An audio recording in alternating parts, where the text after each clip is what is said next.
with many distinguished guests and speakers, and who I would like to thank on behalf of the Chamber. I would like to thank the sponsors of our conference, the big sponsors, Ernst & Young, Deloitte, PwC, and Crowe, the supporters Grant Thornton, Orthologismos Stavropoulos and Partners, and Zepos Yiannopoulos, the supporting companies AS Network, Dilarakis and Associates, Eubank, MDMA, Hellenic Petroleum, Kyriakidis, Georgopoulos, Kleman, Papastratos, Pfizer, and Becris. Moreover, the communication sponsors, the Salonika and Athenian News Agency, Economic Postman, Economikos Tachydromos, and business partners. I would also like to thank the Pro Events for the excellent work they have done, which we can actually witness today, but also we did yesterday. I would like to thank all of you for honoring us with your presence, either in person or online. As I said yesterday, our conference is being held in 2 cities with the digital and physical presence of the speakers. And this is achieved thanks to technology. And as I did yesterday, so I would like to say today to the speakers that they need to observe the times given to them. I would also like to note that the results and the videos of the conference you can watch either on the site of the Chamber or on YouTube. They have been uploaded and you have the possibility to follow the discussions of yesterday but also of today. And now I would like to invite to the podium the Vice President of the Hellenic American Chamber, Mr. Vasilis Kafatos, who is in Salonika. Good morning. Thank you very much, Elias. Dear members and friends of the Hellenic American Chamber of Conference, dear ladies and gentlemen, it's a great pleasure to welcome you to the second day of the 70th Tax Forum. And I would like to warmly thank you for being present either in person or online. Thank you for supporting this institution, an institution that has a long and successful history, an institution that focuses on very topical issues and that allows different views to be expressed. This year's conference is focusing on the fiscal taxation consequences of the pandemic, on the utilization of the RRF, on the changing tax environment with the respective reforms that are being taking place both nationally and internationally, as well as to the role of taxation for the achievement of sustainable economic growth. The purpose of this conference is to showcase the need and the directions of the modernization of tax policy in order for it to meet the new challenges of a new global and digitally interconnected economy. The coronavirus pandemic upended all aspects of our lives. It brought about radical changes in the way we live, in the way we communicate, consume, and work, as well as an increased uncertainty about tomorrow. In combination with the acceleration of digital transformation in all economic sectors, it changes the rules of international competition and creates a new reality. So in this new reality, in this new normality, flexible corporate models are being developed where the headquarters of a company, the production base, the suppliers, the employees, and the customers can actually work from very different places of the world, which means that the traditional tax methods like permanent residence no longer correspond to the new reality. New tools of financial policy are developed with the aim of distributing the global pie in a more equal way. At the same time, the tax competition among states has led to a significant decrease of corporate tax. It is the well-known race to the bottom. This has deprived governments of important revenues which are very important in order to deal with crises like the pandemic, but also in order to increase resilience. Similarly, new tax instruments are developed in order to meet this new wave of increase of cost. So this pandemic has brought about important changes in the tax sector, both nationally and internationally. The last changes that we had seen of similar size were in 2015 with the adoption of PEPs. Given all these, we all understand that the taxation will no longer be a means to transfer money from the citizens to the state, but an important factor that will shape consciousness and behaviors. So we will continue to see new tax measures rewarding ecological, social, and labor development, as well as new punishing laws that will shape the future trends. I'm talking about the plastic tax and others. So we are seeing the multifaceted role of taxation, not only to recover the lost revenues, but also in order to achieve fiscal targets. They will also allow us to make intervention of a social, economic, and environmental character. In this context, we are eager to listen to the presentations that will follow and which will allow us a better picture of the new tax world that is being shaped in this new reality. Thank you very much. Isn't the world you grew up in. You've become an expert in areas of the business that go well beyond tax, finding creative ways to leverage the technologies that were probably created for other areas of the business. Maybe these tools still feel disconnected from one another. Not anymore. Introducing KPMG Digital Gateway.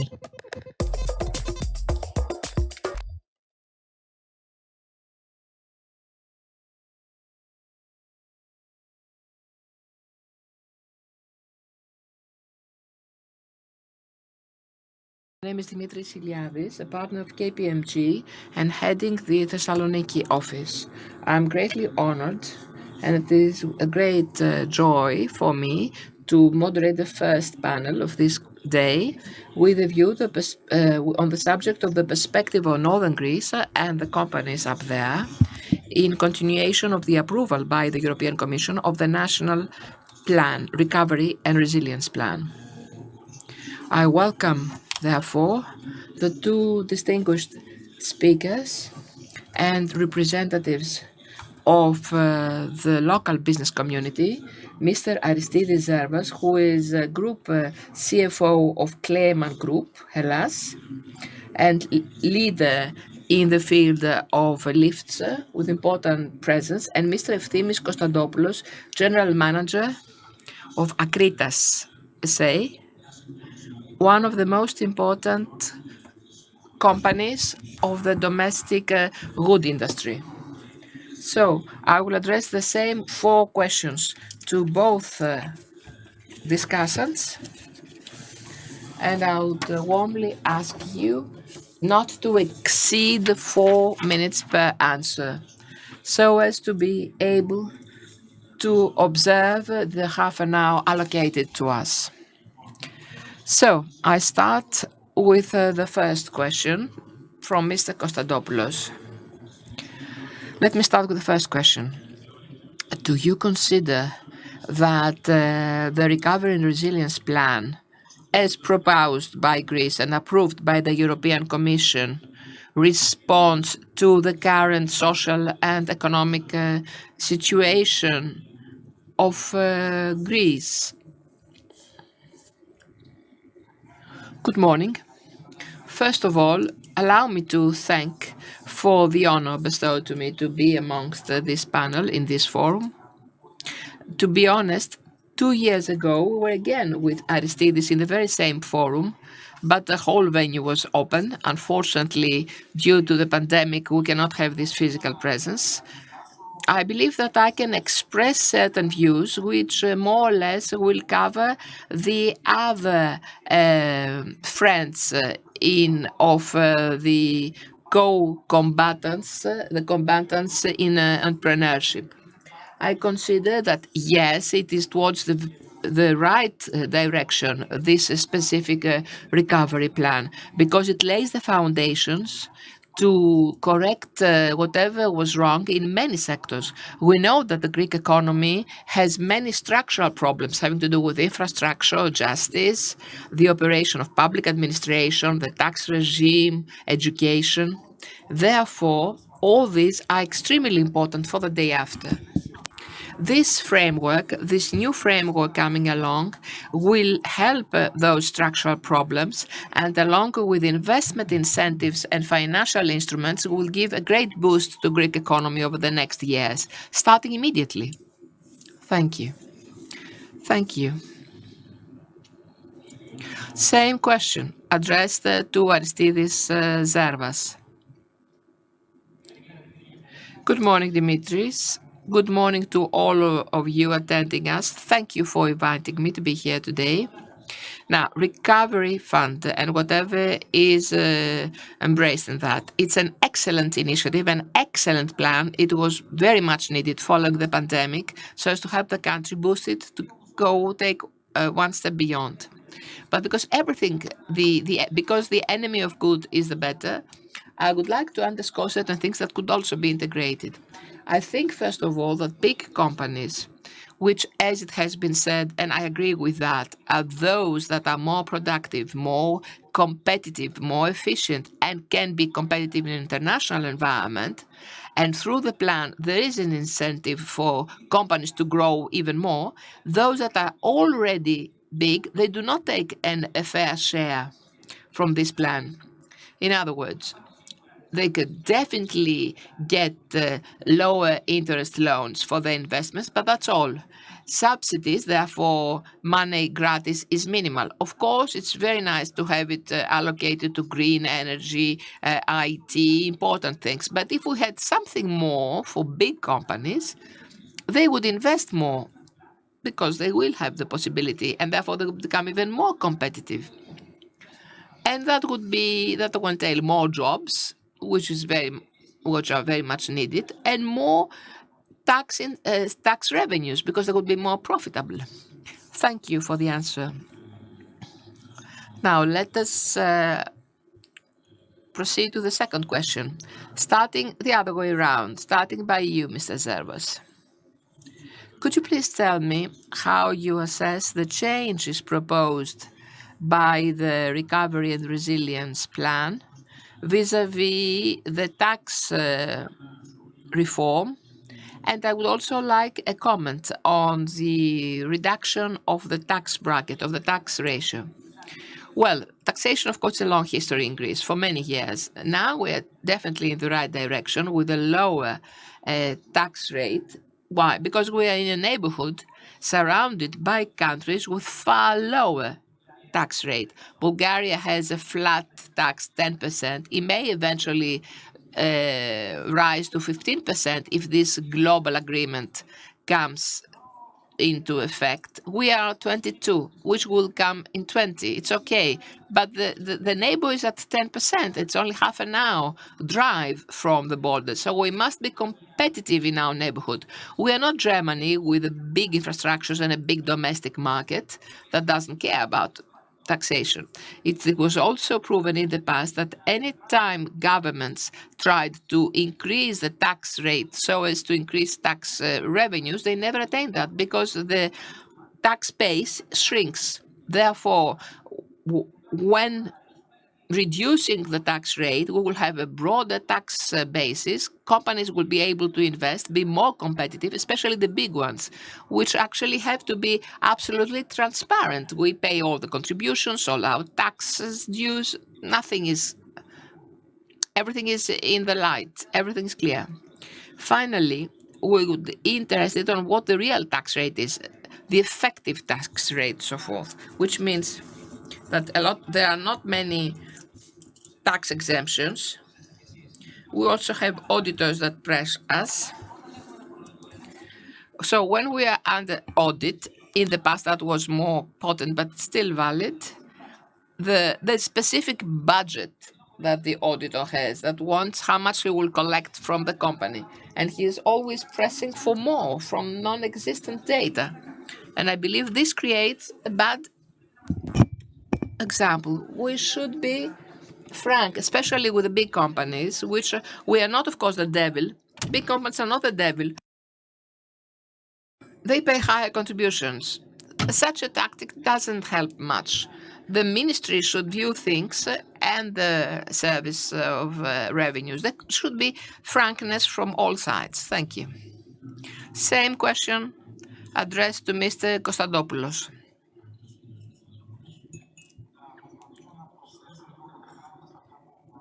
I'll try to add a couple of things to what Aristidis has said. I agree absolutely to what he said. An important part in the tax regime has to do with stability. The direction of reducing tax rates is a very correct one, but equally important, perhaps more important, is the stability in those rates. Unfortunately, in Greece, we experience areas where, due to the change of governments or due to the MOUs, there has never been any stability for quite almost a decade. It's very important for someone to invest and have a 5-10 year plan what he will be expecting. The tax mechanism, the tax authorities, is a critical ring in the growth chain. Has to do with competition, with public revenues, has to do with incentives. Therefore, it's very important,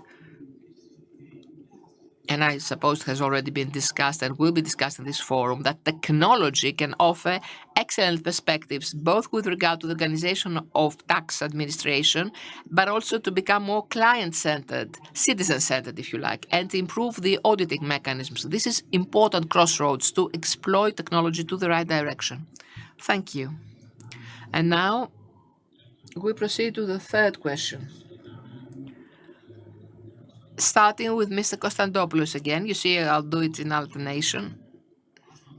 Recently, the Prime Minister, Mr. Mitsotakis, announced that for all new edifices to be constructed from 2023 and onwards, oil boilers will be banned. At the same time, from 2025 and onwards, all new taxis entering the fleet in Athens and Thessaloniki, as well as the 1/3 of the leased fleet, has to be either electric powered or have zero emissions, pollutant emissions. It is obvious, therefore, that we are heading head on towards adopting clean forms of energy. Nevertheless, do you personally believe that those incentives introduced and announced to date will be able to sustain sufficiently green growth? Do you believe that something more is needed eventually? I believe we speak about a very important subject currently in the spotlight, and it is perhaps in the spotlight because what happened in Glasgow is not what we would expect.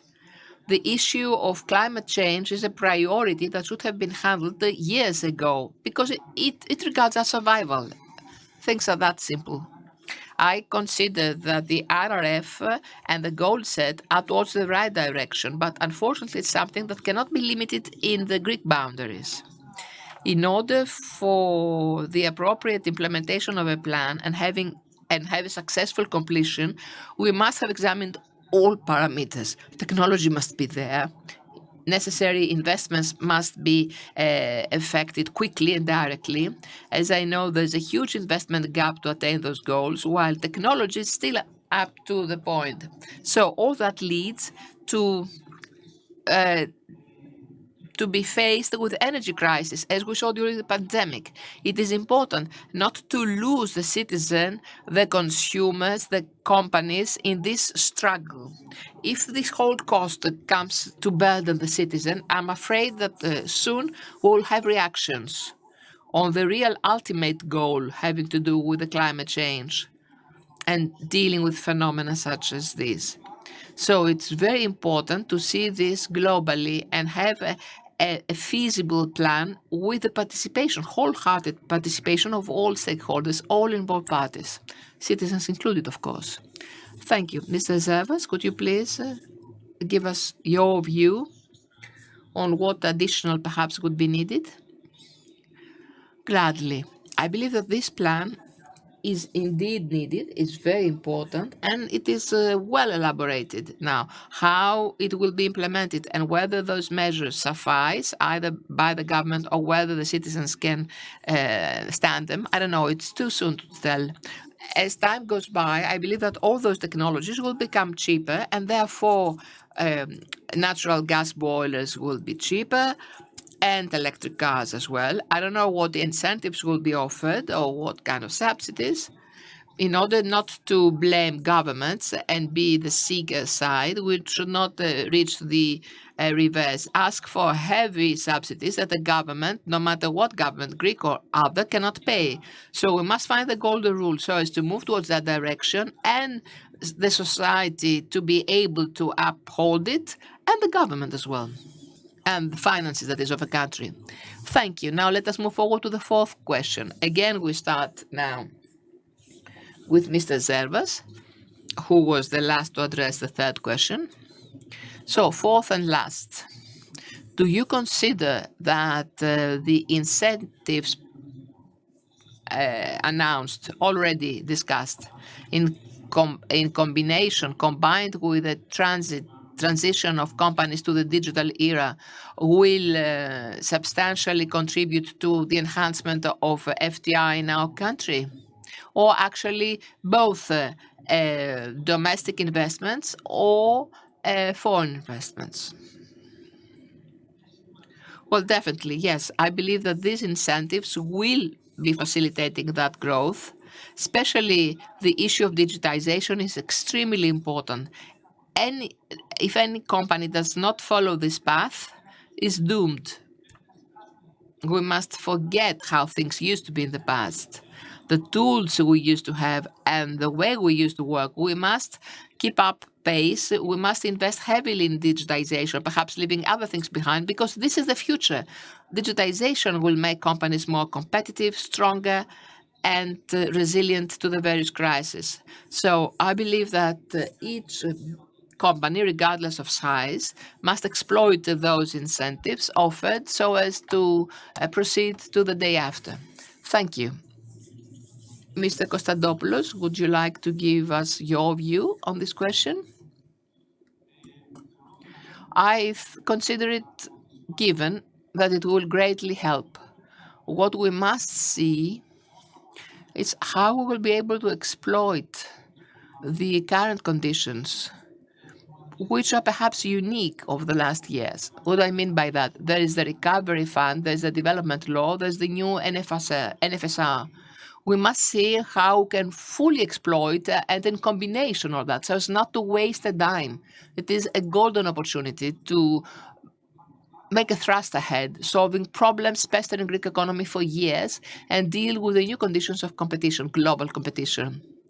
I believe that what we need is effort, coordination, streamlining from all the stakeholders, so not to waste any time at all. We have witnessed similar situations in the past where, unfortunately, our country was not up to the circumstances and the demands. It is a golden opportunity to exploit all the available tools so as to move ahead. Aristides mentioned that beforehand. Currently, 60-70% of the RRF is allocated to green investments and technology. Digitization, if you like, upgrading of companies. It is extremely important for this part to be implemented on a right plan and on a timely schedule, because also we have very limited time schedule and the ailments of the Greek system are well known. Yes, all that well known. Yes, thank you both for this discussion. At this point, we complete this panel and have a nice day.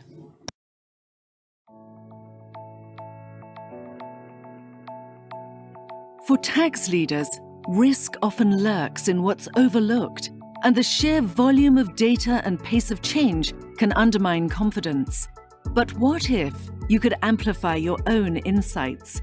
What if you could increase the speed and accuracy of your team? What if your ability to use data, defend your actions, and execute across thousands of tasks, small and large, was easier? Would you choose to do it? Though we sometimes think of them as disruptive leaps, digital technologies like AI, natural language processing, and robotic process automation are really just modern versions of the tools that business has long relied on. In this new era, technology gives tax professionals the ability to work with all the information available in massive datasets. to not only see what has happened, but to more confidently predict what will happen, to be insightful and focus on implications and outcomes, to be able to spend less time consumed by the accuracy of numbers and on-time filings. It is not about man versus machine. It's the power humans have with machines. Reimagine your operating model. Capture new insights using all the data. Redefine the value your tax function brings to your business. This is the power of with.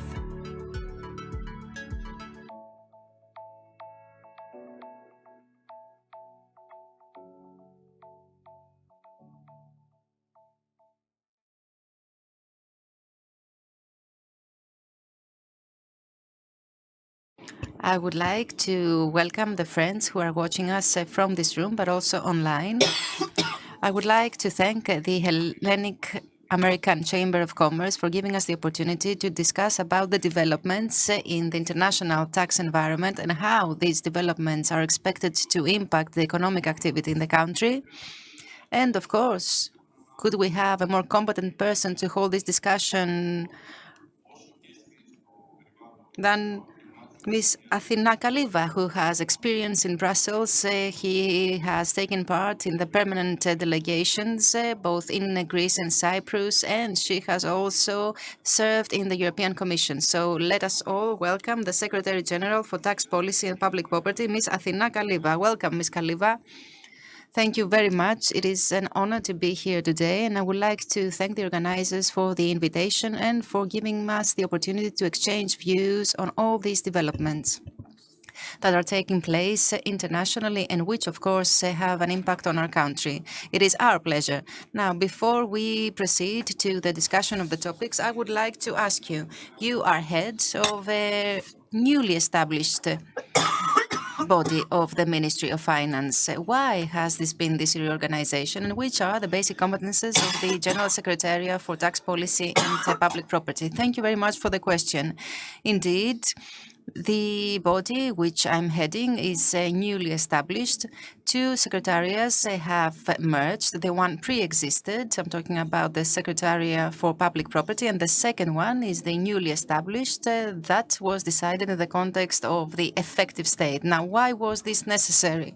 We all know that during the last 20 years, there had been several efforts aiming at changing the context in which the tax policy was implemented. Many often we could see that the Ministry of Finance was independent. Other times the Ministry of Finance was operating in the context of the Ministry of Economy. In other words, what did we have in the past? We had the framework that pertained to the revenues management, but also the implementation of tax policy, which was once undertaken by the Ministry of Finance, other times by the two ministries together, Ministry of Finance and Ministry of Economy. During the financial crisis, many proposals were submitted based on the best practices in order to see how we could make the tax policy more effective, but also to ensure the best management of revenues. We all know that tax policy is a necessity, since without it, there can be no public revenues and there can be no public cohesion. So in order to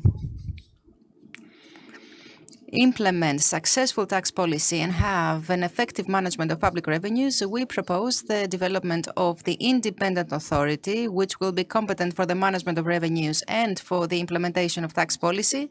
And the implementation of tax policy was assigned to the newly established General Secretariat for Tax Policy, which I have the honor to head. And of course, in the context of the effective state, this Secretariat had to be under the supervision of the Ministry of Finance in order to ensure that we would have a successful implementation of tax policy and ensure that the management of revenues would be done by an independent authority. This is the example of many European countries, but also the United States. It is quite an advanced model, but I believe that it is effective. So we could say that the General Secretary has an extrovert role. And this brings me to the first question I want to ask you.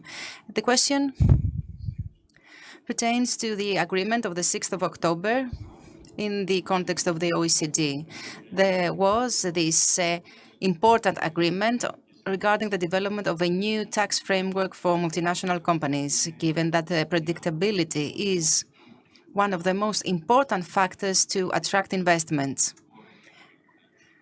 And given that the country, Greece, ratified this agreement, what does Greece expect to get from this agreement?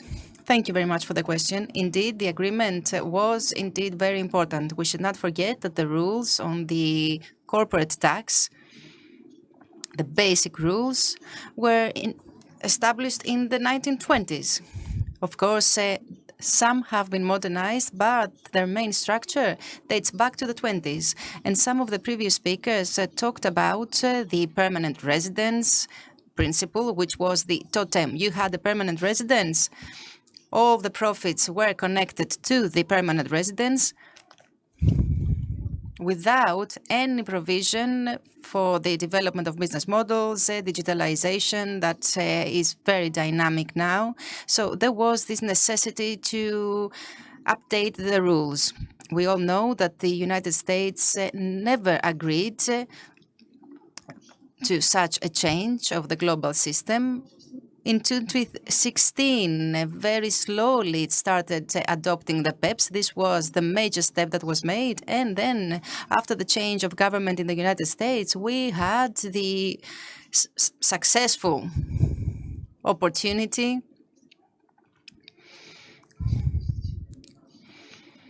to revisit this issue and in October have this agreement, which aims at putting an end to the race to the bottom and to the nominal and effective tax rates.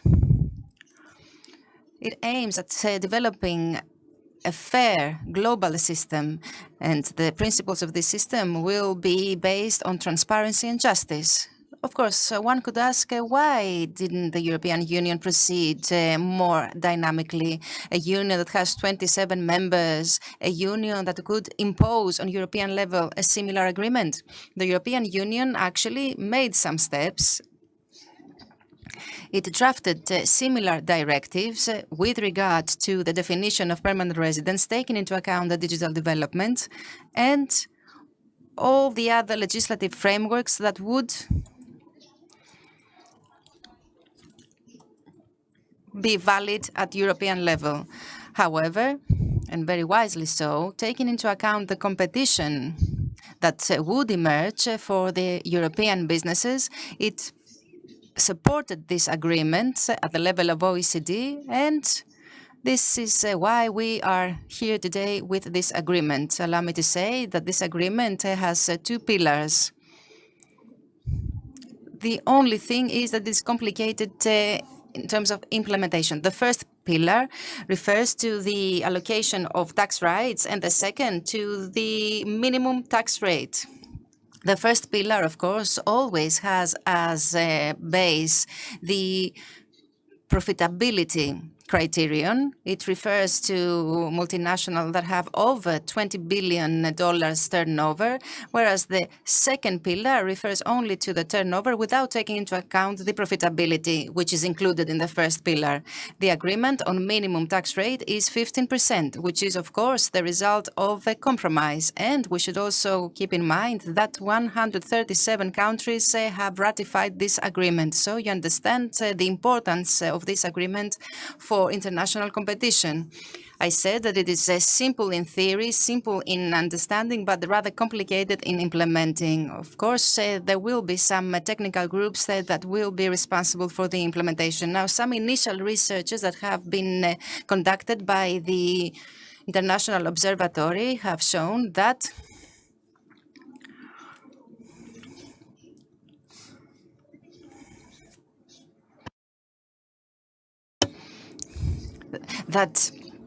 the results to be expected are positive and encouraging. However, we will see in reality whether these estimates and forecasts will be realized. For our country, we are talking about 2.1 billion regarding the corporate taxation, which after 10 years, with the exemptions and with the readjustment of the implementation context, is reduced to 1.4 billion.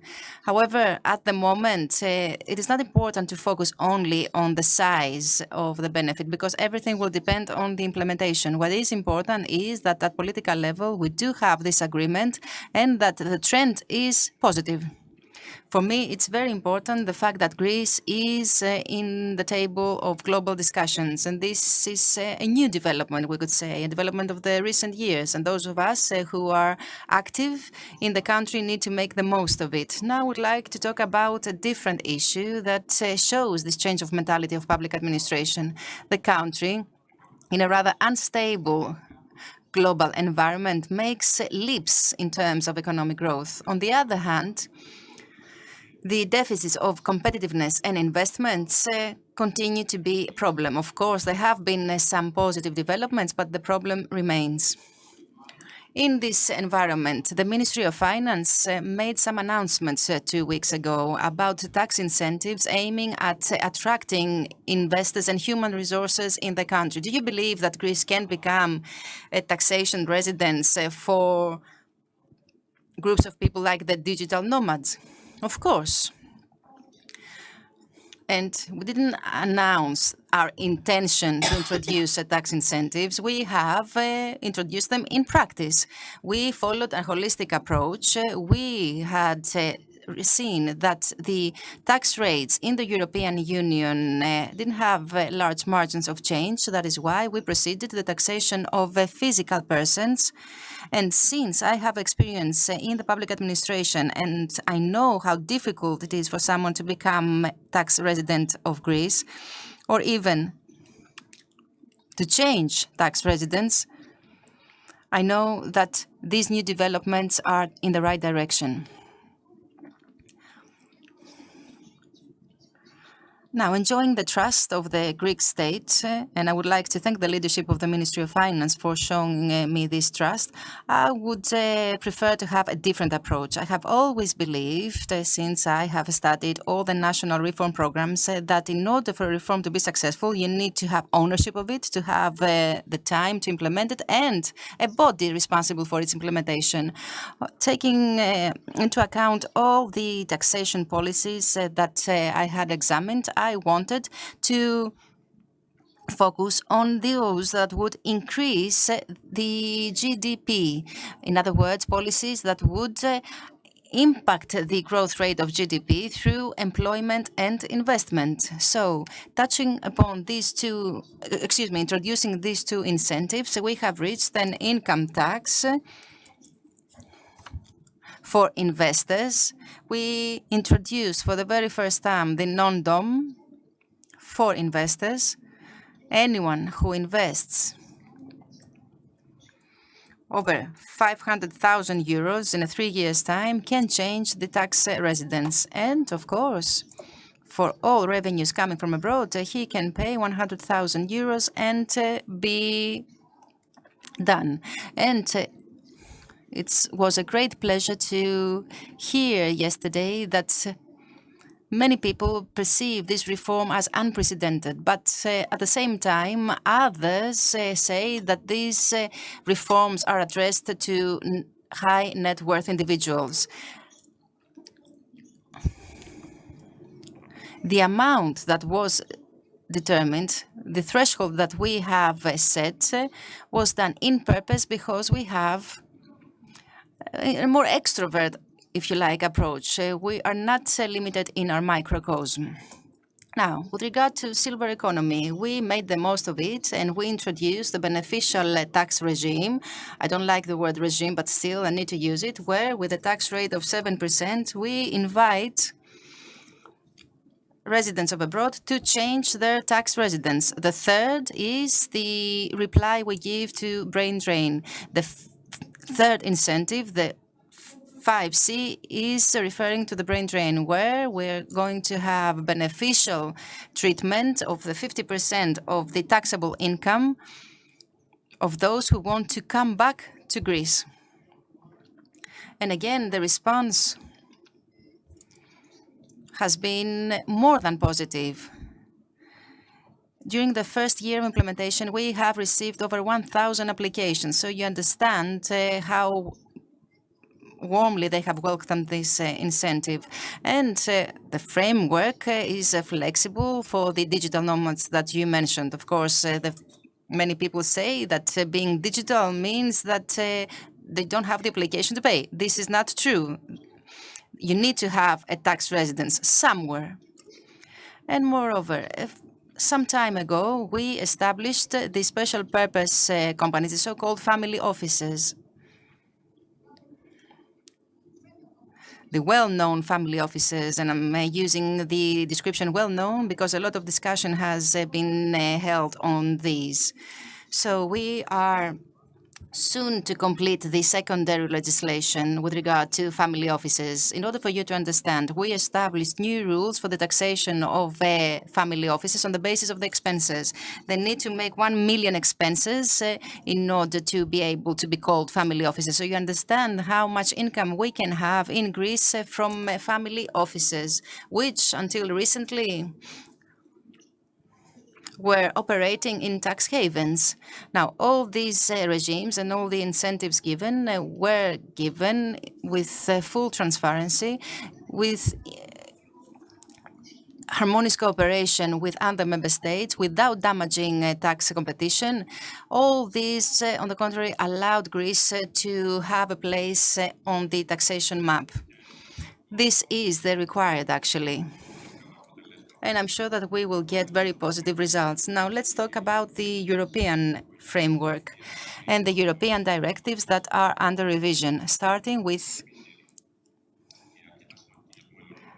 the very important directive for the future of all of us. And I'm talking about the directive on energy, which was announced in the context of the Fit for 55 program.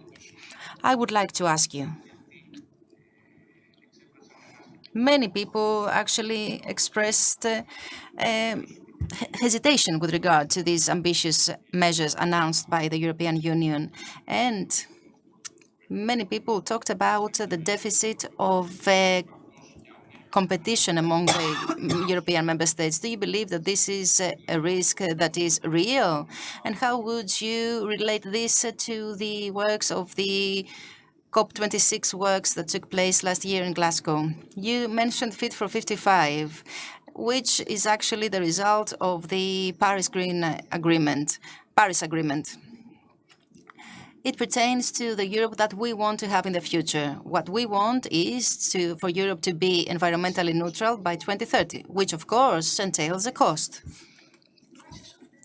All these actions refer not only to tax issues. There are 12 actions in the Fit for 55. I would like to focus, however, on the tax part. Indeed, a large part refers to taxation. The revision of energy tax is an old issue. In 2012, 2013, when Cyprus has the presidency, many efforts were made to revise it.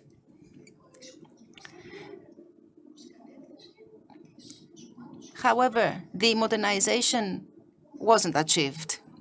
Modernization that would allow the incorporation of criteria that would allow the taxation systems to contribute to combating climate change. However, back then we didn't manage to get a compromise, which I would like to remind you requires consensus. We didn't get the compromise because Poland had objections. Right now, of course, the situation is different. The Commission made the proposal, which is undoubtedly very ambitious. It requires a lot of attention since competitiveness is also included in the whole stake. And as we said, it is always better when it comes to the effectiveness of these measures to make an effort and to have similar actions at global level. It's not enough to have these actions at European level when you have countries in the East, I don't need to name them, that are not only polluters, but they have become very damaging to the environment. Generally speaking, this agreement is balanced. However, there are some elements that need to get our attention. The Greek state needs to examine all these issues in detail. Of course, we were expecting all things to happen. We knew what were the evaluations that had been made. So after the ECOFIN meeting, and after a strong battle given by member states, along with Greece, of course, we included in the conclusions the requirement to assess the cost that these actions will incur on specific member states. In other words, to take into account the framework of competition. Greece, given its insular character, is a very special case. Insularity is an asset, but the reality is that the abolition of exemptions that is provided for by the directive will increase the cost. So we need to find some countermeasures. You can't accept the directive with consensus, and then if you talk about direct subsidy, this is direct subsidy is immediate support. All these actions will have a serious effect on different sectors. The agricultural sector will be influenced, and mind you, it will not be the only one. The transport sector will also be influenced. We also have the border adjustment mechanism for carbon, which is, again, related to cross-border costs pertaining to products that are exchanged between countries. However, the way that it's going to be implemented, I believe, will be the right one. The European Commission has followed a very careful approach, and it has followed the principles of the ETS system. And moreover, given that we are an exporting countries of these specific products, we need to take into account the competition, and we need to find solutions through this agreement. We could talk for hours about all these issues. However, we don't have much time. We had 10 minutes, and we would like to thank the organizing committee for this time. Now, another important issue. I'm talking about the directive on tobacco products. What we see is Europe and its policies being progressive and pushing whole industries into the transformation process. Car industry, for example. Do you believe that in this directive there will be a similar approach, or we're going to have a more different one, since the tobacco industry is a rather ambiguous one? Look, the European Union needs to strike a balance. On the one hand, to support policies for the protection of public health, and on the other, to preserve the industry of certain member states, including tobacco industry and agricultural sectors. So the European Union needs to find the balance between these two. It needs to support transition. You know very well the innovative businesses. I mean, you have developed new products. Every day you introduce something new that is less damaging to the public health. You have made very important efforts in that direction. I hope, of course, that we could have the possibility to live in a world where nobody would smoke. But I understand your role, I understand what you do and how you contribute to the growth of Greek economy. Allow me to interrupt, but we have 5 seconds. Could you please make one final intervention? Leave a message if you like. The message is that the Ministry of Finance keeps track of all international developments. The Minister and we in the General Secretariat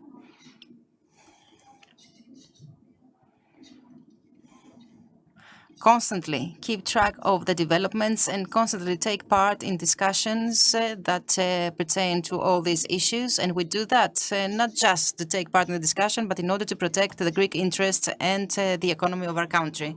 Thank you very much for the discussion. Thank you.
we continue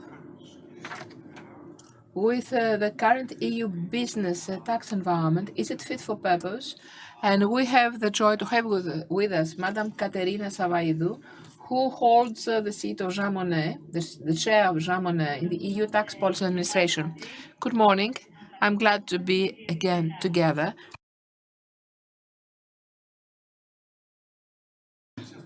Before entering the three questions that I have prepared, I would like to ask you the following.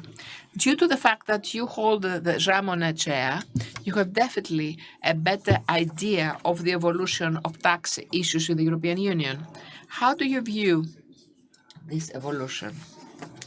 And also in relation to the Greek affairs, could we draw some kind of convergence? Could you see some kind of a trend of appearing convergence? I would like your original comments. Yes, over the last years, we see a very intense effort from the EU to proceed in a more streamlined tax harmonization. We knew that there were many difficulties to date due to the necessity to have consensus between the member states to adopt such laws. So the last years, an effort is made to have qualitative majority for this decision-making process. Of course, this can also be attained through the various evolutions in the global level. We see, for instance, that for various issues, there is a great reservation from behalf of many EU members, which, however, due to the pressure existing at the global scale, they may sit around the table. So let me raise the first question. Recently, we had the agreement in the OECD for the position of a global tax and redistribution of the profits of multinationals in the various markets where they reside. What is the view of the European Union? What will happen with the various digital resources allocated in the various countries? Indeed, we saw in October this very important taxation streamlining, and we see that this changes the overall global rules of distribution of rights between the countries at the global scale. We have two pillars. We have a redistribution of taxation rights vis-à-vis the jurisdiction of the market, that is where the multinational is active, where they might have resources and activity but have no physical presence. And on the other hand, with regard to the imposition of a minimum corporate tax, so as to deal with issues of global tax evasion. What we must understand is that these new rules will be enforced since from 2023, so there's no immediate implementation. The basic things, however, is that for their effective implementation, specific activities are needed, both at global and European Union level. Therefore, OECD should definitely draft a new multilateral instrument that will have to be ratified by the various member states, but also establish brand new rules for the imposition of this taxation. In the European Union, the positive step with regard to what you asked me in the beginning on the harmonization and the steps made in the European Union. So the positive step was that any objections or reservations of the various member states were have succumbed. And therefore, we open the way for the adoption of this new tax regime in the European Union. Otherwise, due to the rule of consensus, that would not be possible. So both in the European Union proceed to new rules. The European Union has already announced a new directive following the drafting of the new standards for Pillar 2, but must also review whether there should be a directive in relation to the redistribution of rights. Furthermore, I consider it very important that following a common agreement and discussions held of G20, we have got also announcements from member states, that is France, Italy, Spain mainly, in cooperation with the UK and the USA, for a gradual abolition or perhaps freezing of all fragmented unilateral digital taxes imposed by those countries. Otherwise, there can be no harmonized global environment where all those multinationals can operate. So that was a very good agreement. It's a positive step with regard to attaining the goals it has been set. But definitely for its implementation, a lot has to be done. And this is what needs to be systematically elaborated by all the EU institutions. Thank you. Let me proceed with the second question. In continuation of the adoption by the European Union of the directives ATAD 1 and ATAD 2 for dealing with tax evasion, have new initiatives been undertaken towards the same goal? Yes, we know that these two directives were very important in the effort of dealing with the tax evasion. Of course, this effort is continuous and constant. An important initiative undertaken by the EU was the proposal for a directive for dealing of tax evasion through the so-called shell companies or the so-called shell entities at large, that is, entities which are fictitious, in other words. Let us say, of course, that perhaps the European Union dwell on the subject and assess how the existing directives are implemented in the member states before proceeding to the new step. And actually, one step that will allow you to think better. So as not for it to be a hurdle to economic activity. There will be public consultation and we will see how it will move ahead.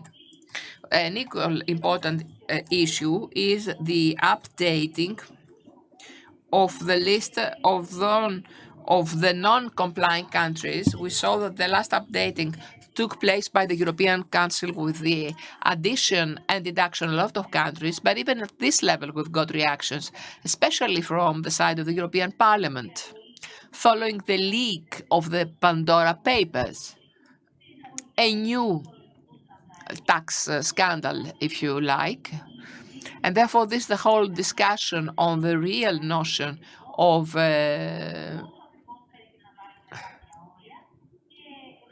shell companies and how we can set the criteria for this European Union list. What is important, but it's just the beginning, we've just seen some statements by the European Commission, is the intention to submit within 2023 a new tax regime for companies, which is known as BEFIT. This is important because it radically changes a lot of the rules of operation of companies and tax upon their competitiveness in a new environment.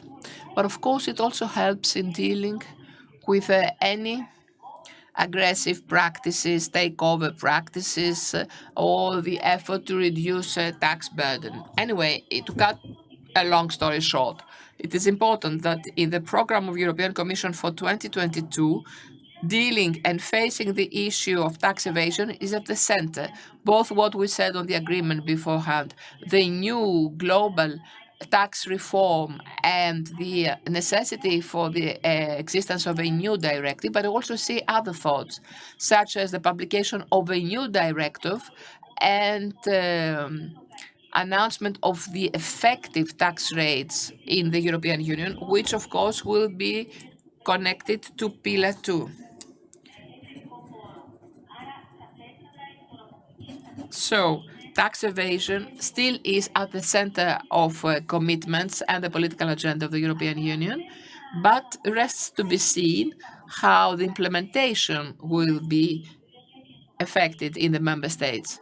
Of course, the relative directives have been integrated by most member states, but we've already started having various, from the European Union, various surveys and warning letters and vis-à-vis the non-appropriate integration in the European Union. So we have all that is of concern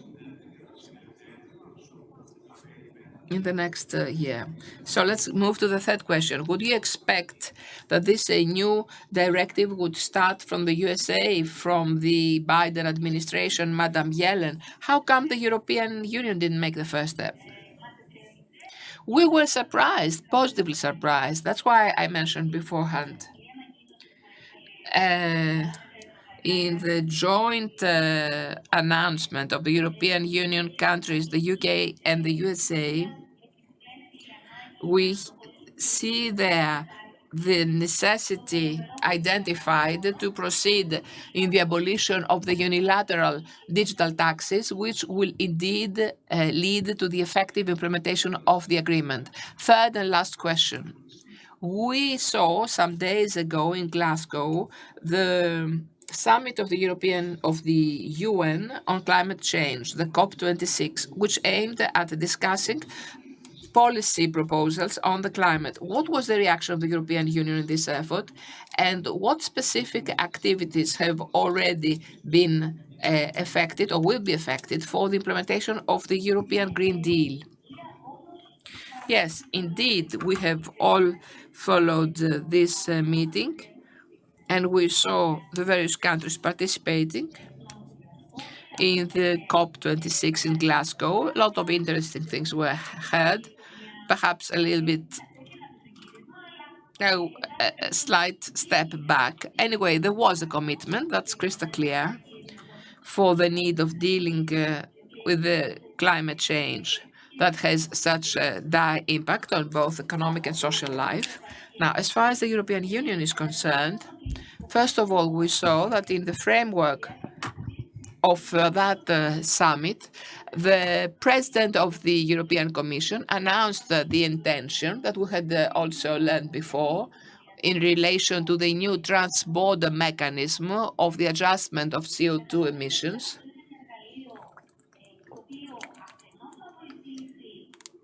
This is a tool which, on one hand, will help in dealing with climate change, but on the other hand, will also help in balancing competition between the EU members and the other countries outside the European Union.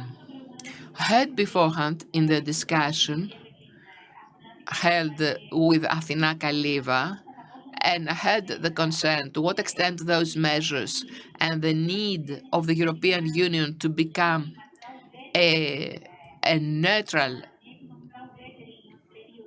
area vis-à-vis the climate, whether that will affect the competitiveness of the European companies. Yes, there is such concern, but this is precisely what this mechanism tries to face through the issuance of those credit certificates of CO2 emissions, and therefore offset the terms of competition amongst the EU countries and third countries, which are already under a European regime on emissions. Therefore, this is an instrument that will help the competitiveness of European companies so as to strike a compromise between the need to protect the environment and maintenance of the height of investments in the European Union. Now, with regard to the specific summit, we saw that certain conclusions were drawn from the European Union. What was greatly stressed was the need to have respect of the Green Agreement, the Green Deal. We know that the European Union will reduce the CO2 emissions, but I believe that beyond the commitments, political commitments, it's important to see certain actions in practice.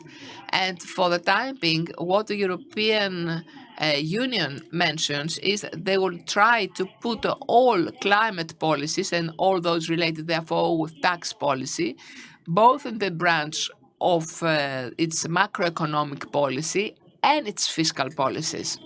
What does this entail? Setting this carbon mechanism as an own resource of the EU, it increases the budget of the EU, helps in sustaining activities for the environment, but also increases its revenues so as to deal with other issues such as investments and development. This is something that I consider most important.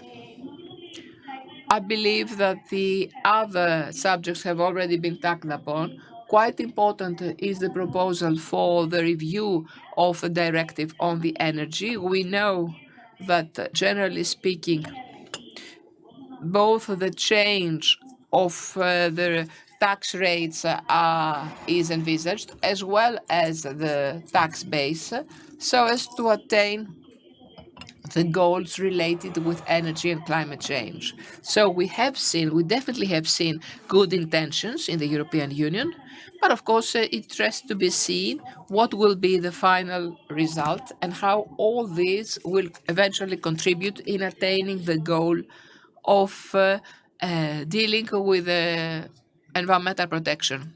It is true, if you like, my personal thought is that we see an acceleration of certain taxation evolutions in the European Union over the last 2 years. And we all corroborate in that, don't we? And more is to follow. Yes, definitely. We have very intensive action in the European Union.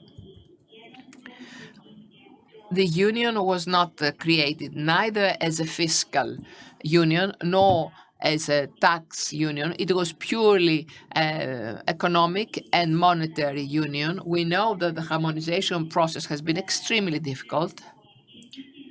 There was a legal basis for such a tax harmonization in indirect taxation. As far as direct taxation is concerned, we never expected, they never even fathomed to have common rules. So from the difficulty of adopting directives that took 20 years of discussions and negotiations, we see now decisions made very quickly. And this is quite intense of the last 2 years. I believe, however, it is also the result of all the other developments. There's great pressure. I think the acceleration was very important due to the economic crisis of 2008. Certain issues had to be faced. There was pressure from NGOs for the increase of revenues in order to deal with the aggressive planning. So de facto, such initiatives had to be taken by the European Union. And I believe that things have been accelerated furthermore due to the pandemic. Due to the need to have a common action at European level. We already saw it at fiscal level with the laxing of fiscal rules that allowed member states to make a series of measures, including tax ones, in order to deal with the impact of the crisis. So this whole combination, financial crisis, the pandemic, problems, energy problems that we experienced the last months, they all operate as a leverage, if you like, and as a driving force for new initiatives to be taken and lobbying towards national government so as to consent and not be as reserved as they used to be to date. I would like to warmly thank you for the participation in the 17th Tax Forum. Anyway, you know it very well, had contributed on multiple occasions. Wish every success in the work of the Jean Monnet Chair, and it was a great joy to see you in vivo in next events. Thank you, Ilias. I thank you all. It's a great joy to be with you in these forums, and I greet all the participants who follow this forum either in physical presence or through the internet. We're Thank taught you. that 1 + 1 = 2. Simple, right? But today's world isn't simple.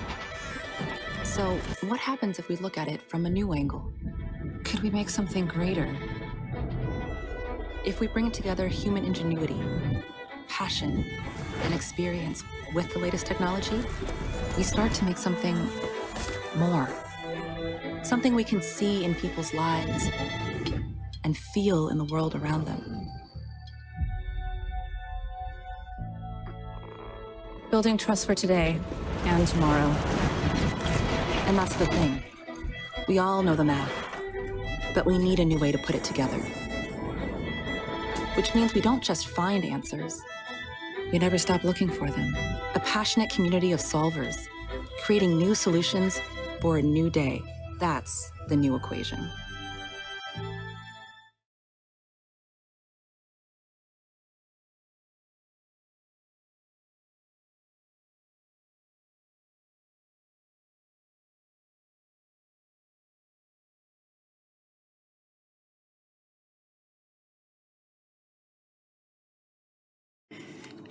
We are here today in the context of the 7th Tax Forum organized by the Hellenic American Chamber of Commerce. So let's connect to Thessaloniki in order to have a discussion with Mr. Agi Moschovakos, tax partner PwC Greece. We will talk about a topic that concerns many. We have the challenges of a fast-changing world. And so we will see whether taxation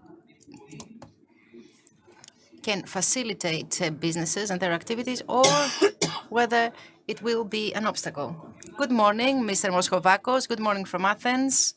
Hello, Salonika. Good morning, Mr. Skiomopoulos. Good morning from Salonika. Thank you very much for your introduction. And I would like also to thank the Hellenic American Chamber of Commerce for the excellent hospitality for one more year. Okay, let's go straight to the heart of the discussion. Let's talk about the main issues with which modern society is faced. But not only, businesses are also faced with the same problem. So could you make a short reference to this?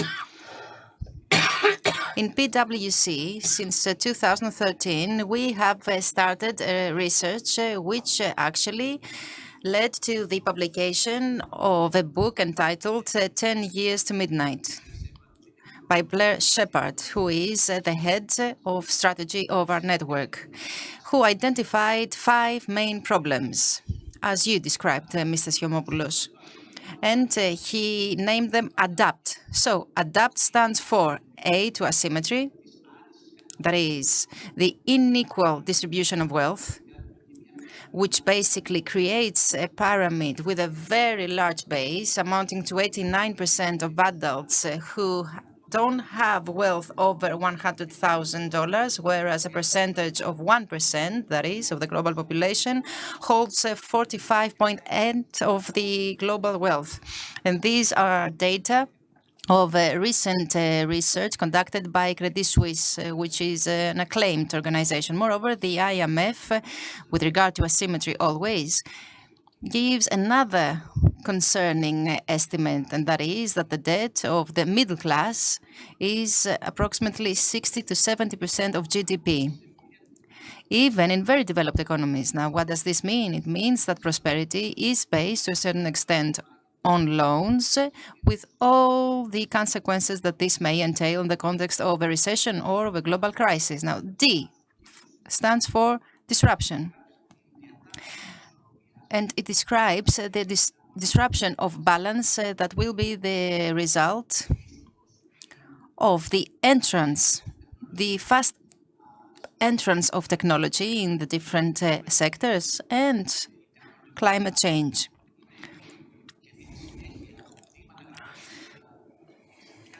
Technology, of course, can give some very positive results, but at the same time, automation, blockchain technology, AI, all these will impact the jobs of people, and approximately 40 to 45% of existing jobs will be affected by these new technologies, and especially in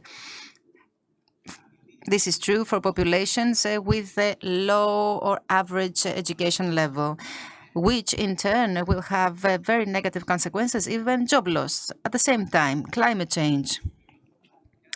If all negative scenarios come true and we have droughts, if we have the rise of the water surface, then you understand that millions of people will be affected. And food reserves would also be affected, since those people that will suffer this most heavy blow will be the farmers. A, which stands for age. By 2030, the population of Earth would be 8.5 billion people, but the distribution is such that is radically different to the past. In other words, in 1980, the births and the people aged 0 to 4 years represented 13% of the global population. The estimate for 2050 is that this will drop to 7%. At the same time, the people over 65 years, from 5% of global population in 1980, will become 16% of the global population. So what do we have? We have triple the time, 3 times this percentage, which means extension of the working age, pressure on pension systems, and fiscal pressure on the economies. With regard to P and T of ADAPT, P stands for popularization. Popularization that is created by this pressure that the populations are under with regard to their prosperity and their future. A pressure that often leads them to choose political narratives that more introvert. And what is the result of that? We have seen that there is a continuous rise of extreme parties that propose introvert solutions to globalization. In other words, we have seen trade wars or better political tensions between states. We have seen unilateral imposition of taxes. Previous speakers mentioned that, which actually disturbs and disrupts the international trade. And we have some very marking results of this introvert approach, which is Brexit. And T stands for trust. Trust, which is linked to polarization. Basically, we're talking about lack of trust that the citizens feel vis-à-vis the government, but also vis-à-vis the big multinationals.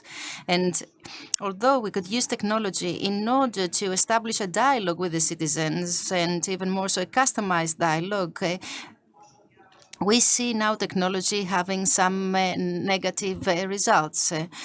Like, for example, the exploitation of technology in order to serve some demagogic purposes. We can see that due to this, there is this lack of trust to the institutions and to the businesses. These are the 5 main problems. Okay. Thank you for giving us a summary of these problems. Of course, you as an analyst, you are focusing on this, but at the same time, we need to have the politicians in order to have the necessary changes. Now, let's talk about the pandemic, which has afflicting the planet for the last 22 years. How has the pandemic affected the international environment in which the businesses are operating? I'm talking about small, medium ones and big ones. Thank you very much for this question. I believe that the pandemic has intensified ADAPT. In other words, the pandemic has been an accelerator of these problems. Of course, earlier on, we've heard that there have been some efforts made internationally in order to reach convergence that will provide global solutions to these problems. But we need to be honest. There has been support in order to combat this asymmetry. Many populations were supported and many businesses got some sort of support.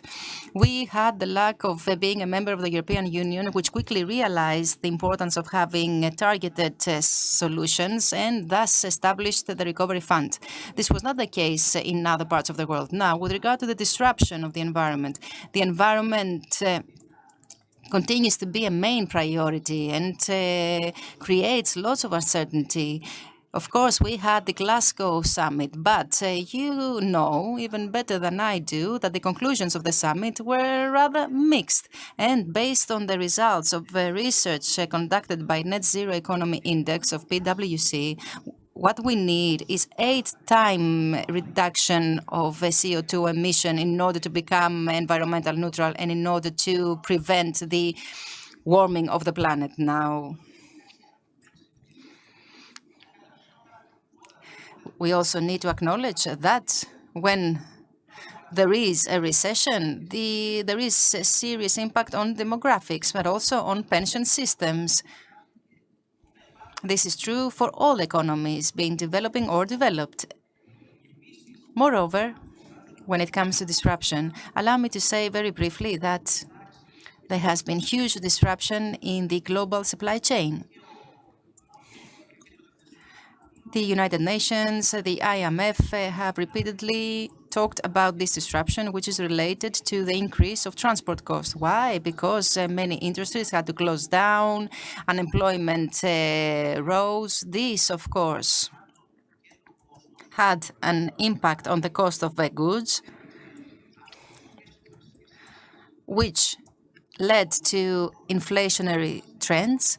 So we can say that we are faced with a situation where the polarization, the anti-globalization as a political choice and as a mentality are still popular, and this is the big bet that the governments need to win. But not only the governments, but also the intrastate institutions. They need to increase trust, increase cohesion in society so as to deal with these trends. After the pandemic, we expect to see some important changes. All the information about growth talk about important growth, but we need to see what will happen in the environment post-pandemic. Can taxation be a tool for promoting growth, or will it be an obstacle? And where should modern businesses focus on in this new environment that is being shaped?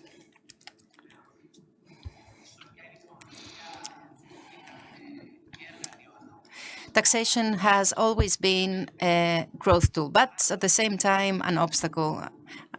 So what we need to decide is how to use taxation and which are the purposes that we want to achieve by using taxation. We can use taxation in order to support society, to increase trust in the institutions, which, as I said, is decreasing. What we can see today, and I'm not going to get into detail because both the General Secretary and Katerina Savaidou talked about Pillar 1 and 2. So the only thing I would like to say is that Pillar 2 is a step forward. There are some issues with regard to its implementation, but it is a step forward, and it is a step that pertains to the distribution of the taxes. It actually pertains to businesses with a turnover of over $20 billion.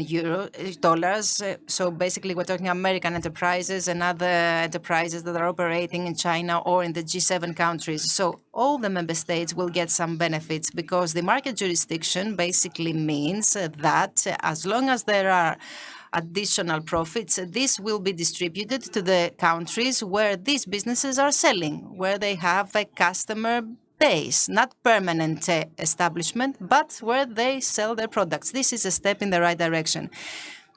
Pillar 2 also tries to break the tax competition, and it will give 275 million to Greece additional revenues on an annual basis. Okay, but this is not an important amount given the 300 trillion of global debt.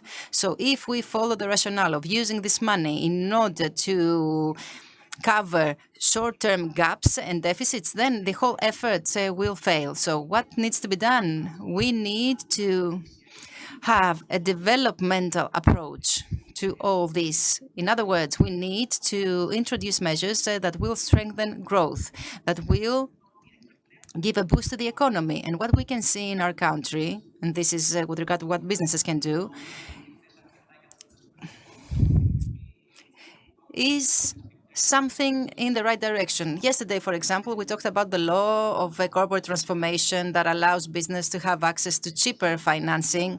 We have a new development law that will be very simple, in the words of the minister who was in your conference yesterday.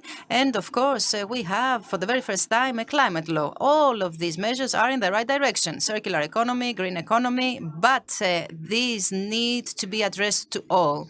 And basically, the businesses need to be updated on how they can take part in this framework. By the way, I forgot to mention the RRF, 6 billion for sustainable growth solutions. So how can businesses become become part of all this context, how can they benefit? But not only that, we heard many people talking about technology, about electronic data transmission. The governor said that in the future there's going to be electronic processing of tax returns, which means that the tax authority is making the most of technology and will thus facilitate the lives of taxpayers, but also make all the necessary verifications very quickly, which means in turn that all interested parties, including citizens, will benefit from all this. So the businesses need to modernize their compliance and data management systems. They need to place particular attention to their taxation transparency, because a lot of discussion is taking place on that. On the 5th of November in the European Parliament, a directive was passed according to which big businesses will have to disclose their tax data. We can also see the International Economic Forum talking about indexes like the one of the total tax contribution, and more companies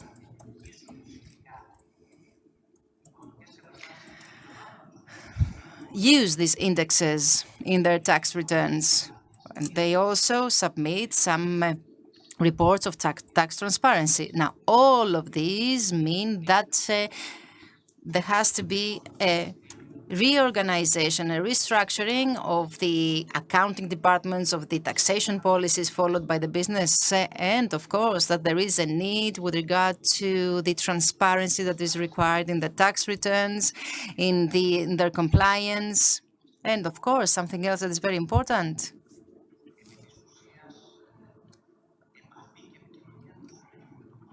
their contact with the tax authority. You know very well that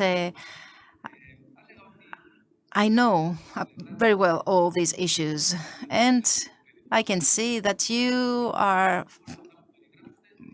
that you believe that technology will be an accelerator and not an obstacle, as long, of course, as everything is done in the right way. Like, for example, the My Data app to be used properly, as long as the connection of cash registries to the system.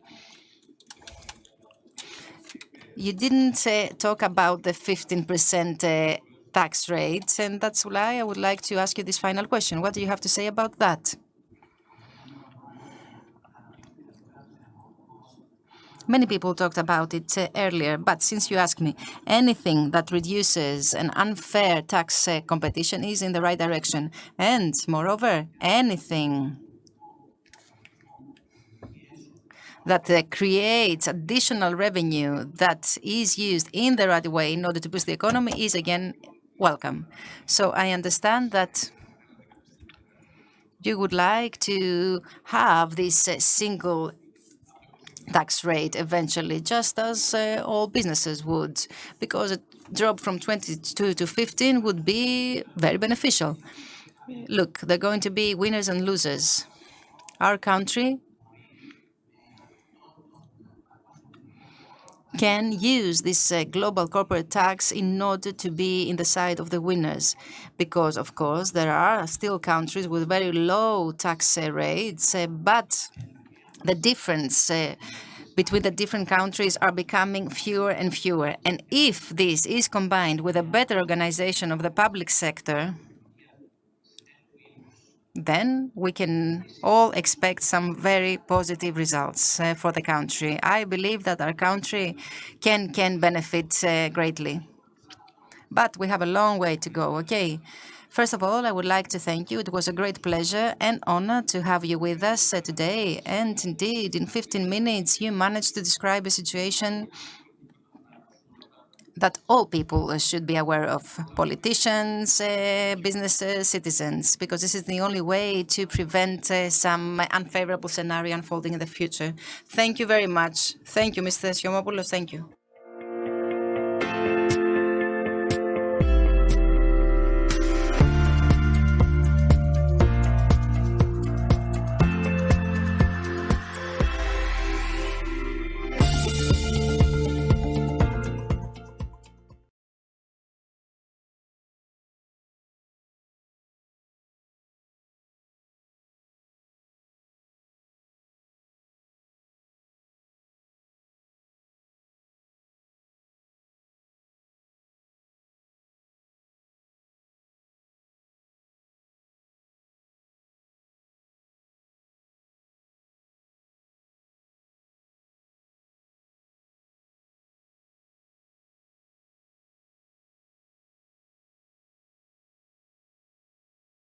This is the 70th Tax Forum that is held and organized by the American Hellenic Chamber of Commerce. I have the great honor and joy to host here Madam Aspasia Maliou, who is tax partner of Potamitis, Greece. We'll discuss an issue that is of great concern, both to companies and citizens. We speak about this special real estate tax, which is a Paleolithic tax tool that really impedes growth. Let us see whether this tool introduced in 2002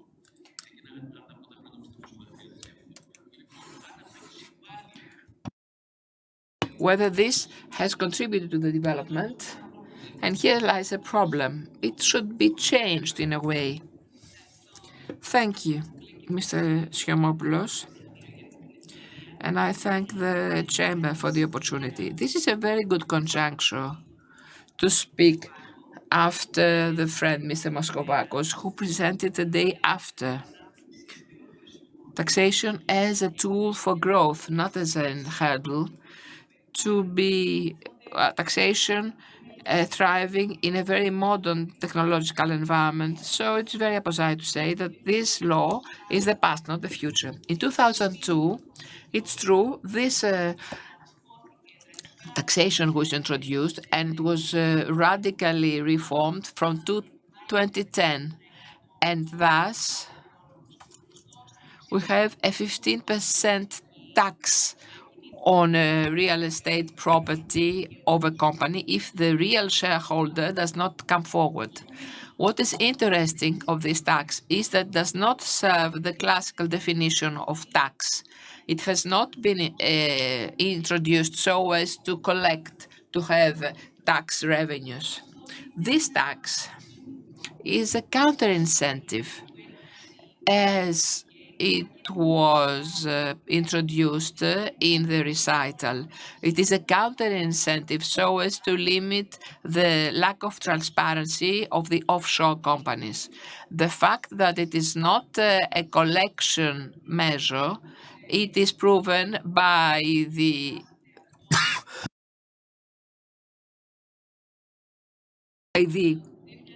earmarked funds in the budget. For 2021, 8,400,000 have been earmarked, while for 2022 it was just 4 million euros. Therefore, it aims at limiting a bad notion of tax evasion.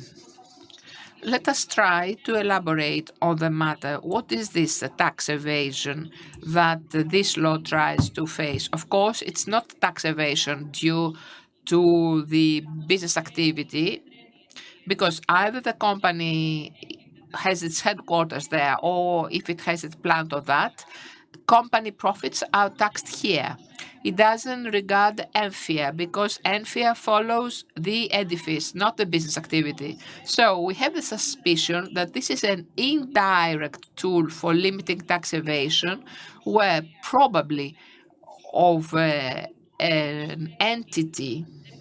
That means that it is not calculated on the presumed property, the purchase of this piece of property, or the money used for the purchase of this piece of property cannot be justified. At the same time, perhaps it is a measure to limit the transfers, because the shares of the offshore companies are to the bearer. Therefore, they can be easily transferred without the imposition of inheritance tax. Therefore, we have a tax which is an indirect tool that substitutes the institutional role of the authority. What is the institutional role of the authority? To make audits and set the basis. They do not do it, and so it is substituted. Its activity is substituted by this tax. We don't know whether it has served this role of averting tax evasion. What we know is what are the results of the audits that really were affected on the occasion of the effective consumption tax. Figures are interesting because it is deduced that in 2020 we have only 19 decisions of the arbitration committee that concern special real estate tax. In 2020, only 10. In the state code, we have only 3 decisions in 2020 and another 3 in 2021.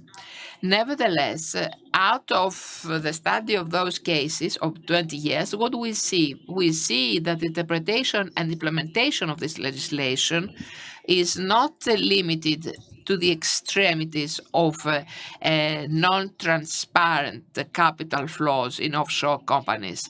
The law was interpreted in a kind of fearful or punitive manner.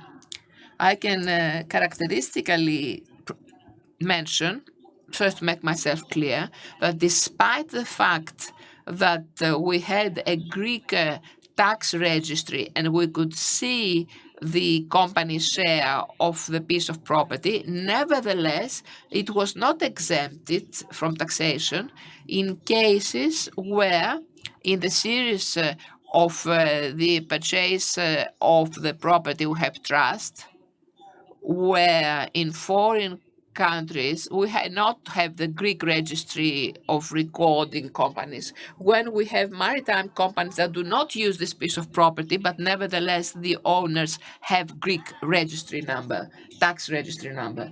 So looking back, I would conclude that this tax has been interpreted and implemented in a way that has greatly impeded the investment in real estate in our country.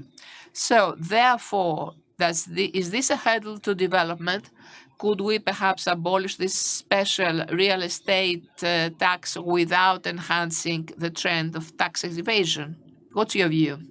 Well, listen, I believe that when we are involved with taxation, we must view things in a broader way. What is the piece of property for the Greek economy? Isn't it the driving force for development from the onset, from the inception of the Greek state? Wasn't it from the 1922 and onwards with the 1.5 million refugees from Asia Minor? The real estate market in the country traditionally follows a circular move with ups and downs. It met, as we know, a very acute correction due to the crisis, with the result that it shrunk and lost 1/3 of its value. This is a reality.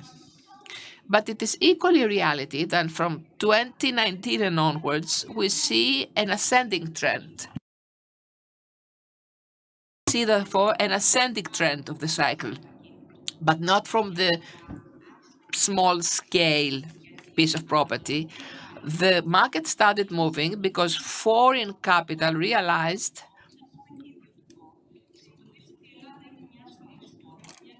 that Greece is a safe country, a European country, a country where real estate values are still compressed. Therefore, it's worth investing. This trend, I believe, has been further enhanced over the last 2 years, because we have a significant reduction of the tax rate in company profits. We have an amazing reduction in dividend taxation. We have a separation of the special solidarity tax. We have the recently announced increase of the tax-exempted tax for inheritance. And we also have the offering of incentives, 5A, 5B, 5C, as we call it, for capitals from abroad, and the announced tax intervention for the merger of companies. So on one hand, we have a real estate market that seems starting booming. But at the same time, I have the impression that from 2002 till 2022, we will have a real revolution. That is, it's not merely ecocy years that have gone by, but very important efforts have been made, both at the level of European Union and OECD, rules of transparency. In other words, We have transposed in the Greek law the central registry of real beneficiaries. Even trusts have to disclose who are the real owners. We have the automated exchange of information from banking and other financial instruments. We have the obligation of reporting suspicious trust-border transactions, the renowned DAT6, who have the registry of taxation havens.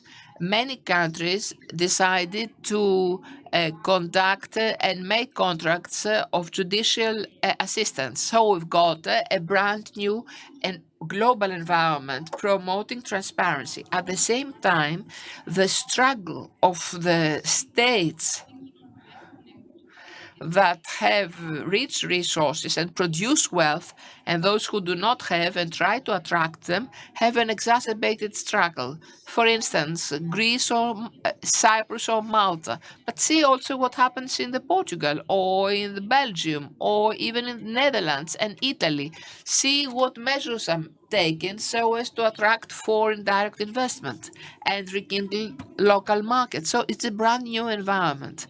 And this special property obstacle seems to be indeed a Paleolithic obstacle. So we must review it.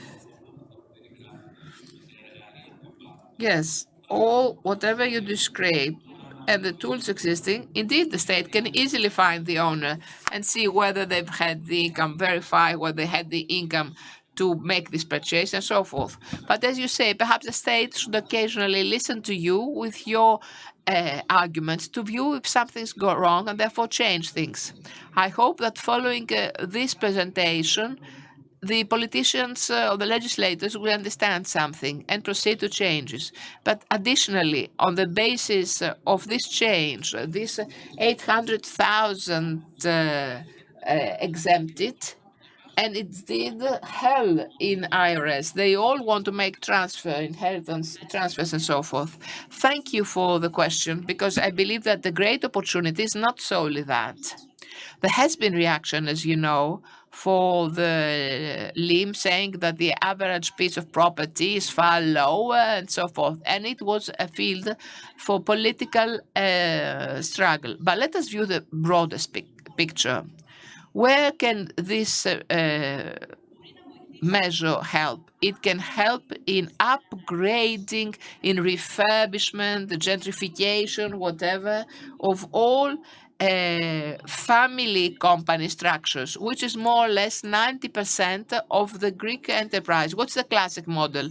The father has a company, the children are to inherit it, the grandchildren. It's the spine of the Greek economy. And this, therefore, allows for the full restructuring of this process.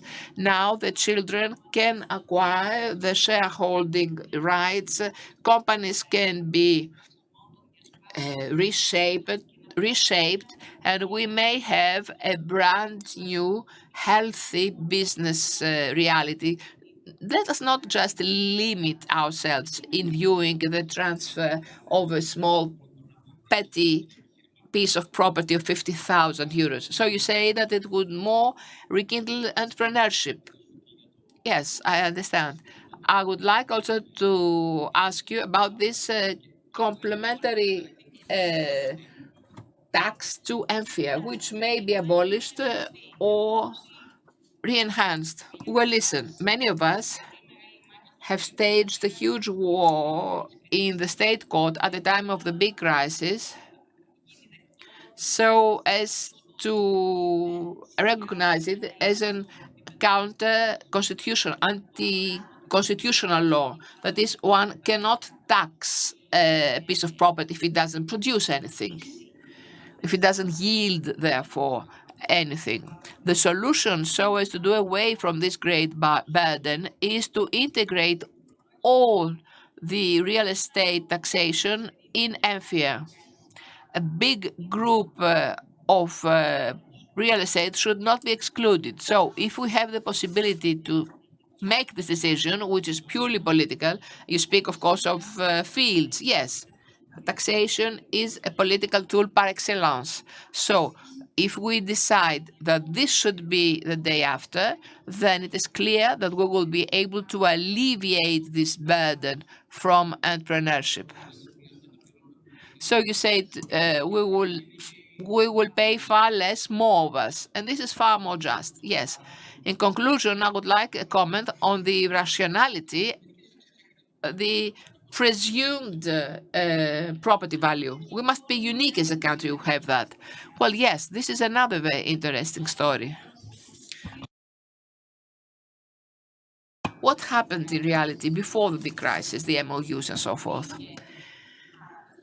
There was an admission by the whole of society, and therefore the political system as well, that the values of property are different from what was called objective value. You remember that we had banks that would grant loans, the so-called repair loans, which actually were nothing more but covering the difference between the objective and non-objective, the effective value of a property, purchase value. This, of course, was not done unbeknownst to the society or the political system. Therefore, the last years, before the crisis, the notion of objective values served a minimum of tax basis upon which taxes should be defined, at the same time left free another part so as to have development with some kind of distorted manner of the market.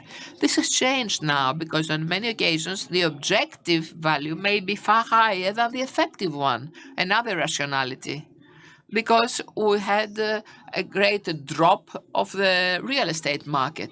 We see where we have the balance and where we will have a balance somewhere, so as for those not to have a huge difference between them and therefore move to a rationale where it will be redundant.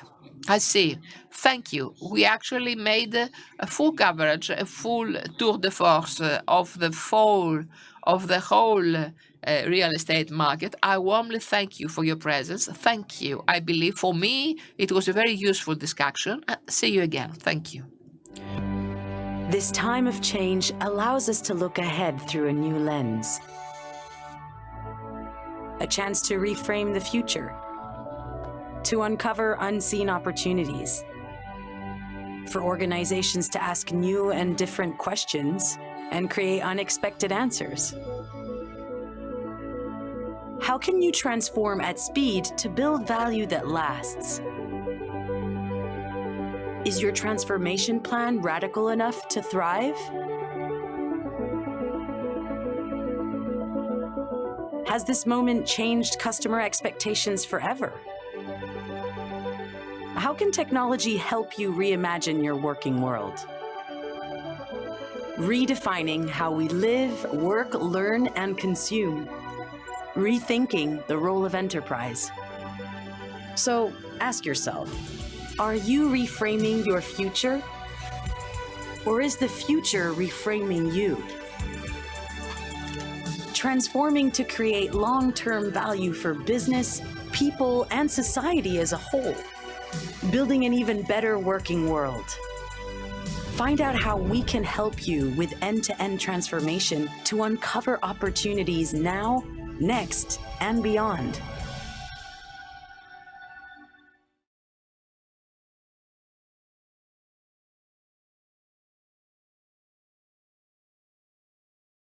Good afternoon, ladies and gentlemen. For one more year, I have the pleasure to moderate, in the context of the Tax Forum, the session pertaining to justice and to the resolution of tax disputes. This session will be divided into 3 parts. And since we have among us some representatives of the legal world, and in order to make the distinction of estates, in the first part we have the Minister of Justice, Mr. Kostas Tsiaras, who represents the legislative estate. executive state, since he is a minister. Then we will have a talk with Mr. Michailis Pikramenos, Vice President of the Council of State. And in the third part of the session, I'm going to have a talk with two lawyers, Mr. Alex Karopoulos and Mr. Panagiotis Pothos. So I would like to welcome the Minister of Justice, Mr. Kostas Tsiaras. I would like to thank him very much since I know that last week he had a very heavy schedule. He had to be present in the Parliament in order to defend the passing of the criminal code.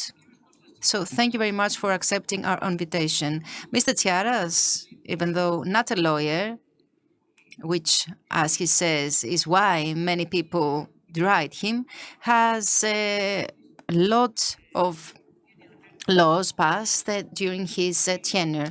I talked earlier about the law that was passed last week. We had also some proposals for the revision of the civil law code. We had also the proposal for a pilot trial, and there are many other activities and laws that have been put forward while he has been a minister. So, the first question I would like to ask the minister is, could you please describe the initiatives that have been taken in the field of justice, taking into account that tax disputes are part of administrative justice? First of all, I would like to thank you for the invitation, and I would also like to tell you that it's a great pleasure to accept your invitation and take part in the Tax Forum. I know that it is an institution that focuses on problems that are existing, and also it is a place where new ideas are being formed. The question you asked me, I believe it can be answered very easily, because what we can see is many developments in the field of administrative justice, and especially in justice. The effort is focused on accelerating justice in all its forms, both in political and administrative courts. But especially when it comes to administrative courts, I can tell you that we have institutionalized the electronic submission of administrative documents. I can also tell you that we have passed the new case law of the Council of Auditors, which is accompanied by a very completed text that pertains to the law and to the operation of the Court of Auditors. I can also tell you that we have realized the establishment of specialized departments that process specific cases in the courts of the country. We have established the statistical department in the Ministry of Justice in order to get reliable data that we will use in order to make any necessary change or reform in the future. And of course, I can also tell you that the effort that is being made is focusing on various different levels. We have already passed a completed law for mediation that facilitates the work of administrative courts. We have also passed the changes in the civil law code, introducing at the same time the pilot trial concept, which is a very important development for the promotion and acceleration of justice. But all of these need to be perceived as part of a wider plan of reforms and modernization of justice. If we had to approach all these separately, we wouldn't be following the right approach, because basically what we have done is from the very first moment I took office, we drafted a very specific and comprehensive plan in order to modernize justice in Greece, to make the necessary reforms, but mostly to create a justice that will be acknowledged and respected by the citizens, and of course justice that will increase this sense of safety for all citizens. And moreover, lately we had a very positive report drafted by the European Commission on the rule of law in Greece. And according to this report, and compared to the European average, we are in a far better position since the Greek citizens show an increased sense of trust to the judicial instruments. We have improved our place by 2 positions. So you understand that this effort is multifaceted, multi-layered.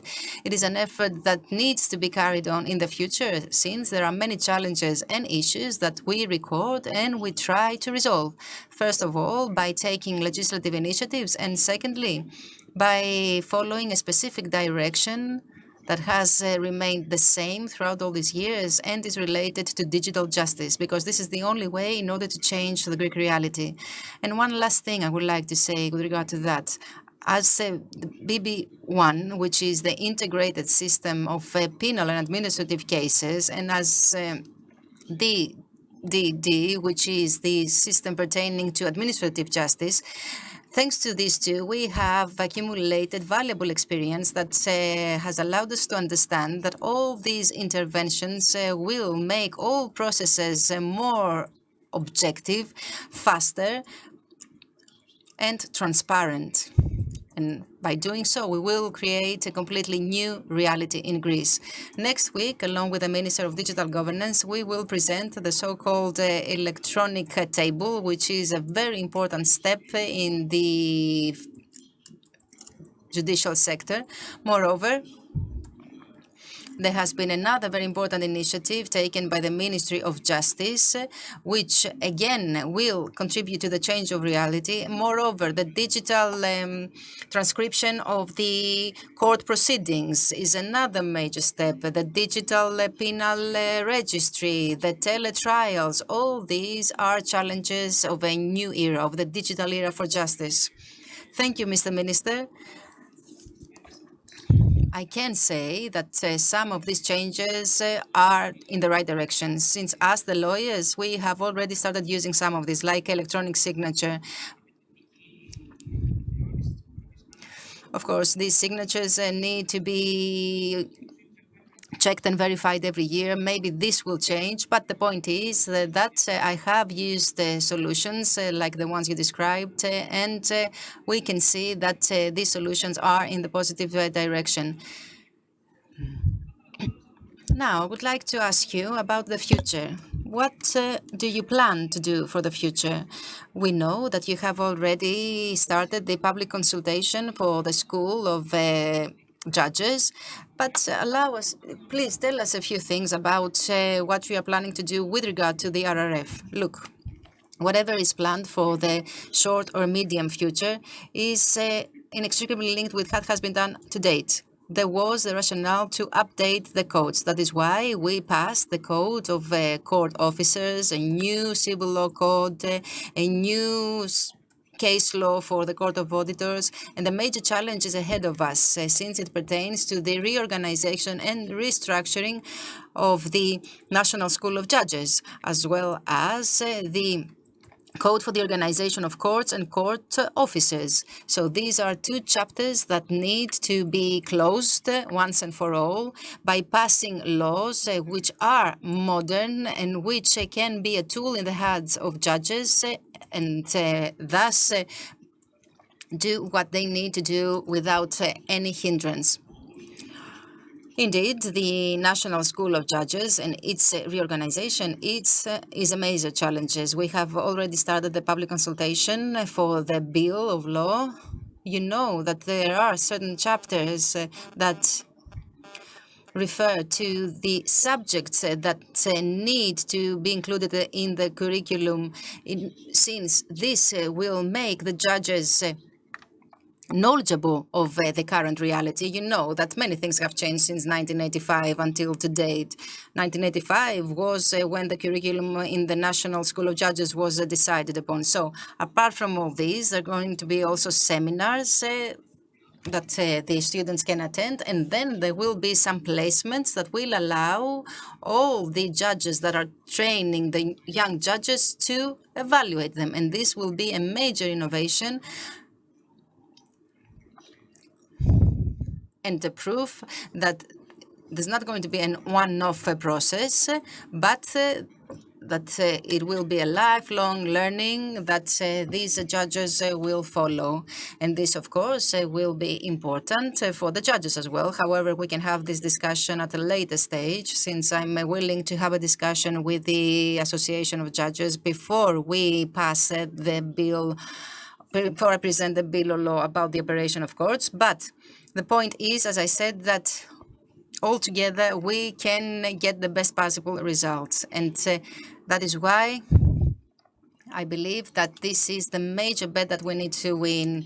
We need to join forces in order to increase the trust that the citizens show to the judicial system and to the role and operation of justice.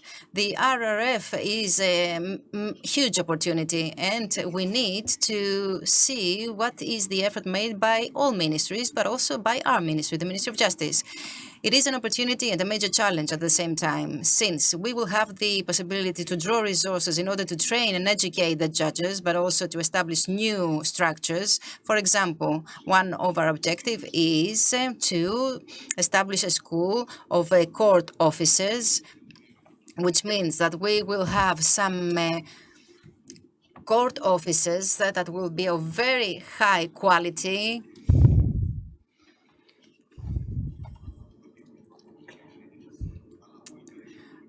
and most of all, we will be able to upgrade and refurbish the buildings where these schools will be housed. Moreover, we have the plans to purchase a new court in Piraeus. The first instance court of Athens will be built just next to the appeals court, thanks to the resources of the RRF. And of course, we have the tenders PPPs that pertain to the construction of many courts in the country or the upgrading of existing ones. So RRF gives us the possibility to modernize the infrastructure and to create an environment that will be favorable to the judge and to the citizens, and thus will allow justice to be attributed faster and better. And of course, all this will create a sense that justice is in the right direction, in the direction of the future of the digital era, which is the only way.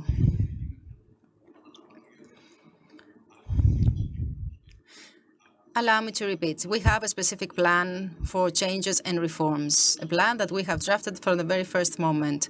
Now, the utmost objective is to make the Greek citizens, and I'm saying this for the second time because I believe it is important, so to make the Greek citizens trustful of the Greek justice. And this can be done by focusing on the three pillars of justice: people, processes, and infrastructure.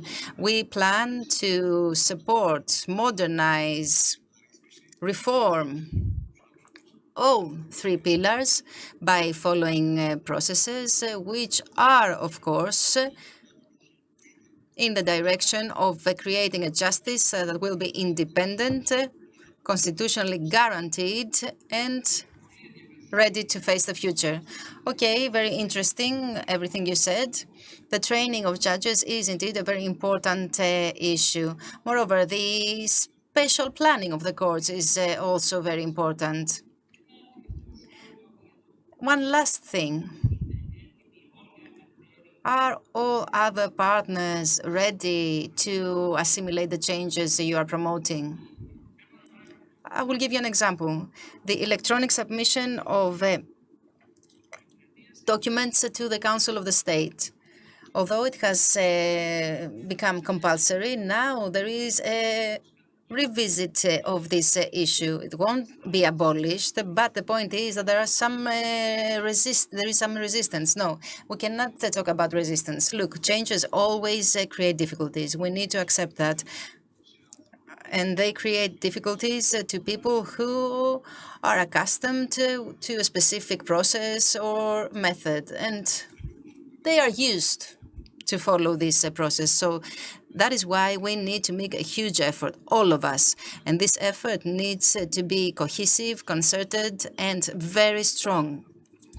You know, what you said in the beginning, that I'm not the lawyer, and many times I'm joking, especially when I'm in the parliament and I'm talking with other MPs who are lawyers.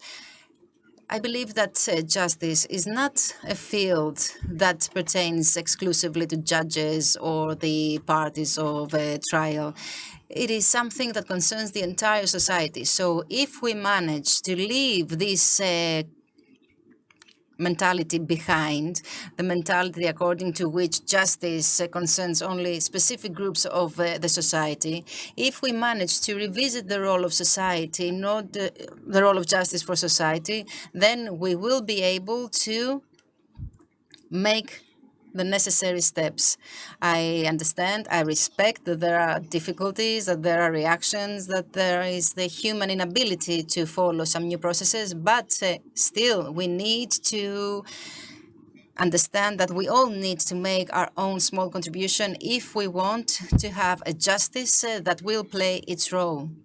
And once again, allow me to say, if we want to have justice that will be to the service of the citizens and of democracy. Mr. Minister, thank you very much for this very interesting intervention and for everything you said about all these issues pertaining to justice. Thank you very much for being with us here today in the context of the Tax Forum. Thank you very much.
So now we shift to Thessaloniki. You have the great joy and pleasure and honor to have a discourse with Mr. Mikhail Pikramenos, who has honored us in the past as well with his presence in the tax forum that was held in Thessaloniki. Mr. Pikramenos has a dual capacity because on one hand, he is a supreme judge. He is vice president of the state court, heading the second department of the state court, which is as well known. He has all the tax affairs. And at the same time, he is a scholar. He is an assistant professor in the law school of Aristotelion Panepistimion in administrative law. Not only that, a lot of other properties. He's an author, but I can't waste any valuable time to refer to all his capacities. Thank you, Mr. President, for your presence here. We will not dwell on the jurisprudence of your court, which is very interesting indeed. And it's a very important source for all of us involved with tax law. I would like, however, to dwell on practicalities, which of course have to do with quality of justice. And let me start from a comment on figures. We already spoke of figures in the Ministry of Justice with regard to the progress of hearings and the pending cases. I would like your comment on the subject.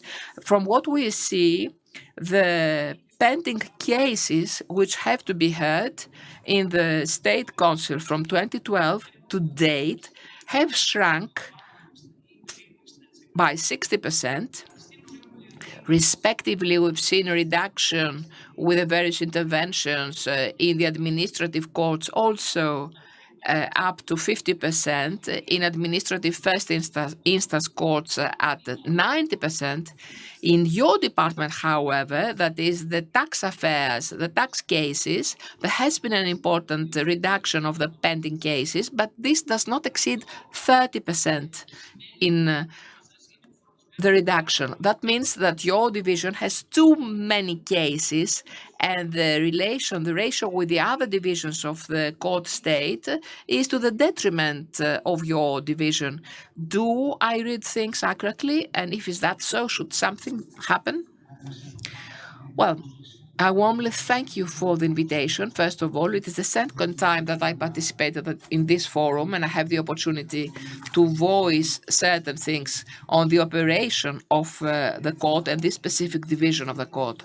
It is true that the second division is the most burdened department of the court state. I have some figures to offer indicatively. From the 1st of January of 2016 to date, 22,000 cases have to be heard, of which 5,000 regarded the second division of the court state. And since we have 6 divisions plus the plenary session, you realize what's the huge burden upon the shoulders of the second division of the state court, which still holds the primal role to date.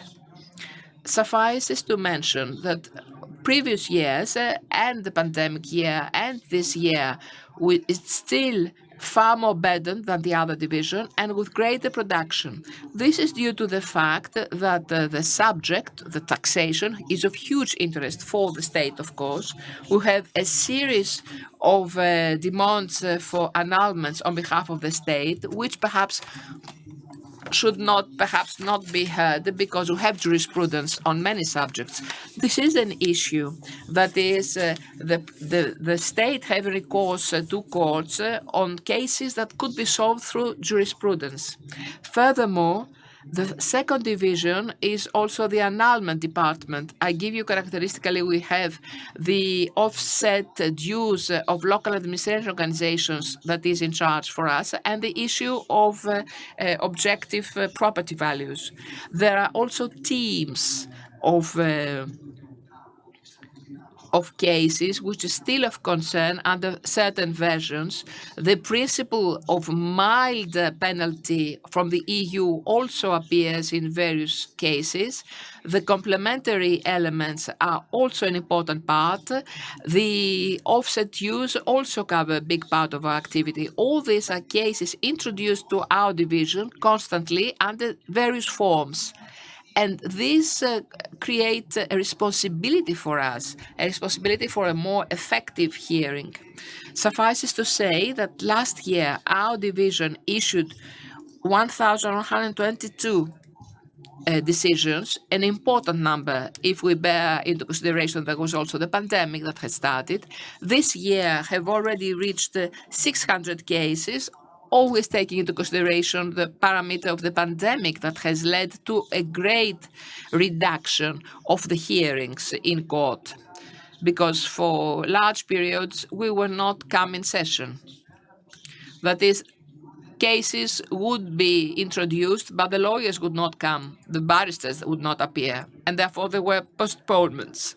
Now, on the issue of postponements, which is a major issue highlighted by the press as well, of course, part of the annulments are to be,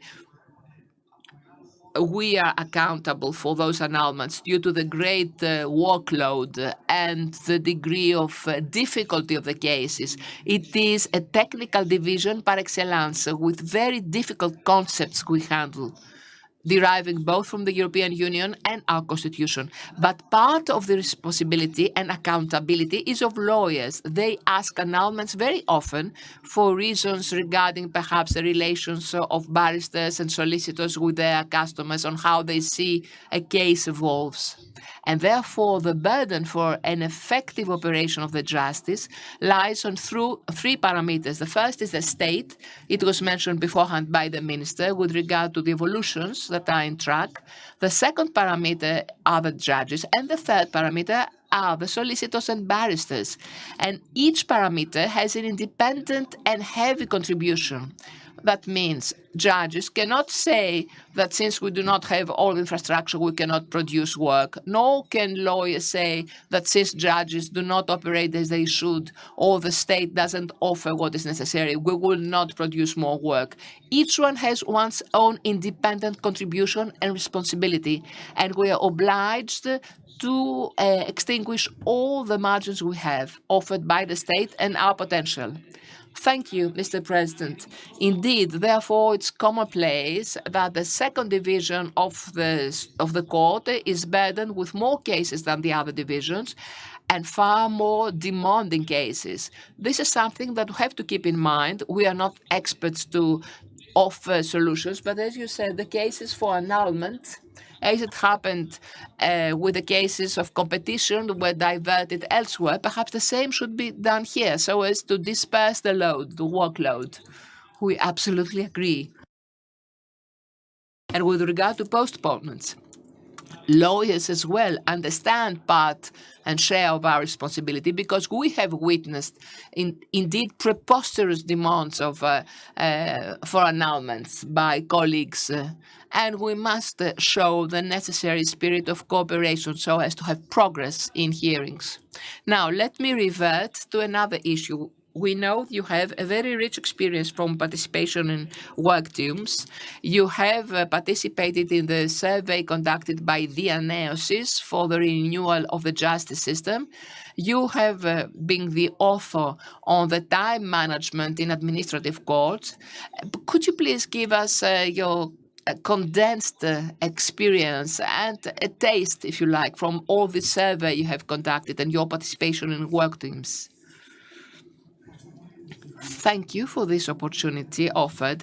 Let us say that reforms is a continuous and constant evolution, never ceases, because problems change in forms. A turning point in my career was when I started the beginning of 2000 participating in European institutions. That was another world. International and European experiences drawn are amazing and give you the opportunity to think out of the box and therefore find new solutions.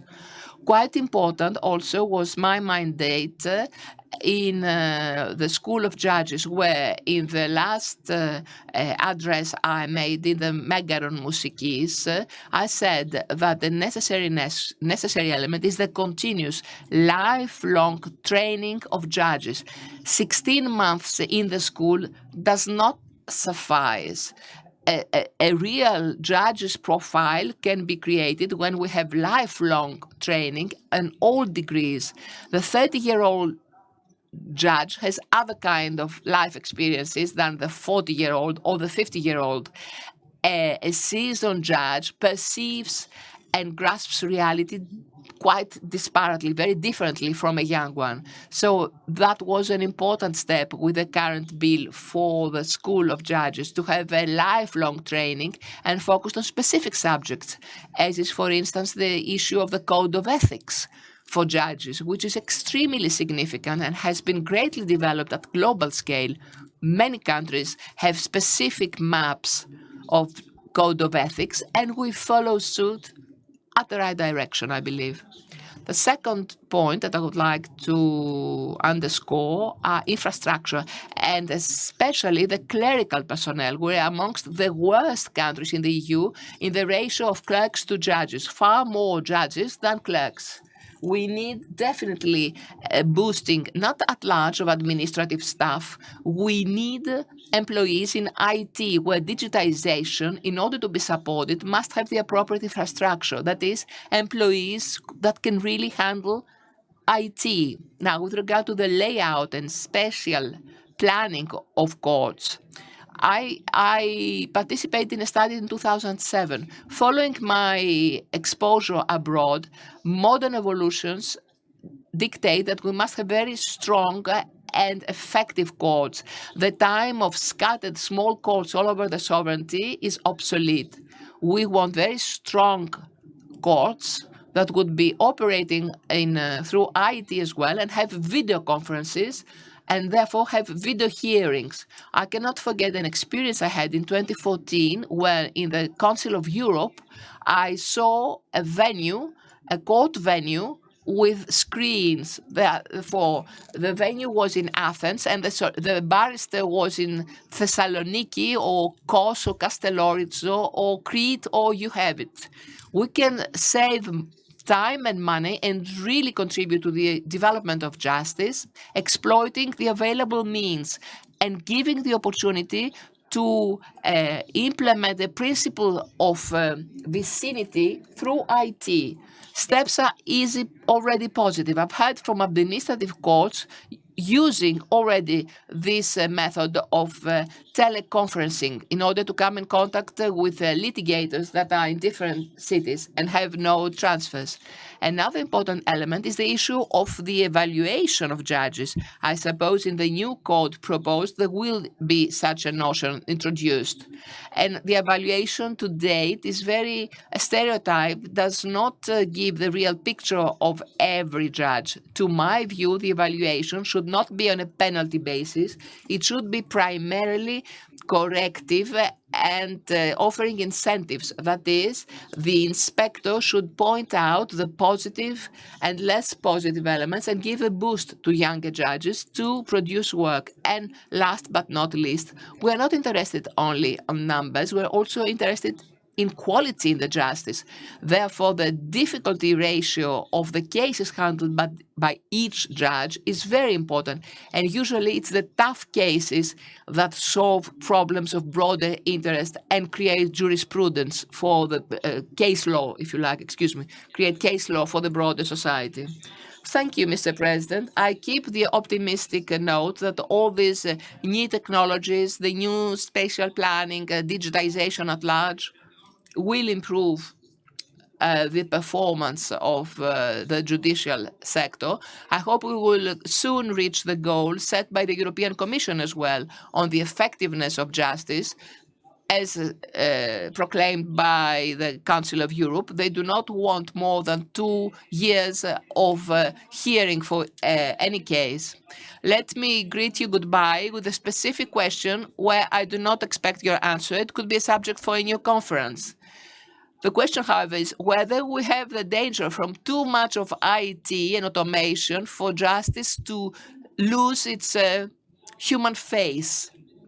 We speak of automated process. It is an issue where this relation with the physical person of the judge is perhaps endangered. I just raise it as a philosophical query to Professor Pikramenos for future discussion in some other forum.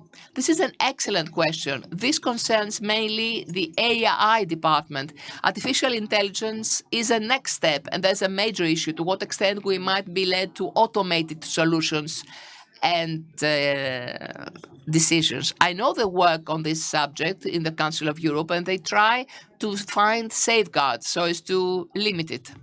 A last comment from the previous discussions. I would like to point out that the judicial control is always a control of margins and limits. It's a law. It is an issue of constitution. A law can very well not be considered effective, but be indeed under the Constitution, what the Constitution stipulates, and the other way around. So justice has specific margin within which it may move. In no case can it substitute the legal power, which is the only power responsible for primary assessment of its regulations. Thank you, President, for your presence. Our greetings to the wonderful Thessaloniki. We hope to have you with us in the future as well. Thank you. Winning performance doesn't happen in isolation or by accident. It requires teamwork. It requires great engineering. The demands are the same for winning on the track or in the boardroom. At Taxand, we have the international tax expertise to help your team perform at its best. Whatever your international tax issues, from transfer pricing to M&A, to indirect tax, to cross-border advisory or disputes. Wherever around the globe your business goes, Taxand has the engineers to ensure that you are leading the pack.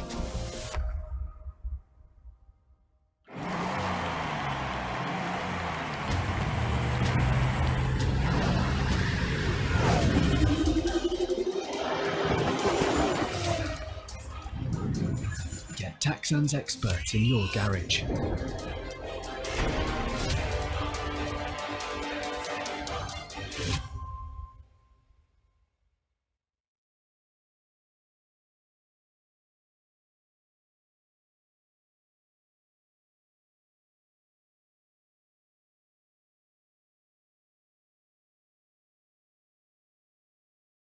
So we're moving on to the third and last part of this session pertaining to the justice sector and the settlement of tax disputes. With me are two distinguished colleagues, lawyers, Mr. Alex Karopoulos, partner in the Zepos Giannopoulos firm, and Mr. Panagiotis Pothos, partner in Kyriakidis Georgopoulos law firm. Both gentlemen are involved in tax disputes for decades, actually, and today they are going to talk about the measures that have been taken during the last few years in order to improve justice. And more specifically, justice pertaining to tax issues. Dear colleagues, during the last 10 years, we had a multitude of laws under the pressure of the obligations stemming from the memoranda.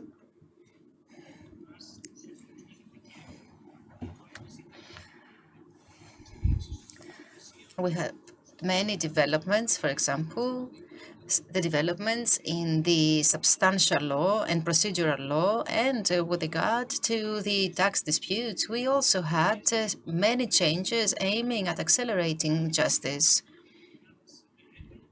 Everything started in 2011 with Law 3200. So I would like you to talk about these two laws and the developments that they brought about, starting with the tax procedure code.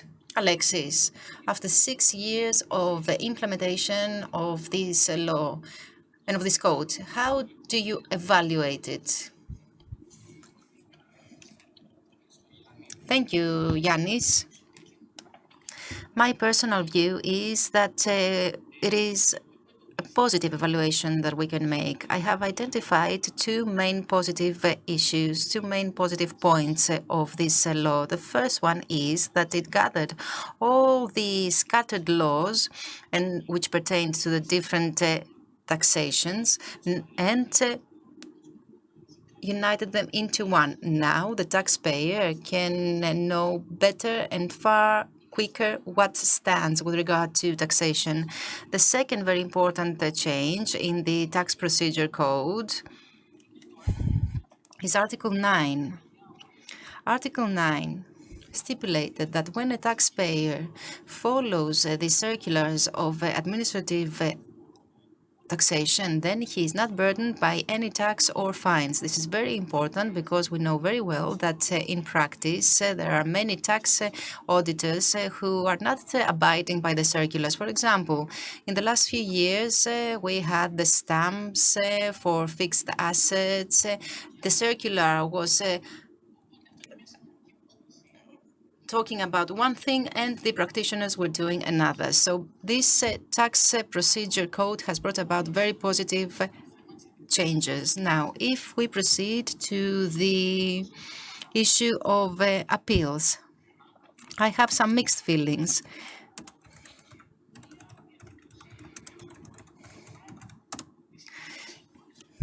The objective of this reform was to simplify the process followed in courts. According to last data,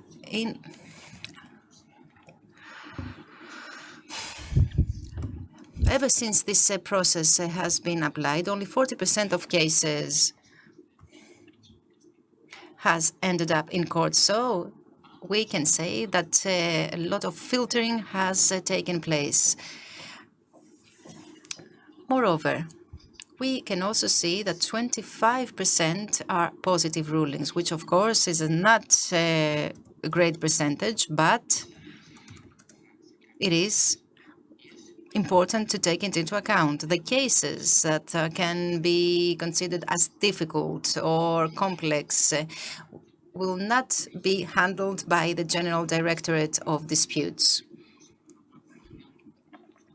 The General Directorate, however, can do other positive steps, like, for example, returning withheld taxes, giving back VAT, in the case of a bankruptcy. In other words, it's making very positive steps. But when it comes to the big and complex issues, the big and complex cases, it lets the court to decide. Panagiotis, what do you have to say? Yanis, first of all, thank you very much. I would also like to thank the Hellenic American Chamber of Commerce for making me the honor to invite me to this conference and allow me to talk about very interesting issues. Of course, I agree with Alexis. In other words, if someone wished to make an overall assessment, the result would be positive. However, there is always the but. In other words, there are issues that should have been treated differently. I believe that the triptych on which the tax procedure code was based was consolidation, simplification, and modernization on the basis of the international best practices. Undoubtedly, when it comes to consolidation, it has been very helpful. And I'm saying so because indeed there were some very fragmented provisions regarding the tax procedure. And it was very difficult both for the taxpayer and the lawyer and the court, the tax authorities to understand and implement.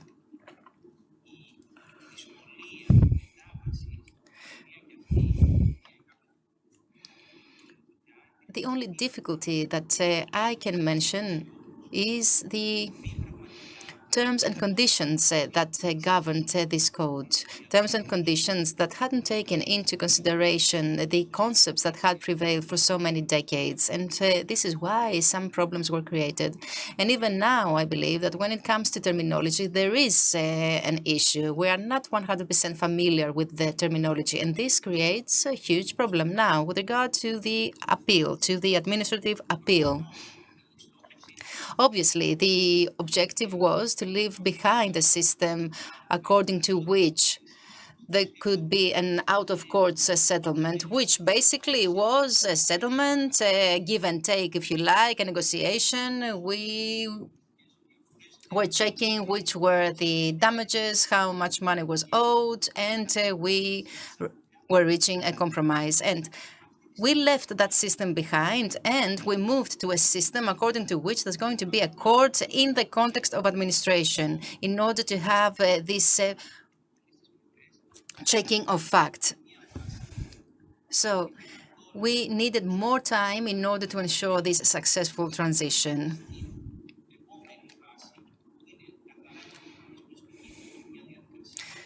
A transition to a new system that is based on administrative appeal, that has specific rules, and that aims at filtering the cases before these arrive before the court, because this is the objective of the administrative appeal, as we all know. It's good to hear that you have a good evaluation of these changes. I want to say that I contributed to the shaping of the tax process code.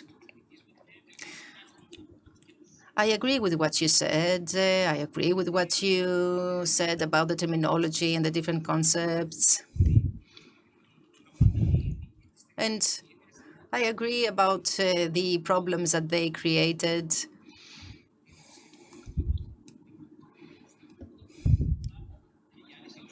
Yanis, I apologize for interrupting you, but I believe that this became even more evident with the so-called revoking statement, where there was a confession, for example, and one could revoke. And all of a sudden, many people reacted to what reactive means. Reactive, they said, and they raised some objections. Yes, this was a very successful step, a very successful institution, and should constitute the priority of ADE.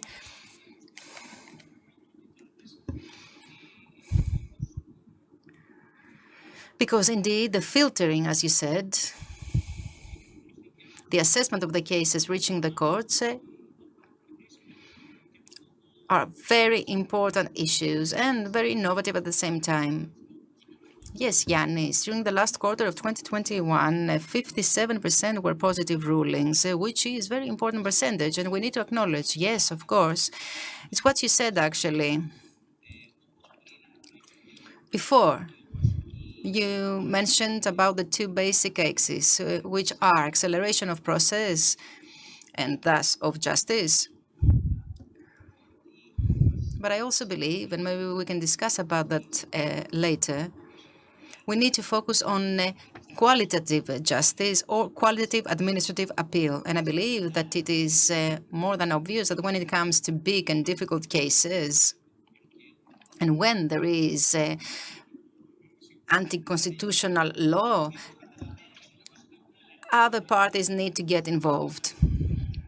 Yes, when it comes to crucial issues, issues that have a materiality and importance both in numbers and in results, I believe that they have a phobic approach. Yes, maybe it would be too much to expect this authority to do everything perfectly. What it needs is the right staff that will be responsible to process even more complicated and complex cases, which, as you said, are more interesting to the wider public. Yes, because we're talking about full control. Let's talk about justice now, administrative justice, and everything that has happened during the last few years. Many changes have taken place. I would like to mention just two, which I believe are very important. The first one pertains to the tax disputes that can now be tried in first instance courts. And the second, the revocation of certain cases. So what can you say about these two? What can you say about these modifications of the case law? Look, 3,200 was a major step forward.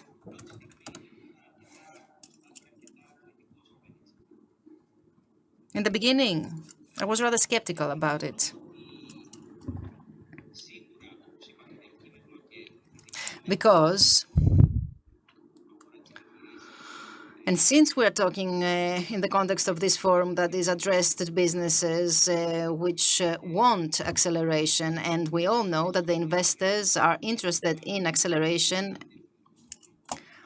and in the taxation system, but also in the time that is required for justice to be given, we need to talk about these issues. We need to acknowledge their importance. We need to acknowledge that time is of essence. One thing is to need 3 years in order to process and resolve a case, and another thing is to need 20 years to do the same. So Law 3200 was an effort to accelerate justice by focusing on the customary and tax disputes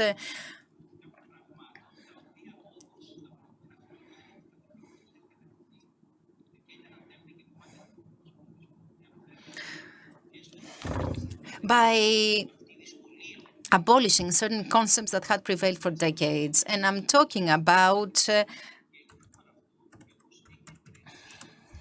this revocation, as you mentioned. And by the way, I am jealous of colleagues who are doing these revocations in the Supreme Court, because they have a wide variety of revoking reasons, whereas we are finding it more hard to do the same in other levels of courts. And, of course, with Law 4646 pertaining to tax disputes was an important law. So, coming back to 3200, I believe that we need to revisit this law. Of course, justice needs to be accelerated, but at the same time, I believe that this shouldn't happen to the detriment of qualitative justice. And of course, there are other issues like the one you mentioned with the single instance of a jurisdiction, because, okay, maybe you have a very good judge, but for better or worse, tax issues and tax disputes constitute a combination of tax law, corporate law, and of an economic character at the same time, which I believe a judge in appeals court is not fully capable of processing. And this is also related to the education and training of judges, which is another very important issue. So if you have this single instance court responsible for resolving the issue, then how can you possibly take this case to the Council of the State if this is needed? I believe that this is something that needs to be revisited, because the only way that one can follow in order to take the case to the Council of the State is to diverge from the law. I agree with Panagiotis. Acceleration was indeed achieved to a great extent, because now in the Court of Appeals, approximately 6 months are required for a case to be processed. In 1 year time, a ruling will have been issued. But if the Court of Appeals doesn't comprehend the real case fully, then the taxpayer has no other possibility to take the case before the court and to be listened about real and important incidents and cases. And I believe that the Council of State and the revocation does not examine the arguments behind the ruling of the Court of Appeals. So there is an issue of interpretation of the law that is related to the revocation and to its acceptance. It is not clear exactly which reason for revocation is accepted or not. And the biggest problem is the complex tax issues that the court has to handle. Issues pertaining to permanent residences or transfer pricing, especially when it comes to transfer pricing, there needs to be a support by an economist. We have seen that repeatedly in the cases that we have handled. We need the support of an economist. And I don't know whether a proposal could be, for example, to have a legislative provision like the one pertaining to the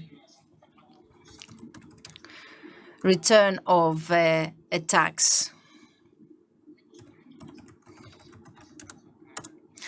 Maybe something similar could happen for transfer pricing cases, in which there should be a contribution and support of experts.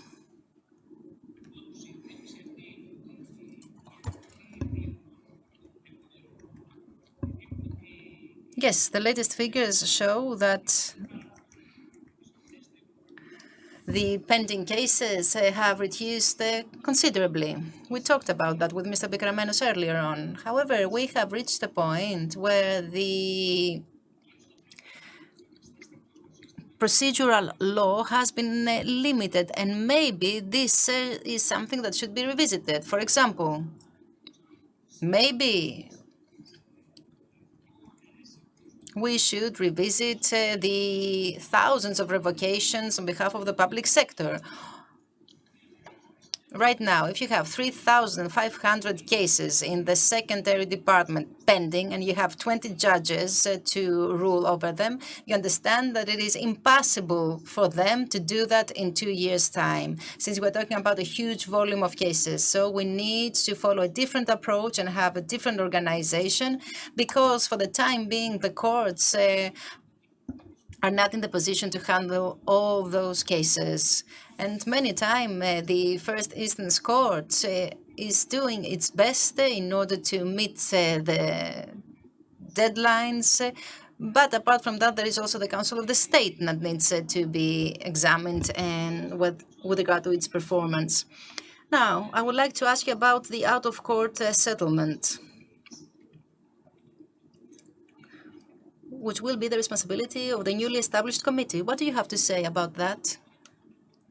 Allow me to say that it is a failed effort. Although it started as a fast-track procedure in order to resolve cases, and I'm talking about tax certificate, I'm talking about eliminations. So basically, it was a step in order to reduce the load that the courts had to handle by continuously extending the deadlines for rulings.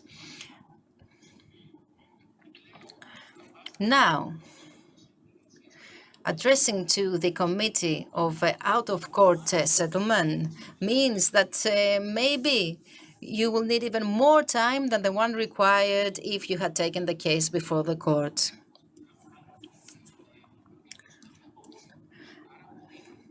And The problem is that you may have spent so much time and no ruling is issued, which means that you need to take the case back to the court. So this committee was something promising in the beginning, but it proved to be failed.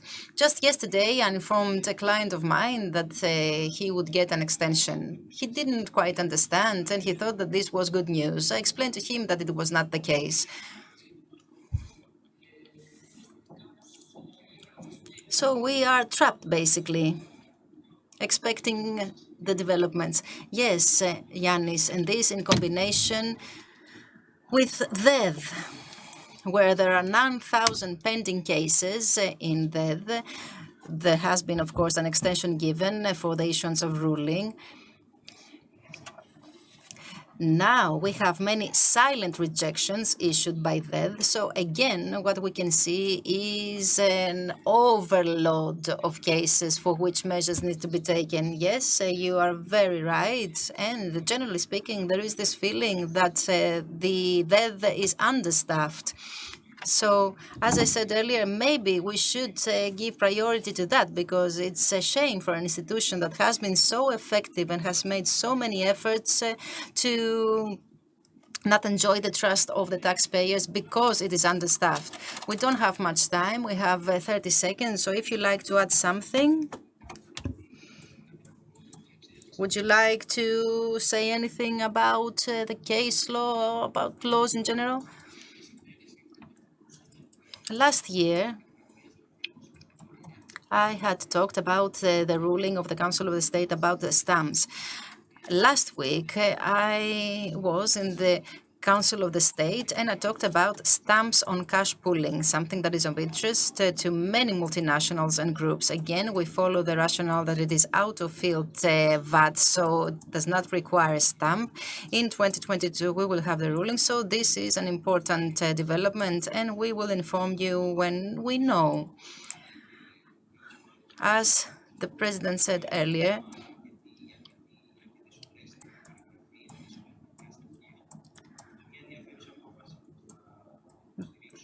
an important decision that we will support will pertain to the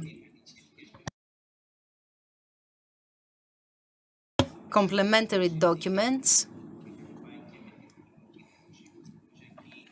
complementary to the tax return, that is.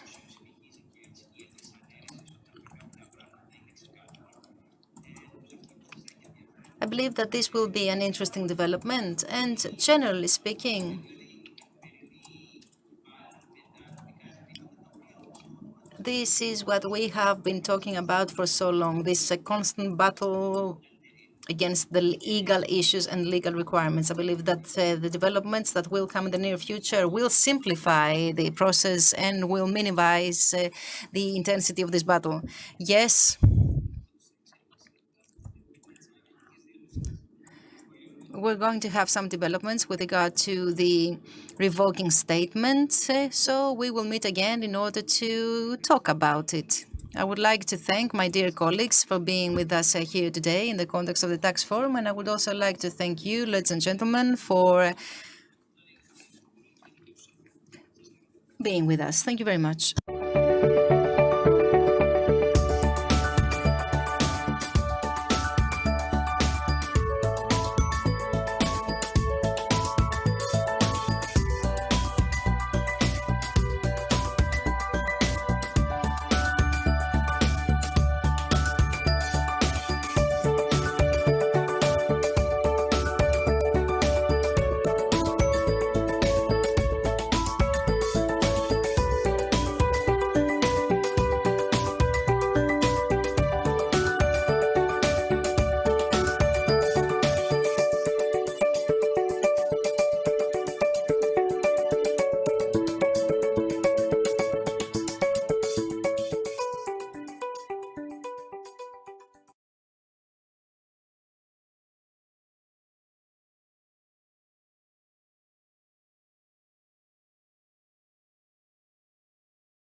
nice. So let me thank the chamber for the invitation extended to me that gives me the opportunity to participate once again in the tax forum. And let me tell you that it's a very conscious choice to discuss with a businessman. It is interesting to discuss about taxes and economy, but taxes would be senseless unless there were production, unless there were productive tissue. Therefore, I will be discussing today with Mr. Klimis Tsaklidis, which is a classic medium company, which is in the spine of Greek economy. Mr. Klimis, why is the company that you represent today a classic paradigm of a Greek company? Good afternoon to all. First of all, allow me also to thank for the invitation and the opportunity given through this forum to express and convey some concerns that pest the classic, so-called classic Greek companies. Now, to address the question, with we have 9 billion euros of turnover, and we employ 80 persons, more or less. And it's a classic Greek company because we are a purely family company, as it happens with most Greek companies, governed intensely by the family character. Well, this is all, more or less, what I want to say. Well, that's very interesting, says the moderator. It's true that Greek companies do have the family element very intense, even if they are SE, LTD, that is, regardless of their legal form, the family character is an element. This, besides, Eliot says, in Greece, the capital has a name and surname, while in classical capitalism, this doesn't apply. On the other hand, these companies, can they stand in the globalized environment? That is, companies that have very intense family and personal characteristics in the administration. Can they withstand and uphold competition? Not only can they survive, but actually they can also thrive, to my view. I usually hear that the size of these companies is a deficit, is a disadvantage vis-à-vis big companies, but the flexibility of our size is an advantage, actually. Besides, recently we have seen that many big companies have turned to subcontracting, aiming at a more effective, productive operation. I suppose that you're also assisted by the evolution of technology, IT, that is taking orders, placement of orders from abroad. Yes, obviously, yes, we're greatly assisted in that.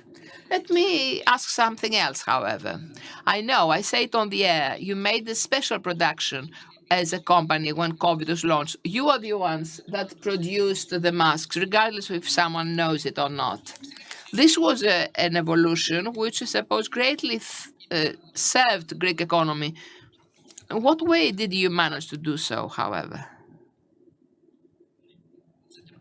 How were you linked with the production? Yes, it's true that we are the company that was the first to produce the well-known masks against COVID-19 in cooperation with the Medical Society of Thessaloniki and the president, Mr. Exadaktilos, who presented the respective technical standards. We managed at the very beginning of the pandemic to adapt and transform our assembly line so as to plan and produce and provide to all Greek hospitals, and not solely there, masks, and a very competitive price, even vis-à-vis the imported masks from China. So this was a great feat. For me, it's a great important element and shows what is the offer of Greek economy, especially when it is a productive company. And therefore, I consider that it's interesting to view how these companies survive. Can these companies, however, without having the staffing of the technocrats, but staffed through members of the family, can they stand and uphold competition, global competition? Well, listen, the BOD by members of the family is at the first steps of those companies. If at the same time with the growth technocrats are not involved in BOT, but always in cooperation with the shareholders, we will never have a successful paradigm. Therefore, my view is that a rational coexistence between technocrats, executives, and members of the family is an advantage and a key to success. So that is very pleasant. Let me ask something more that we perhaps should view.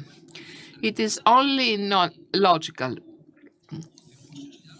if the public dialogue and discourse in the country mentions those companies, I suppose that the state should also be beneficial vis-à-vis those companies, although this is not the case, I believe. Do you believe that there are actions that or steps that the state should take? Well, that's clear. Yes, there are such measures that are beneficial for such companies. Could you rephrase your question again? Says the discussant. Yes, the question is whether the Greek state supports, as it should, the Greek companies, or does it have as a primordial mission attracting foreign investment?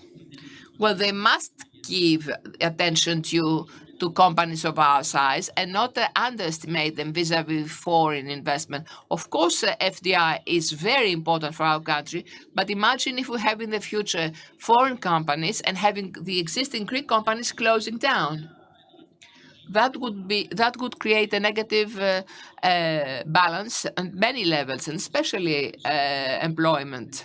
Well, you see, in Greece, more than 55% of the labor market is covered by SMEs, and therefore what we call a classic Greek company. The law, however, the recent law on mergers and cooperation, isn't it a law that offers incentives and assists companies to be enhanced, perhaps to overcome also this family character? Would you believe that it will yield? To be honest, I do not believe so. I'm not a firm believer of that, because looking back to the tax history, there have been many similar situations and bills and laws adopted that did not have the respective result. I don't know what will change now. And I wonder whether we aim at real economy, as we said. We speak of family companies. I consider that during the adoption of such bills, we should put the emphasis on the social theory of Greeks, that they all want to be bosses of themselves. That's why they don't attain their goal. Yes, I suppose you're right. Anyway, you are young, so whoever examines the history of the country will see that indeed such a law has existed. 2326 of 96 was a major effort for that, but has failed. There are many such laws in Greece which did not manage to convince the Greek small or medium-sized company to merge with others. And perhaps the view here that economy is a social science and therefore it's justified. When one drafts a bill, one must bear into consideration the social data, because unless one takes into consideration social data, this Greek society particularities, if you like, one is doomed to fail. Another, however, interesting issue is this transfer, the passing down from generation to generation. And we should discuss it here with regard on how this is passed over, and also the latest law on tax exemption for property value up to 800,000 euros. Well, listen, the major problem is the greater tax burden due to inheritance taxes from one generation to the other. And this is something that has to be examined. It's true that 800,000 euros tax exemption is tax exempted, is towards the right direction. But which SME which competes at global scale has so low equity? And if it does so, 800,000 euros do not cover merely that gap, that is the shares inheritance from a generation to the other, but as it was mentioned beforehand, it's the issue of property, of real estate inherited. So yes, this law is to the right direction, But we should examine separately the issue of equity share inheritance from one generation to the other. Unless this happens, there will be negative prejudice against family companies, I believe. Well, yes, indeed, there is a great concern. But there is currently a disposition according to which the transfer from a legal entity to a legal entity is tax exempted, while this is not the case for physical persons, which existed in the past. In 2003, we had the law when there was inheritance in a family company from one generation to the other, there was a special regime where the shares were inherited with a mere 1.2% tax, a kind of stamp fee. And this offered the possibility to have a succession in Greek companies, which has helped in the evolution in due course with regard to what we currently witness in Greek companies. And I believe that we should examine it. Yes, something similar should happen now as well. Yes, you're right in that, in this process. Let alone, when I think of it, what pops in mind is another element of concern. Perhaps you don't know it. The way this inheritance share value is calculated. The particularity is that we use the old tax regime and with reference to accounting standards which are abolished. The presidential decree, therefore, that is abolished is currently the basis used for the way in IRS services try to calculate the tax on the shares inherited, passed down. Yes, it's true. You consider, however, the current regime according to which these companies are treated. Does it help them in attracting personnel? Can they do something more? Listen, as you said beforehand, prosperity of companies, medium-sized companies, helps at the level of unemployment a lot. Would you be able to attract people from brain drain? Yes, either brain drain or brain gain, whatever. Let us view the problem per se. We want to bring back a Greek scientist or keep a Greek scientist not leaving the country, be it an engineer, an economist, whatever. The specific person makes the choice to leave the country, mainly due to the many advantages offered by other countries, Germany, Switzerland, and so forth, in payment and so forth. Now, whether us SMEs offer respective salaries, no, definitely we cannot. Of course, we could offer a very decent income to that person, and why not also offer some dividend from profitability. But this is banned. Yes, it's not only banned, but also it is taxed. So we don't only have the taxing, additionally we have the social security funds of additional contributions on any bonus one would like to offer to such an employee. Yes, you're right. I must tell you, actually, in our city, in Thessaloniki, there is a big history. It is one of the irrationalities in the Greek reality. When one wants to retain an employee, put him a shareholder in the profits, then one has to pay not only taxes, but also additional social contribution. That is at 50% of the salary.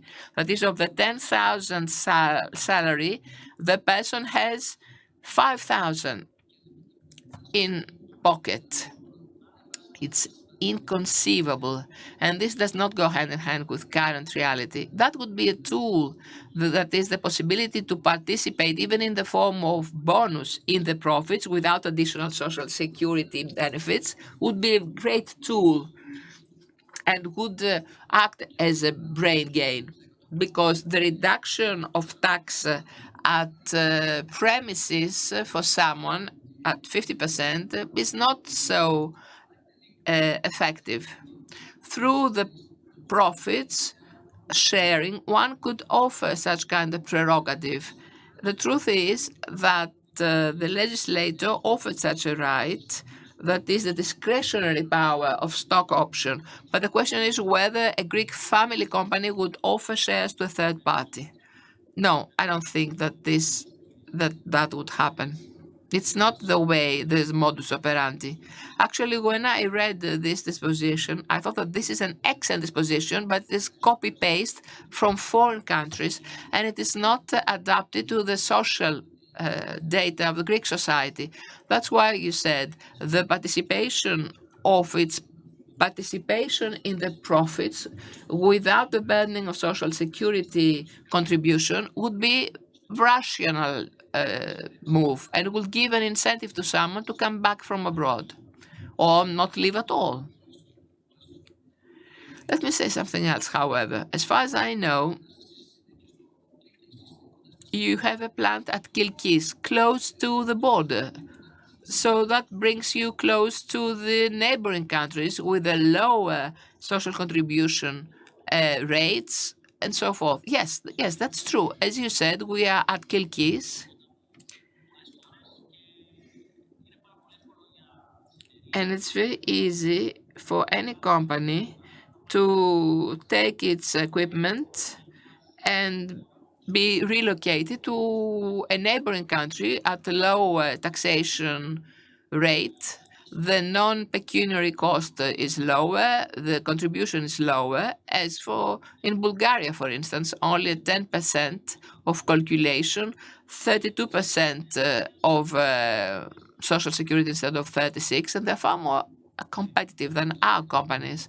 And now that you see it, I think that there was a program in 2007 to boost those companies so as to maintain the personnel there and have them supported, which, if I'm not mistaken, you collected last year. Yes, 10 years at the time.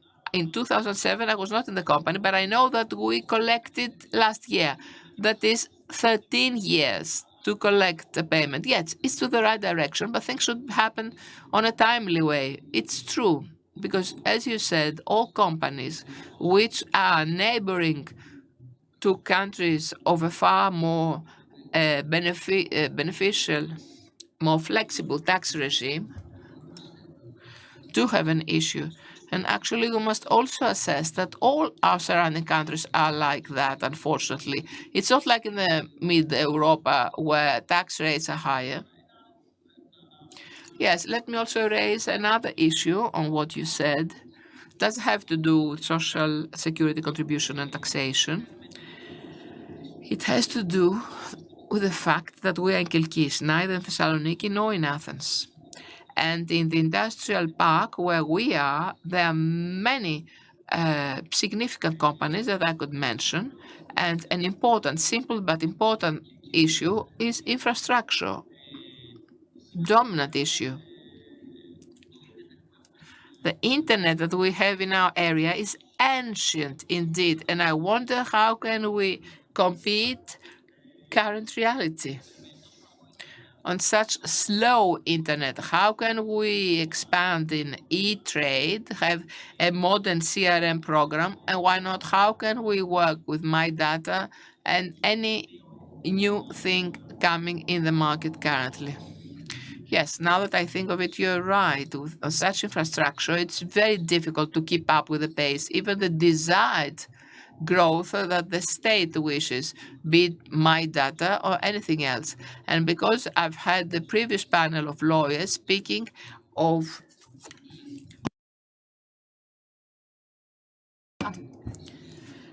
although this is valid and not applied and implemented by the IRS, is something that passes.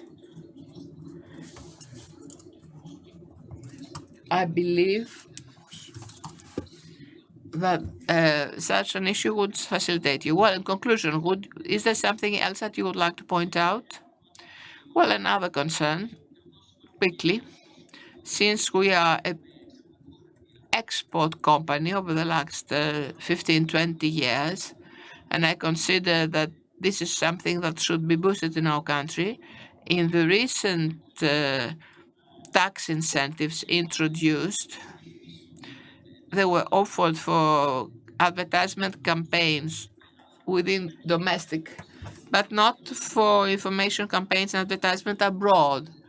They should think of that. Yes, you're right. Yes, you're absolutely right, because that disposition refers that advertisement concerns those who are in the Greek registry. You're right. The state should do it.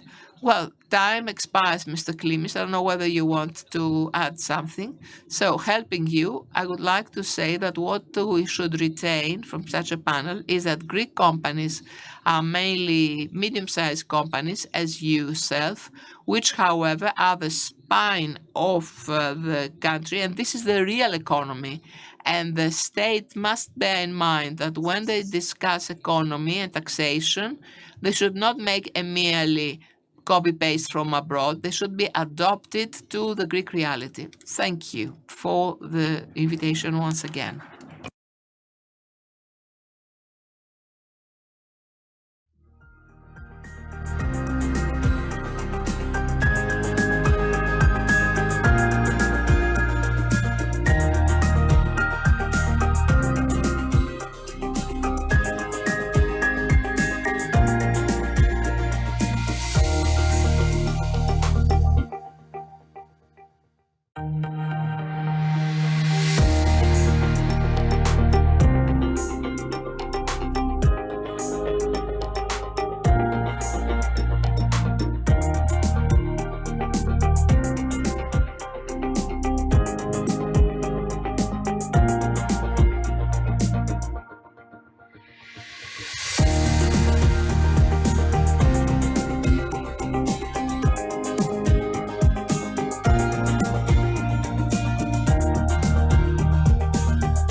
Είναι μια χώρα στην οποία μπορεί κανείς να έχει μια εξαιρετική ποιότητα ζωής. Η κουβέντα εξαιρετική ποιότητα ζωής ηχεί πολύ έντονα και με μεγάλο βάρος στα αυτιά των ανθρώπων οι οποίοι πλέον έχουν την οικονομική επιφάνεια να την επιλέξουν και να την πραγματοποιήσουν. Άρα λοιπόν είναι σωστό Ασφαλώς και είναι σωστό η Ελλάδα να προσπαθεί σε αυτό το διεθνή ανταγωνισμό. Υπενθυμίζω ότι και η Ισπανία και η Πορτογαλία και η Ιταλία έχουν θεσπίσει πριν την Ελλάδα ανάλογα καθεστώτα που αποσκοπούν, και μάλιστα ορισμένα είναι και ευθέως συγκρίσιμα, που αποσκοπούν στην προσέλκυση αυτού του υψηλού εισοδήματος και θα έλεγα υψηλής καταναλωτικής δύναμης επίπεδου φορολογούμενους και πολίτες στη χώρα. Τώρα, από όλα αυτά τα οποία έχουμε ακούσει, από όλα αυτά τα αναπτυξιακά φορολογικά καθεστώτα που προσπαθούμε να φέρουμε και στην χώρα μας, υπάρχει ένα καθεστώς για τα φυσικά πρόσωπα υψηλής οικονομικής επιφάνειας, όπως λέμε και εμείς στους δελφούς, το High Net Worth Individuals. Αυτό μοιάζει να είναι το πιο ελκυστικό. Δηλαδή, τα φυσικά πρόσωπα εύπορα να έρθουν στην Ελλάδα φορολογικά. Δεν έχει τύχει όμως ευρείας αποδοχής, κύριε Πούλιο, αυτό το πρόγραμμα. Για ποιο λόγο? Μίλησε και ο συνάδελφός μου, ο κύριος Τούντας, από την EY χτες για αυτά τα καθεστώτα αναλυτικά. Ευχαριστώ που μου κάνετε αυτή την ερώτηση, γιατί πάμε πέρα από αυτό το οποίο ακριβώς προβλέπει ο νόμος. Έχω την εντύπωση ότι οφείλεται σε δύο παράγοντες. Τον έναν μπορώ να πιστοποιήσω ότι είναι από δεδομένα έρευνας, δηλαδή έχουμε ανθρώπους που μας μιλάνε. Το άλλο είναι η εντύπωσή μου και μόνο. Το πρώτο είναι το ότι οι υψηλού εισοδήματος ή υψηλού πλούτου ιδιώτες παγκοσμίως δεν είναι άνθρωποι που εύκολα θα αλλάξουν τις σταθερές της ζωής τους. Δηλαδή δεν είναι οι τύποι οι οποίοι θα κάνουν forum shopping ψάχνοντας να βρουν την καλύτερη χώρα για αυτή τη χρονιά και μετά αν βγει μια άλλη καλύτερη χώρα για την επόμενη χρονιά να αλλάξουν κλπ. Είναι άνθρωποι οι οποίοι κάνουν έναν προγραμματισμό ο οποίος καλύπτει τις βασικές τους παραμέτρους. Η χώρα μας είναι τέτοιος προορισμός, τον οποίο μπορεί κανείς να εντάξει αυτό τον προγραμματισμό, και είναι άλλη μία από τις χώρες που ήδη προϋπάρχουν. Είναι καινούργια αυτά τα καθεστώτα, κύριε Τσεκούρα. Δεν περιμένουμε ακόμη, θα ήταν νομίζω παράλογο να περιμένει κανείς να υπάρχουν 10.000 άτομα να χτυπάνε την πόρτα της Ελλάδος υψηλού εισοδήματος και να λένε κάναμε τώρα Έλληνα φορολογικό κάτοικο με αυτό το καθεστώς. Από την άλλη υπάρχει ένα ζήτημα το οποίο είναι τεχνικό και το οποίο έχει να κάνει, γιατί αυτοί οι άνθρωποι τα μελετούν πριν να τα κάνουν, έχει να κάνει με το ότι φοβούνται μερικές φορές να μην η παρουσία τους εδώ ή η παρουσία τους οπουδήποτε να μην τραβήξει και την φορολογική έδρα των νομικών προσώπων που εξαρτώνται από αυτούς. Για παράδειγμα, αν For example, Dassault, οποιοδήποτε Dassault or any Dassault. I'm just giving you an example. If they were to come to Greece and be considered as a high net worth individual according to Article A, then he should have a guarantee that his companies, when he replies to an email from Greece or when he is performing an administration act, that he wouldn't be taxed in Greece as if he brought his taxation residence here and here. For example, the one who purchased the Scorpios Island, does he get any guarantees that his companies will not have any problems with the Greek taxation? This is a void that still exists, and which takes me to another point I want to touch upon, the family offices. They are an institution which Greece introduced last February in order to frame exactly these high net worth individuals, these citizens of high income and wealth who would like to relocate in Greece.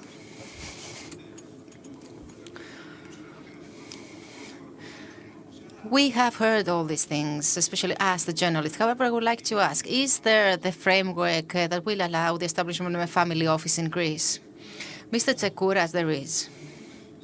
But it is not completed. This is the but that we always need to mention. Yes, there is always a but. You will allow me to be very specific because I don't want to sound theoretical. The legal framework exists. The provisions have been institutionalized last February.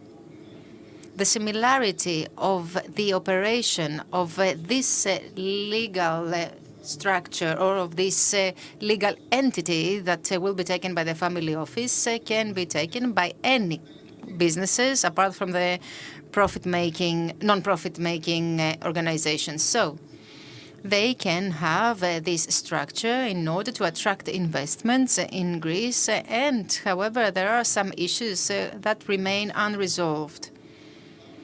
However, this institution was deeply criticized by a large part of the press when it was first institutionalized.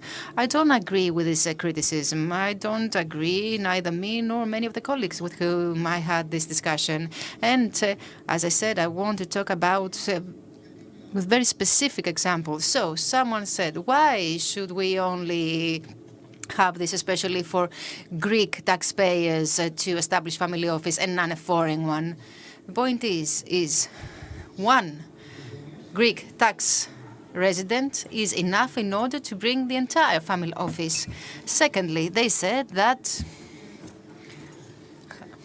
why should there be only a 7% markup to the expenses in the family office here? Why shouldn't we approach it on the basis of Law 89, depending on the services that it provides? Why shouldn't we give 5 or 10%? Or many people said that there is a very limited definition of a family. In other words, why should the next generation be considered as family and not a wider concept of a family? But very easily, a family office, if it stops serving two generations, father and son, or grandfather and father, then it can easily be transferred to the next generation with minimum tax burden, if there are any, actually. Another criticism was pertaining to the amount of expenditure that is required, 1 million,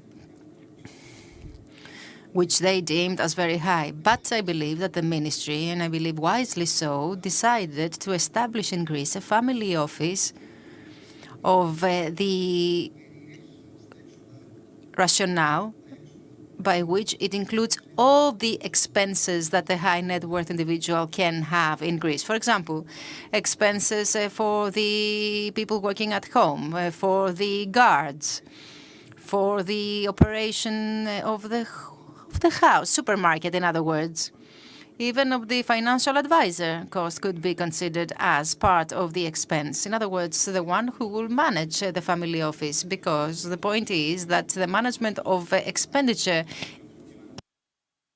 is actually important and can define the establishment of a family office. But what is a family office? Family office is the supporting structure of those wealthy individuals who opt for Greece in order to become a tax resident. It is a support structure that has secretaries, has advisors, and definitely it has expenses. Maybe the lawyer is not working in Greece, but it certainly incurs certain expenses. The lawyer may be working in Lebanon, for example. Still, he will invoice his services to the family offices, and this expense will be taken into account. Yes, of course. Can I ask you something else in order to see whether there is a real incentive or not? Because right now, we don't have any family offices in Greece, okay? If a wealthy individual, or let's take a wealthy family, will they take the family office from Singapore or from anywhere else and bring it to Greece? Because you said earlier that a physical person that is wealthy will not change so easily the location of the family office, will not choose Greece in order to start business activity or be taxed here. So why should a big family do that? And we're talking about not one member in the family, but many members in the family. Why should they make this decision? Very good question. It is true, and I would like to repeat it, that these people do not make fast or easy choices. However, Greece is a country that can play this role. It is a country that has a very high standard of living. Life in Greece is of great quality, and now all people know that. It is a country that has a stable legal status. It is a country that has specific small problems like any other Western country of the developed world has. And it is a country in which with 100,000 euros, the physical person, or 100,000 and 20,000 the wife and 20,000 the child per tax per year, given that if you are a net worth individual according to 5A in Greece, you don't need to declare your tax revenues from anywhere in the world. Now, and thanks to all this, Greece gets an important role to play, and it is a serious choice. Yes, but you said earlier that we shouldn't expect this to happen overnight. In other words, even if we have family offices or wealthy physical persons, we need to allow some time. Isn't it right? Yes, and it is the time that is required by the Ministry of Finance and by the Ministry of Development in order to work together and issue the joint ministerial decision that will clarify a very pivotal issue, which is, in our view, the only real issue on the basis of which criticism can be made. It is an issue that needs to be resolved so as this institution can become a reality. And I'm talking about, of course, the issue of attracting the foreigners who want to establish an investment residence here in Greece. In other words, if there is the slightest suspicion, to put it in English, since it's an international terminology, okay, if the attraction of the tax residence of the companies in Greece happens because of the high net worth individual being in Greece, or of the actions that this individual proceed to,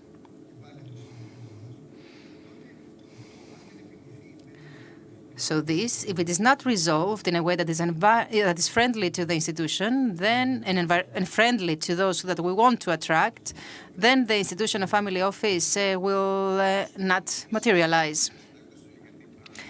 As a financial editor, since you talked about the mass media before,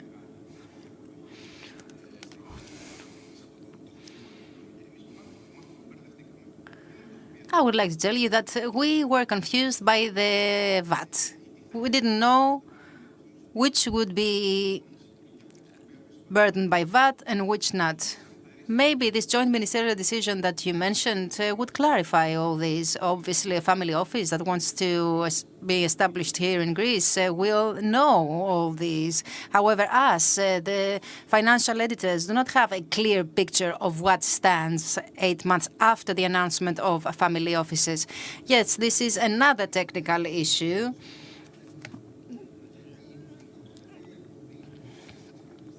Which will undoubtedly be clarified by the joint ministerial decision. What you insinuate is that there is an exemption from VAT given to the family offices. Now, the way we understand it, if the family office invoices for its expenses for this 1 million, so if it invoices a physical person that is the member of the family that has established the family office in Greece and is its shareholder, then comes the Ministry of Finance that says, okay, you will have a VAT exemption. But if the family office invoices the expenses on the name of a company of the group operating abroad, then all the rules applying to VAT will be applied. In other words, it is an exemption that may sound strange, but if you interpret it in the wider context, you will realize that it is a very legal exemption in accordance with the existing laws. Mr. Poulios, unfortunately, we don't have any more time. I believe we kept the time given to us. Thank you very much for being with us. It was Mr. Konstantinos Poulios, partner, tax services at Grant Thornton Hellas. Thank you very much. We would like to thank all of you. We will be back again in a few minutes in order to see what stands for the transfer pricing.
We resume our works.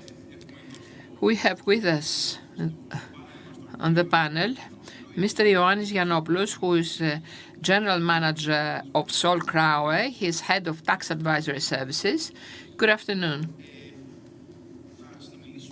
We will converse on price transferring. It is a subject concerning entrepreneurship of our country as well, because we operate within the European Union anyway.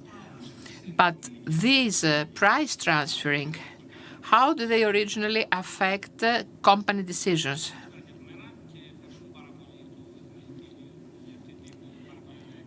Thank you. I thank the Chamber for giving us this opportunity where we discuss issues of entrepreneurship. Price transferring is something that is of great concern, and we speak of priced transactions which are related. What we have to deal with is the arm's length principle. To see, therefore, the prices between the connected companies would be if a company was independent to us. Therefore, this whole subject, one has the part that concerns pricing. We should see whether the way we price, we create some kind of leverage on the result that might affect the calculation of tax towards the other company. In other words, we see here something that regards related companies, groups. For Greece, there is specificity because we have price transferring within the sovereignty as well, while in most cases, both in the European Union and all over the world, transactions concern trans-border agreements. Therefore, what we see here is that we try to find per legal entity to have the taxation basis responding to those transactions. If one considers that price transferring started on the rationale of a development, a growth incentive, because we want to use it as a corporate pricing tool, so as to be able thus to help companies and the model one wants to serve, and not cause to the legal entity, either legal entity, any problem. With regard to the tax basis, listening, also of us, listening about price, transfer pricing, what comes in mind is the audits by the IRS, which in most cases are not very legitimate. Of course, the audience knows what the reality is. They know what is the incentive, the legal incentive leading to such audits, the legal one, I mean. But this whole regulatory framework governing price transferring, what is it, Mr. Giannopoulos? As I said, price transferring was introduced in Greece in 2008, a law introduced by the Ministry for Development. For the first 3 years, there was merely the obligation to declare those prices to the Ministry of Development. Following that, it came under the remit of the Ministry of Finance through Law 2138, and ever since the auditing part starts. And now we speak of laws 41, 72, and 74, where through those two laws we audit transfer pricing. And by auditing, I do not imply solely the accounting data, but also the way it is affected, the way one plans and designs the price transferring. And the critical part for companies is precisely the way they design those transfers, because the law gives a certain margin within which one can move and see what is the one best servicing the business needs, but at the same time doesn't cause problem in the calculation of the base for taxation as set by law, not only for Greek companies, but also for foreign companies. We've heard recently, and we still do, that some rules, there's an effort to introduce some rules or to change perhaps some price transferring that the European Union has seen. That's why I ask. Let me reformulate the question. Do you believe that we will have events on this front that is in the framework of price transfer? Yes, there are evolutions, there are things changed, and it's only natural because as time goes by and while applying European or national law, problems arise, which each time the legislator has to solve, must find the optimal ways. Therefore, actually, in the last years, what we have been witnessing is the incorporation, the transposition to national law of directives and decisions of the OECD and EU. As I said in the beginning, price transferring have been introduced as a notion from the mid of the 20s. And actually, this is based on Article 3 of OECD on bilateral agreements. That is the way countries between them calculate how companies and profits will be taxed, either one or the other country. Therefore, what we expect now or what is to come, or if you like, a recent directive introduced, was the decision of the European Union on COVID, where it was announced in December of 2020 and was introduced in Greece and national law in 2021. This is a way we should handle things, and I say we should handle things because knowledge starts to be integrated and audit procedures and legislations affecting the European Union pass through laws so as to have equal footing and equal treatment between both the involved parties and the companies. Therefore, indeed, we expect things to come from the European Union, and we'll be seeing them. Some have already referred to some initiatives already taken. Well, yes, on the one hand, we've got the strategy that the company should apply, a group perhaps, for its taxation. On the other part, we've got the compliance part of tax compliance, that is. A company, therefore, a group, should put those things in balance and have it well balanced to be on equal footing. So what are the challenges that a group will face so as to be on equal footing, that is to have a strategically correct decision and compliance vis-à-vis tax authorities?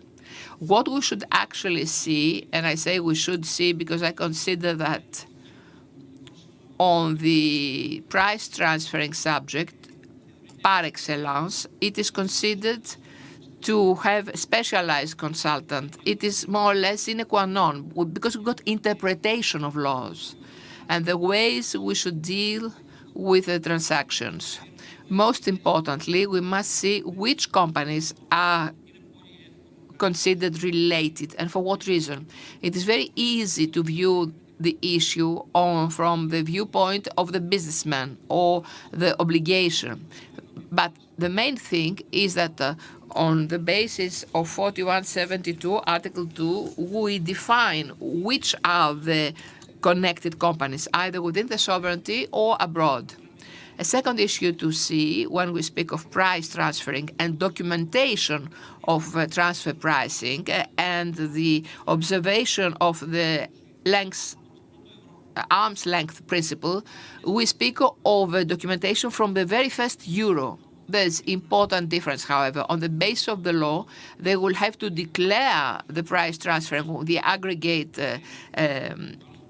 table be submitted to the ministry and have ready the sums of those price transferring when we speak of specific turnovers.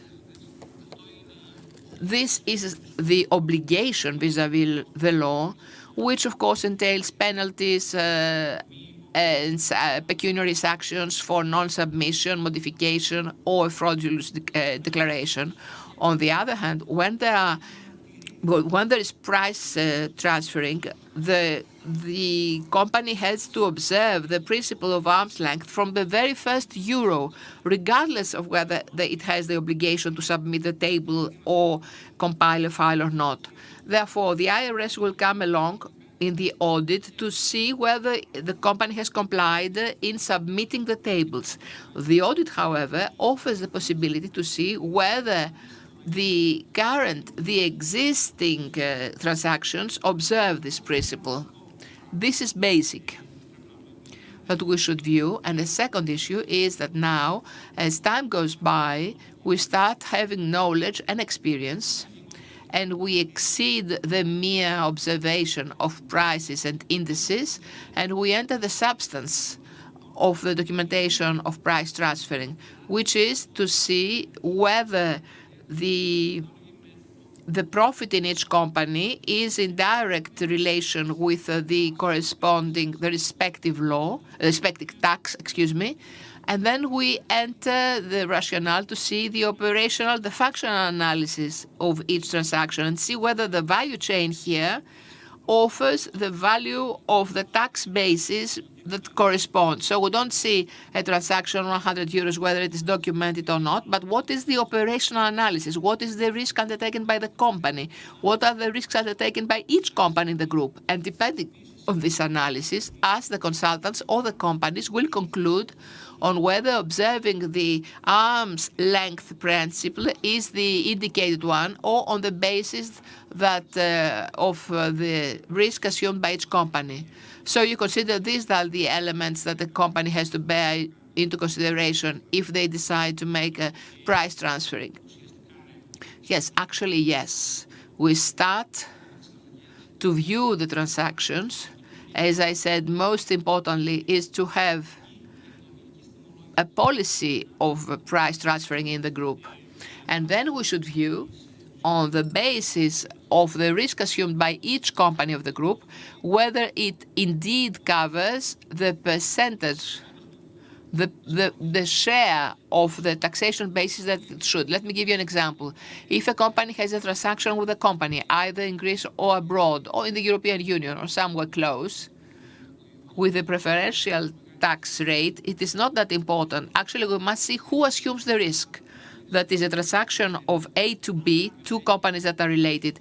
Does anyone assume also the cost of financing, of production, and additionally the risk of returns or product returns, or also assumes the risk of debates, of rebates? As you understand, the company that has assumed the greatest risk, the greater risk, should have the biggest profit margin, comparatively speaking. So it's not important whether it has a lower tax rate. It's not only that. No, we first make the analysis to see in the value chain where do we have the biggest business risk assumed. This is the main reason. Now, do you believe that there's a future in that? Is there something to expect in the field of transfer pricing? Is there a part which should be either changed or the company should know that they are to deal with? Because economy changes, the framework changes, both the national and European framework changes.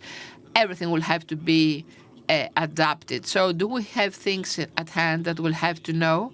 Well, definitely we do have, and it could not be otherwise, because each year, every year, there are committees involved with a study on how taxation could evolve. Therefore, on this basis, even if we speak of price transferring and internal transactions within a group, it has been said already, one of the most important things is the climate change, but also the digitization of the labor market.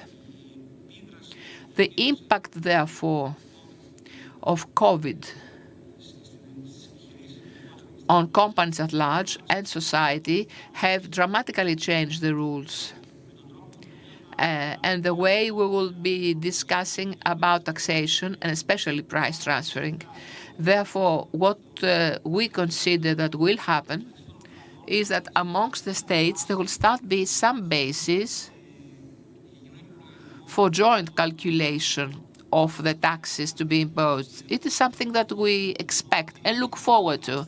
Or the well-known nomads of work. It's not that we've been listening to it for years, but actually we've reached a point where I consider that we are ante portas for that. And since we speak of that, we might say as well, but whatever we have been expecting, I may say in extenso, whatever you were expecting both from the OECD and the European Union and has been discussed is the impact of BEPS 2 that can be seen on the daily life. Two pillars were already created, one having to do with digital economy and the other has to do with the allocation of profits and presumable tax.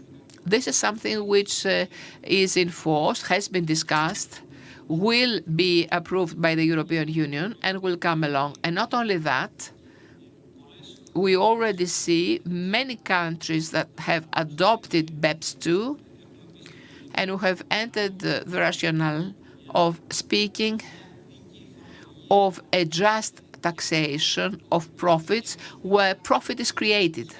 It's something which is gradually be accepted all the more so. So this rationale, we want to see the profit taxed where it is created, regardless of whether the headquarters of a company lies elsewhere.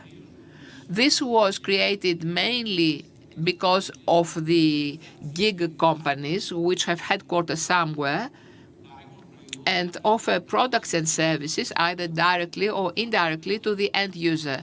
Therefore, what is created now is that we want to have the income taxed on the basis the country, on the source, in the source, where it is created. This, to date, there is a discussion, if you like, where we speak of companies of more than 20 billion euros. It only touches 78 of the 100 biggest companies. But this is a trend which is being shaped for a just taxation. And I believe that what we said beforehand, as you mentioned, another discussion takes place to have amongst the multinationals especially a minimum tax that will be imputed where each company is operative and which should be approximately 15% on the turnover. This is what it means if a company has bigger or smaller tax rate. In that company, they should have to cover the difference of tax. Therefore, there's an effort through a more generic policy to start allocating the tax between countries where the income is created. And this perhaps eventually may create a trend for multinationals to have to submit an IRS return to one single country and not others. Anyway, the implementation of Pillars 1 and 2 is discussed and will be attained within 2023. There's also one more discussion at the level of European Union that has been discussed in the OECD, which is the renegotiation of Article 9 on bilateral agreements. And we look forward and expect the conclusions, which will affect the basis, the modus operandi of the price transferring, both at the global and national level. So there's a lot that we have in our plate. Yes, there's a lot at hand in the immediate future. And the value here lies in the fact that companies must be in very close cooperation with their consultants, so to view aspects. Let us please, we should not exceed our time, says the moderator. Yes, something important that I see for companies, that on many cases there is a kind of displeasure by the businessman, saying that I have submitted my IRS return, I have paid my tax. Why should I reform and calculate differently this tax in relation to another tax that I've paid for the legal entity? This is something that companies must view as a kind of strategy. It is there, it is imposed, and they could, through their consultants, to be at a rationale of being proactive instead of being acting a posteriori.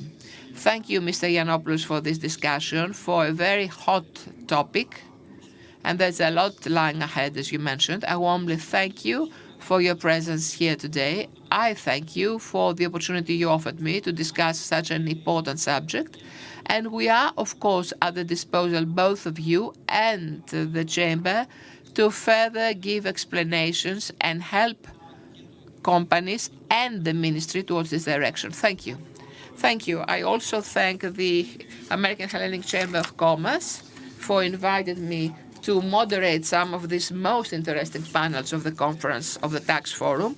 I wish you every success in the continuation. Stay tuned.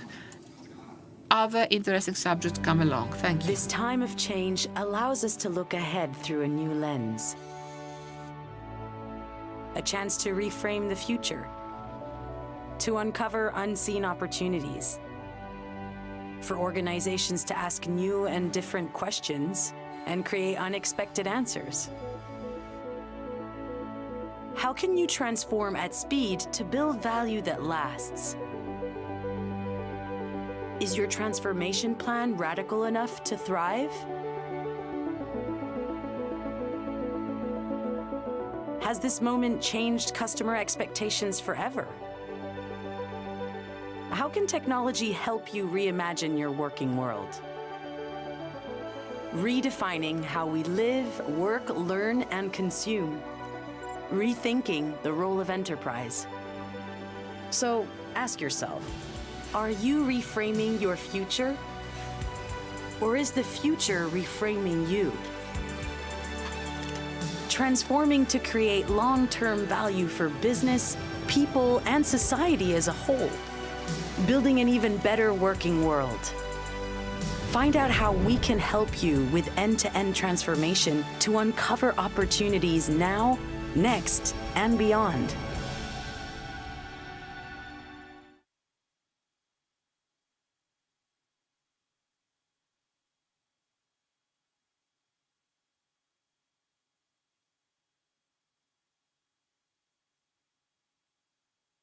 Good afternoon. We have the pleasure and the great honor to take part in this wonderful taxation forum, the 17th taxation forum.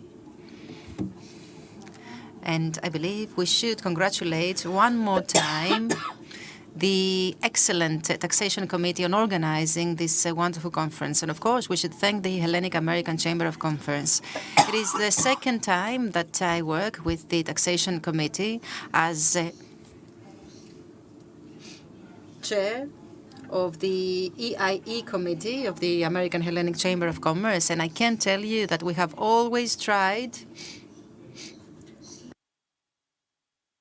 to join forces in order to make important changes. So, as I said, it is a great pleasure to be the moderator of this panel.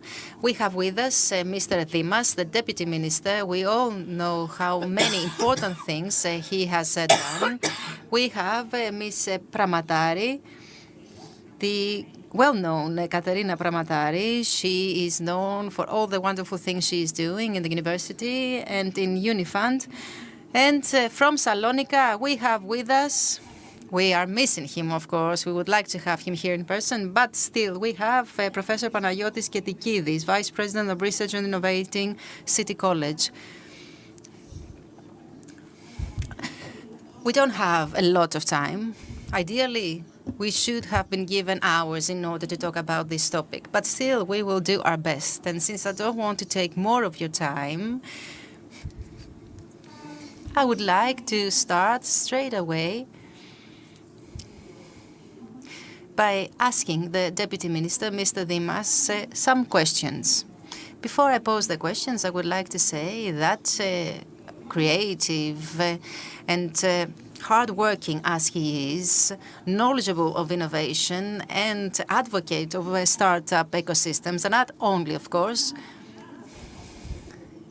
he is the right person to provide some answers with regard to an important issue we are faced with as a country, and that is that we cannot precisely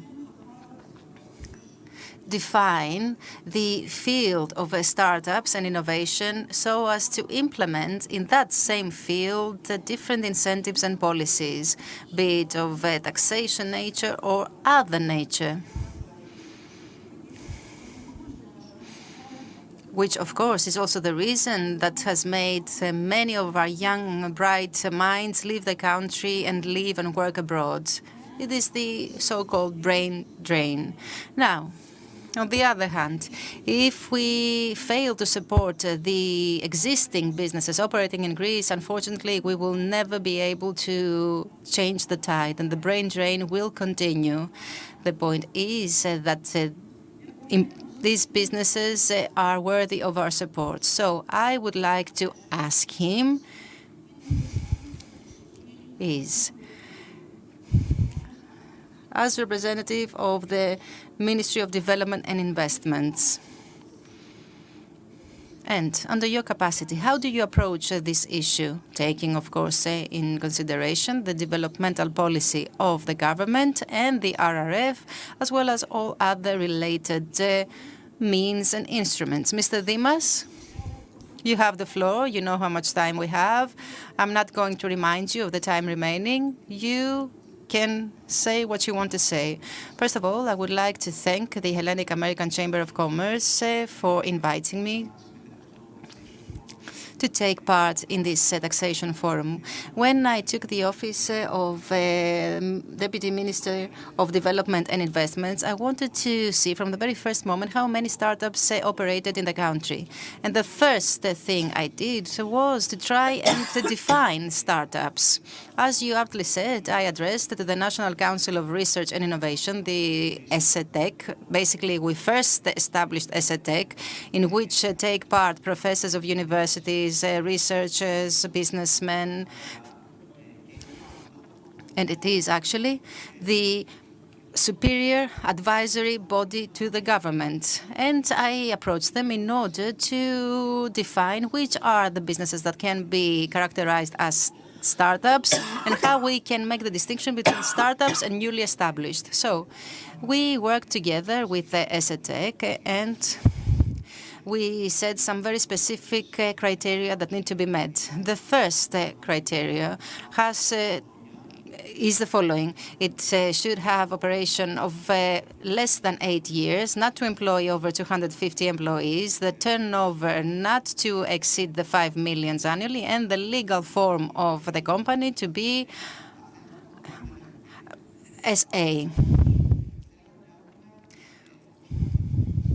Société Anonyme. As I said, we wanted to make the distinction between startups and newly established companies. That is why we have introduced two other criteria. The first one has to do with innovation. In other words, we want to have the element of innovation present either in the product produced or in the service provided, or even in a process that is proposed. The second criterion that we introduced has to do with the possibility of increasing the sales, the so-called scalability. In other words, this business endeavor to have prospects to be successful beyond the country's borders. Of course, this doesn't mean that it will happen 100%, but at least it should have some prospects. And these are the criteria that we have used because we didn't know how many startups operated, in which sectors, how many people they employed, what was their turnover. So when you don't have this information, it's very difficult to exercise effective policy. That is why we developed Elevated Greece, which initially operated as a registry of startups. We have registered these startups. And now we have answers to all these questions I mentioned earlier. And in less than one time, we have institutionalized incentives like the angel investors, stock options, We have applied an action through NSRF in order to support startups that had suffered from the pandemic. And at the same time, we have developed a network of supporters of Elevate Greece. We introduced the Startup Awards, and we have provided prizes of amounting to 752,000 euros. And out of the official supporters, the private sector that is, we have support given to the startups, to those who provide services that are innovative.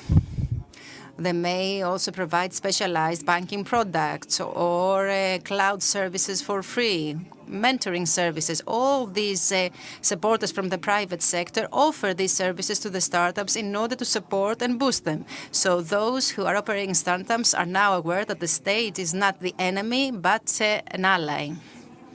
Thank you very much for this summary of the actions implemented. And something else that you have managed to do, something that was quite remarkable, and this is something that all businesses know, that is that the private sector joined forces around these initiatives. In other words, I don't think that there was one single person or one single company or bank or business or association, and even we as a chamber and many others supported these initiatives, and I believe that they have all something to offer. And I believe that this proves that these startups now know and are sure that they will get the help they need from different sizes, not only from the government. And this is very important. And it is also important the fact that you accepted to take part in a panel and not as a main speaker. So after this short intervention, I would like to give the floor to Ms. Pramatari. Mr. Ketikidis, I understand that angels take priority. However, we need to honor the lady we have in our panel. Ms. Pramatari, Katerina, our Katerina, you have a very important role to play, both as a valuable professor that helps and inspires the students of the university. And as I said, I have the honor to chair the Board Advisory Council, but also as the representative of Unifund, you are here to talk about all these issues. And my question is, what is the role that a venture capital can play in supporting all these startups presented to us by the Deputy Minister, and also in the implementation of policies of developmental dimension, and which is the activity of the Unifund. Thank you very much for the invitation. Thank you for inviting a fund to today's discussion. I believe that this is something very important, and it is something that a fund can actually contribute greatly to.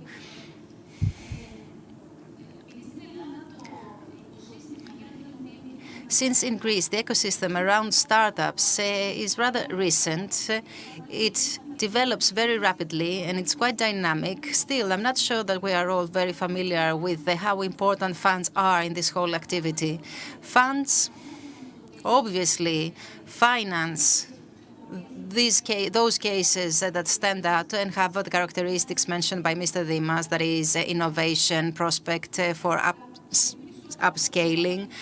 But apart from financing, the funds are here to support the activity of those startups and allow them to be successful. I would say that if there were no funds, many of the efforts wouldn't have made it, not even survived. With Equifund, which I believe was a very effective mechanism, it was a best practice at European level, supported the establishment of new funds during the last 4 years. And thanks to that, startups were established, now are included in Elevate Greece. We're talking about 100 startups that wouldn't have existed if the fund wasn't a reality. I would like to mention that thanks to Unifund that has invested in 23, and it will soon rise, this number. So thanks to the investment by Unifund, thousands of jobs have been created. We now have companies that are a reality, employ 100 people and more, companies that instead of being a far-fetched scenario are now operating in reality. We have also so many successful examples that wouldn't have existed if the fund hadn't supported them. So Unifund and many other funds play a very important role. Now, in more advanced ecosystems or markets, if you like, this is easily understood by the average citizen. But I believe that here in Greece, we are lacking this understanding. And this is now that the average Greek taxpayer starts to get acquainted with the funds and the ecosystem around innovation. Thank you very much. I would like to add something more at this point, something very important in my view, and that is that it's not only financing that is important. It's not that the funds facilitate the whole process so that the startups can actually operate, but I believe that you teach them very valuable lessons about management, about the way they need to approach something they have only in their minds, how they should approach a long-term strategy, how to develop a business plan, and how this business plan will bear some fruits. This had never been clear in the past. In the past, many people thought that, oh, I have a good idea, I can make it happen. This was not the case. Now they are more knowledgeable. Yes, you asked me about the ecosystem, and I use this term repeatedly in my intervention. And I would like to note that when it comes to startups, it is absolutely necessary to have all interested parties cooperating. A fund cannot possibly achieve a lot by itself. That is why it's important to ensure the support and cooperation of universities, of research centers, of business groups, researchers. We help all these interested parties mature as a team, establish a company, understand how they can market the activity of this company, and then slowly but gradually get the necessary funding as well as the support of many other interested parties like incubators, investors, and so on and so forth. Yes, and this is to the benefit of the work of the Deputy Minister. Mr. Keitikidis, how is Salonika doing? Very well, and it's an honor you invited us. We had no other option. Salonika should be present in the conference.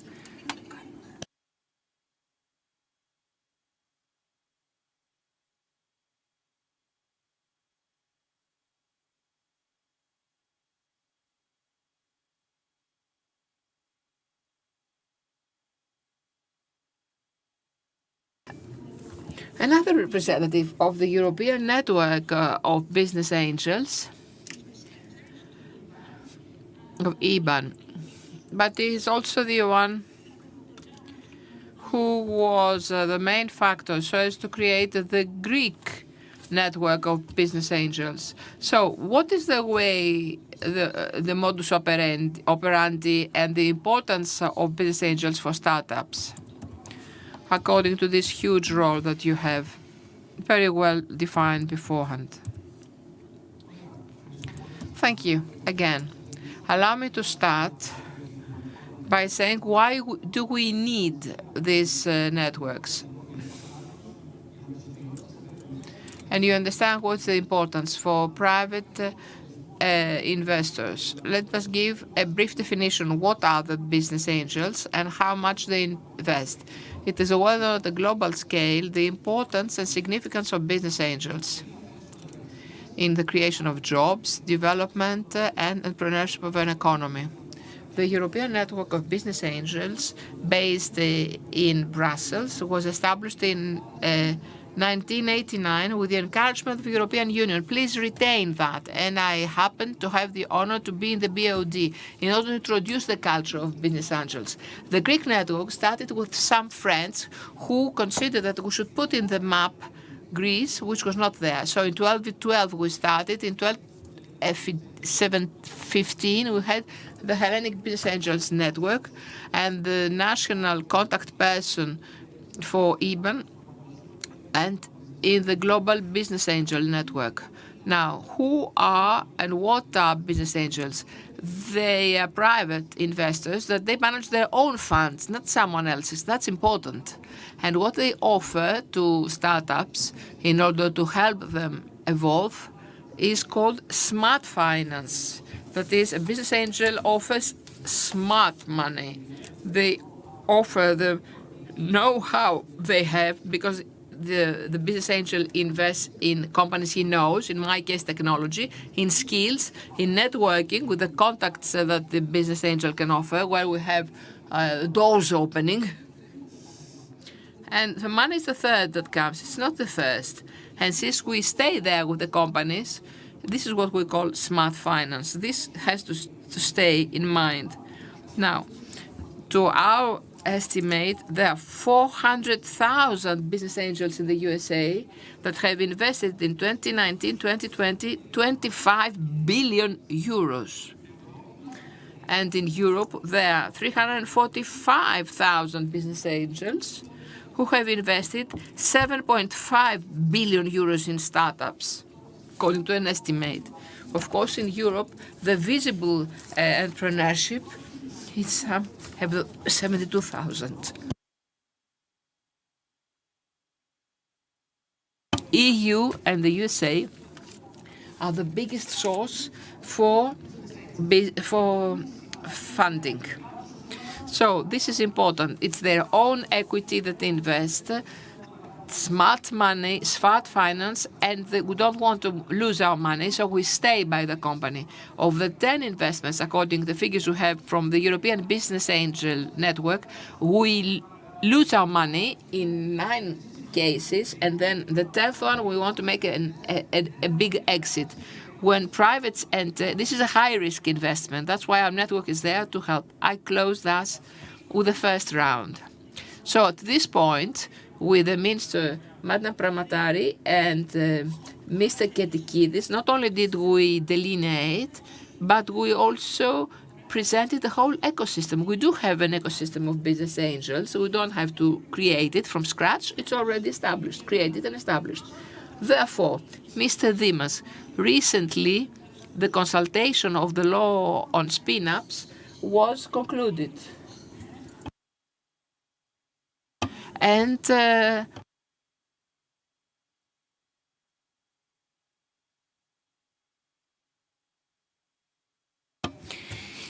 would you please like to inform us on when are the developments and how do you consider that these actions contribute to sustaining research and innovation? Because this is the next step we have. Since we already have those bases, and they must have greater cooperation and mutual assistance. And if you know, are there tax incentives connected with this whole activity? Nice. Well, if you view Greece in comparison to the other member states of the European Union, you will see that as far as training and research is concerned, in most indices, we are approximately at the European average. In some cases, we are even above the EU average. When we see the part of innovation, how this research is translated into innovation and entrepreneurship, this is where we lag behind. So one of the main priorities we have set is that we can connect far more significantly the important research conducted in the country with the innovation and entrepreneurship. One of the first things I realized is that there was not a crystal clear legal framework or the creation of spin-offs, And so we said, along with the Ministry of Education, we have to go hand in hand so as to have a joint, a common institutional framework. The University of Thessaly said one thing, Democritus said another, Ekeka, Ite of Crete, Thessaloniki. There was a discord, if you like, a cacophony, if you like, a great differentiation. So what did we do? We agreed with the Ministry of Education to have a common course. We addressed ourselves to ESEDEC. It set the sectory, it established a sectory council, which is headed by Madam Pramatari, and I would like to officially congratulate her on the excellent work they did.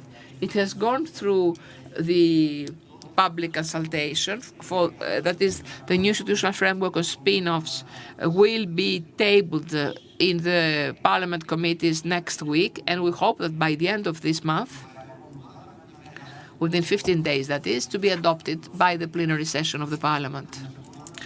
Let me also add something more specifically on spin-offs. We have added that research institutes and university spin-off are automatically integrated in Elevate Greece. So we also have the financial incentives over there. Now, beyond the changes in the institutional framework of the operation, we also promote the support and maturity of the know-how transfer hubs. Whoever has studied research institutes abroad, you must have seen that great effort is put in order to relate the produced research with the market and innovation. It's something that we used not to do in Greece very intensely, and we consider that the support and the maturity of those offices through a joint effort with the Ministry of Education will be extremely beneficial so as to attain this goal. In conclusion, we spoke of tax incentives. Let me say that we have established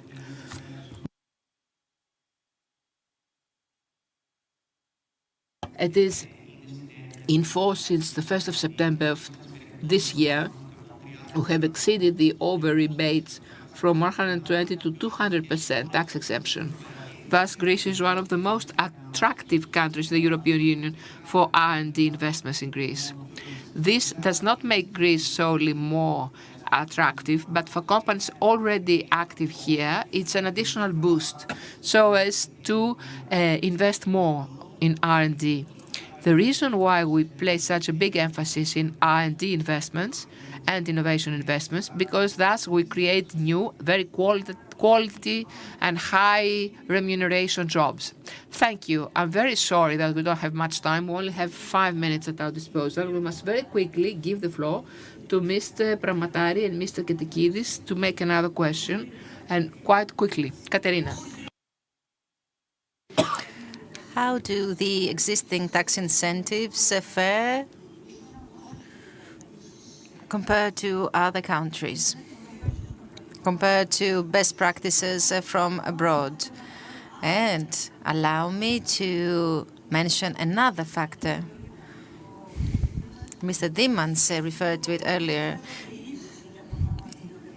He talked about spin-offs and how they are evolving, and I believe that this is something very important to mention. Thank you for mentioning the spin-offs in this conference. And so allow me to talk about the investors, since they should also get some tax incentives so as to give their money without any fear and hesitation.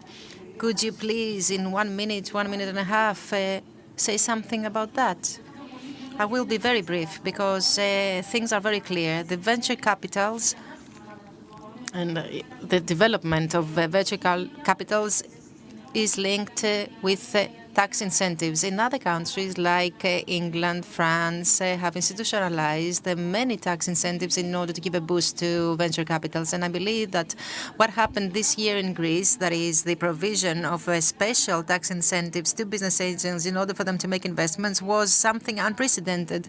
And I would like to congratulate Mr. Dimas on that initiative. And I believe that Mr. Ketikidis will talk about it as well. Allow me to highlight something, that if we further develop, we will get some very positive results. For example, we need to provide tax incentives to investors in order to become members of the funds, because we should not forget that the startups world is a world of high risk, which means that we need to approach it as such and thus provide tax incentives. So these tax incentives pertain to the participation of investors in funds, but also to the results of the investments that could be made in Greece, since Greece could become a more attractive investment destination. Mr. Ketikidis, what is your view on business angels, tax reliefs, and how the existing tax incentives provided by the Greek government for the promotion of business angel investments compare to the respective best practices from abroad? So, everything is included: research, technology, innovation. First of all, I would like to congratulate you on Elevate Greece. We need to be positive, and we need to acknowledge that this is something that Greece was missing for so many years. And I would like to congratulate Mr. Dimas and all his team. As it was aptly said, business angels are taking risk when they are making investment, and this is something that was not foreseen by the legislator, but still, the point is that business angels make investment at an early age. In other words, before they get the taxation number. This is something very important. They invest in structures that are convertible notes, the so-called bond loans that can be turned into stocks, and this is the most popular means of investment used by business angels. Now in the United States, they are also using SAVE, and since I know that Mr. Dimas is listening to what I'm saying, he needs also to take into account the whole ecosystem in order to promote it even further. And since we don't have much time, we need to adjust to practical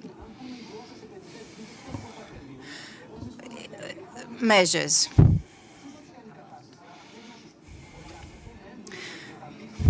We need to allow the networks to make decisions in order for them to promote the business angels.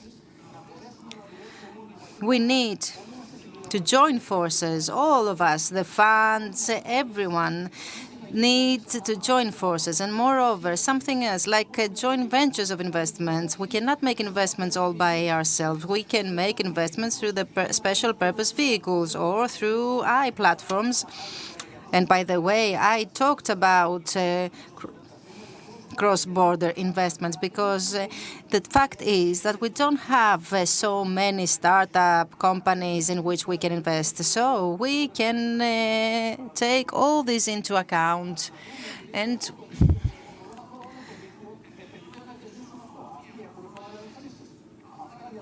given that we may have a network of business angels, we need to make sure that they will get some incentives in order to make investments in Greece. Okay, I would like to make a proposal, Mr. Dimas. Among all the think tanks that exist in the ministry, what would you say about this think tank? We are always open to proposals. I believe that I would like to make a proposal and it will be accepted. We are always open to proposals. Our doors are always open. However, not everything falls under my competence. This is, of course, something that is of interest to us. Yes, but definitely this could be something to think about, since everyone is ready to do something about it. I would like to thank all three of you. It was a pleasure and an honor. Thank you very much for everything you shared with us. You presented Elevate. You shared some other very positive news. I would like to wish you all the best to everything you do. Congratulations to the Hellenic American Chamber of Commerce and to the committee. And I believe that we made a small contribution to the discussion and to the conclusions that will be drawn at the end of the conference. All the best. And Mr. Dimas, we are here for anything you need. And of course, I am speaking on behalf of Salonika, which, thanks to technology, is like it's here. Thank you very much.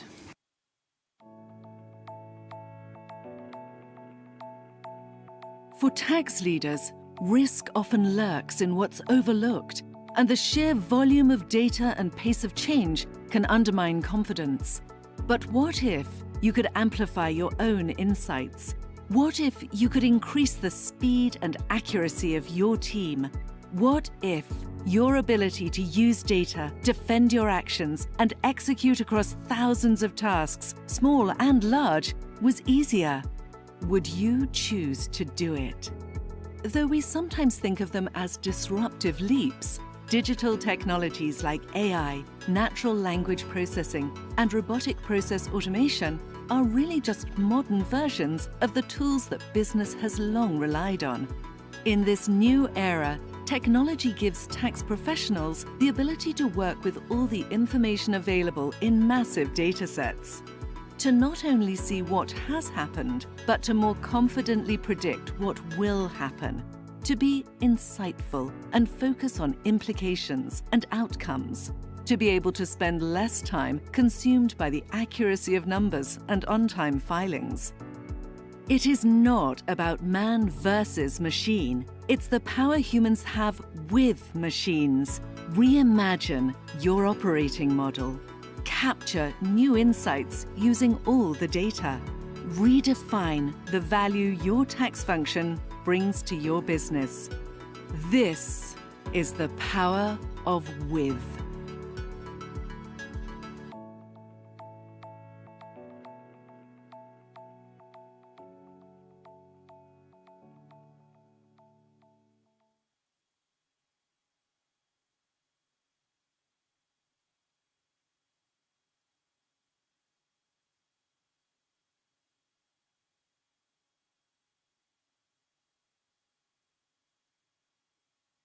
Good evening. Greek companies are going through a transitory period. On one hand, they hear about the fourth industrial revolution, the big opportunity offered by technology, how they can accelerate the procedures in the accounting departments, how they can have timely and credible and reliable information. And on the other hand, the fear on change, perhaps prejudice from the past. In the last Deloitte speech, survey, we saw that 93% of tax leaders and CEOs responded that we want to reduce the budget for the finance department. Perhaps we remain at the same level, but at the same time, half of them mentioned and asked for different models, perhaps outsourcing with more technology and better data management, realizing that data is the asset of all. We have the great joy and honor to have with us the person in charge of financial reporting of BP Energy, a huge company in trading with very long experience in finance services. This is Andreas Koudoussnes. So as to exchange views on the new practical trends, that is, tangible examples of a transformation, not only of a multinational, but also a Greek company. And we should narrate the success story of an automation we jointly do with regard to aggregate accounts. Good evening. It is a great joy to be here with you to discuss this extremely interesting subject of transformation, this wonderful forum, and how we tried and managed to put in practice together in a joint project this transformation and automation in the field of the production of aggregate accounts of BNP Energy. So, from your experience, which do you consider are the challenges faced by accounting departments today and in the immediate future? With regard to information and data flow, we see two driving forces. The first driver has to do with the ever-increased complexity as far as regulatory frameworks are concerned, to what they have comply, be it the financial information, IFRS, or taxation in the field of international taxation, transfer pricing, country-by-country reporting, and from what is being discussed, even the minimum global tax which is something else that will perhaps eventually be implemented since 2023. On the other hand, we see that there's greater needs in compliance with the exchange of data with financial institutions we cooperate with. And there's also far greater demand for transparency from the interested parties in the company, the so-called stakeholders. So this is the one driving force. The other driving force is that the environment where companies operate, and this concerns all sectors, all industries indiscriminately, is that the environment is fluctuating and changing very quickly. It's something that one generation before us or our father generation did not have to deal with, had to deal with very steady rates. Now the pace is very quick, dramatic, and that leads a financial accounting department to always ask for better insight so as to take well-documented decisions as quickly as possible, so as to be able to readapt the strategy, make corrective moves whenever it's needed, and make its strategic planning on a timely mode. Therefore, you believe that there's a plethora of data, the complexity of operation models is difficult, compliance has changed at the global level as well, and resources are scarce. Therefore, what should be the new models we seek to do away with the traditional way and have financial directions to operate so as to cover demands both internally and externally? What are these hybrid models and what the skill sets should they have? What should be the persons in the financial service? This is very important because whatever we have mentioned beforehand actually transfers lead and pressure so as for the limited resources of a company to be able to respond to more duties and more complex environments. Therefore, all this leads companies to review their processes, to review the so-called workflows, and actually focus on where this time consumed by specific resources is well consumed, and the produced result is up to the prerequisites for quality. It responds to the acquired standards. This leads to thinking of new models, new paradigms. Review, therefore, the time consumed, and come back to think of that cost may be an opportunity cost, which many occasions will leave behind. That is, I spend this time in order for this result. Is it worth it? Or should perhaps consolidate this time so as to liberate, unload the resources for people to do other things that will offer me more value? This per se leads to some other paradigms, hybrid models, as you mentioned.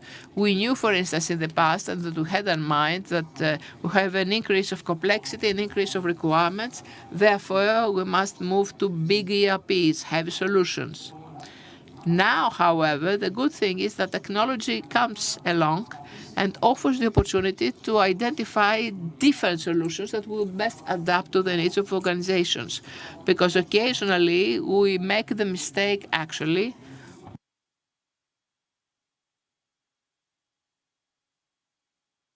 put the ox behind the carriage. So you think that this part of technology should not be self-evident or be a net per se. It is the business that should proceed and not wear heavy costumes existing.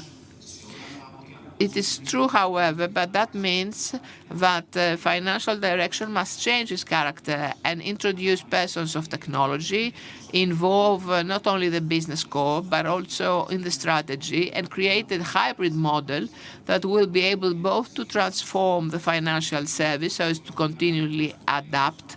Because on many occasions we speak of transformation, but to me, transformation has not beginning or end. It is a mindset that must prevail. Would you like to speak on the benefits of transformation and your experience from the BP Energy? Because as I know, you have applied many solutions. You said very correctly that it is a culture that can be summarized as follows. I tried to work smartly. What does smartly mean? In order to give you a practical example. It is my effort to identify the time I spent in order to get the result, and then to check whether the result meets my expectations. By making this assessment, we can see that we waste a lot of time, and many times we don't get the expected result.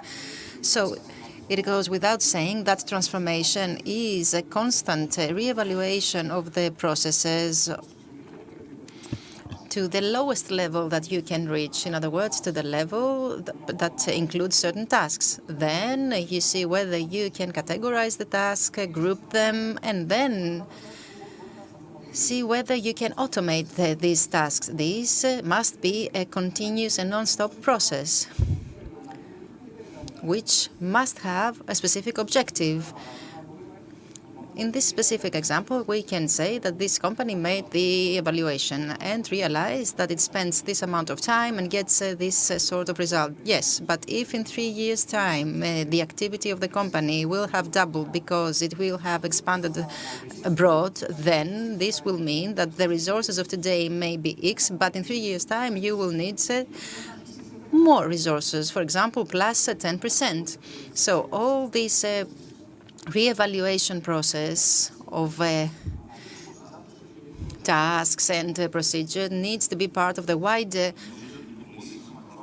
vision of a company. Yes, this is very important. You said that you don't need to automate, believing that you will change the whole model and get very different results. You need to evaluate the time and evaluate the results. You need to understand what time you are spending and see whether you can minimize the time by automating certain processes, by standardizing these processes. Then you will be able to find the technology that will adapt to your needs. This is very important, and we see this on a daily basis in the projects that we run. We perform automated in accounting departments. We perform automation processes in companies like yours. The point is that this should be accompanied by change in the mentality and the culture of the company. There has to be a complete change of the mentality. Would you like to say something about the automation of consolidated tax statements? Look, as a group, from 2017 to 2019, we went through a stage of very big and wide expansion through the establishment of new companies, which meant that the volume of the data that we had to process multiplied. This, in combination with the drastic changes that were implemented in 2018 and 2019 in the IFRS 19, IFRS 15, all these led us to redesign the whole process of data processing from our subsidiaries in order to have consolidated tax statements. So we trained our people, we developed some reports that were very satisfactory, and then the next step was aimed at accelerating the consolidation of information and data, because this is what we had to improve, because we had tasks and processes that were repeating. They could be grouped and categorized, and it was a shame for us to have so many talented people doing manually tasks that didn't create a lot of value for the company, since they were repetitive, and maybe they were rather tiresome for the employees themselves. So what did we do? We checked the options we had. Should we opt for a heavy quote-unquote solution? Or should we opt for a simpler solution? In the first case, we had to build an in-house department, find the available resources, train the people, have a huge implementation cost, whereas in the second case, we could find a better solution, which we actually found along with Deloitte and which fitted our needs better. The Deloitte solution had scalability. It was implemented for this specific volume, a volume which, even if it were doubled, wouldn't require double the resources. So we recorded the tasks, and allow me to tell you that a misconception, to put it this way, made by many companies is that an automation will drastically reduce time. No, it is something that can happen gradually. So we checked the different tasks and we realized that they amounted to 208 hours, working hours, for example. And we managed to reduce this time thanks to automation. For example, the intercompany eliminations and reconciliations. The more knowledgeable understand what I mean.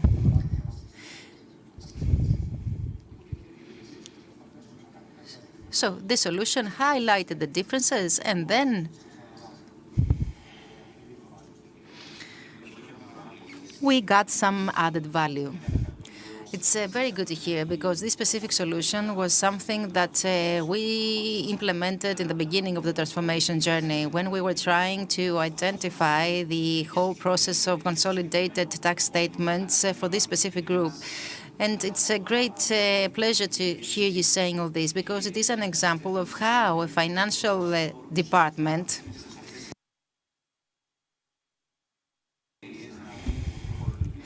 can benefit from different solutions. So I believe that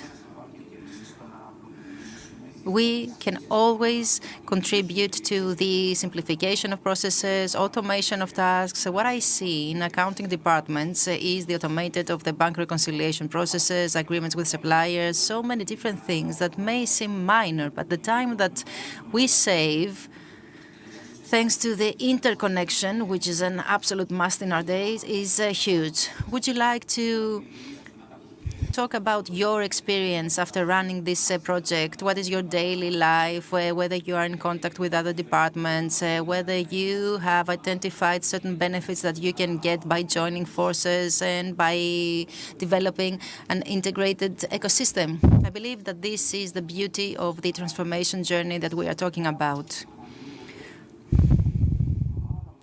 The beauty is that all of a sudden you have several opportunities that are always based on synergies. For example, we developed the process of consolidated tax statements and of reporting, thanks to the synergy with the tax reporting of our group. This is something that we have managed together.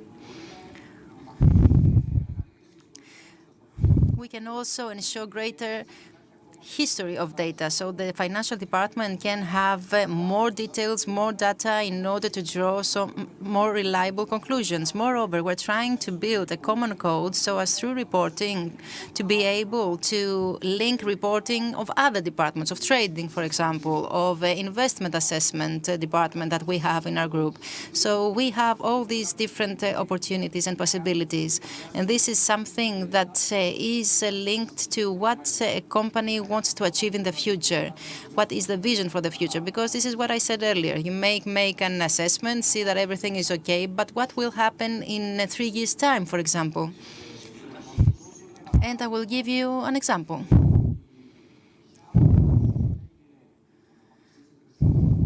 After the automation of the process, we have connected it with a business intelligence tool. And now the financial department can have, in very limited time, access and visibility to any fund it desired, without any delays, without exchanging emails. It can drill down to the lowest level in terms of funds.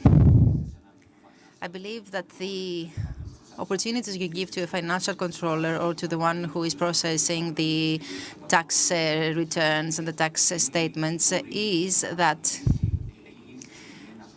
they can work with the financial director, get the necessary insights by using a PI tool, not only to visualize the results, but to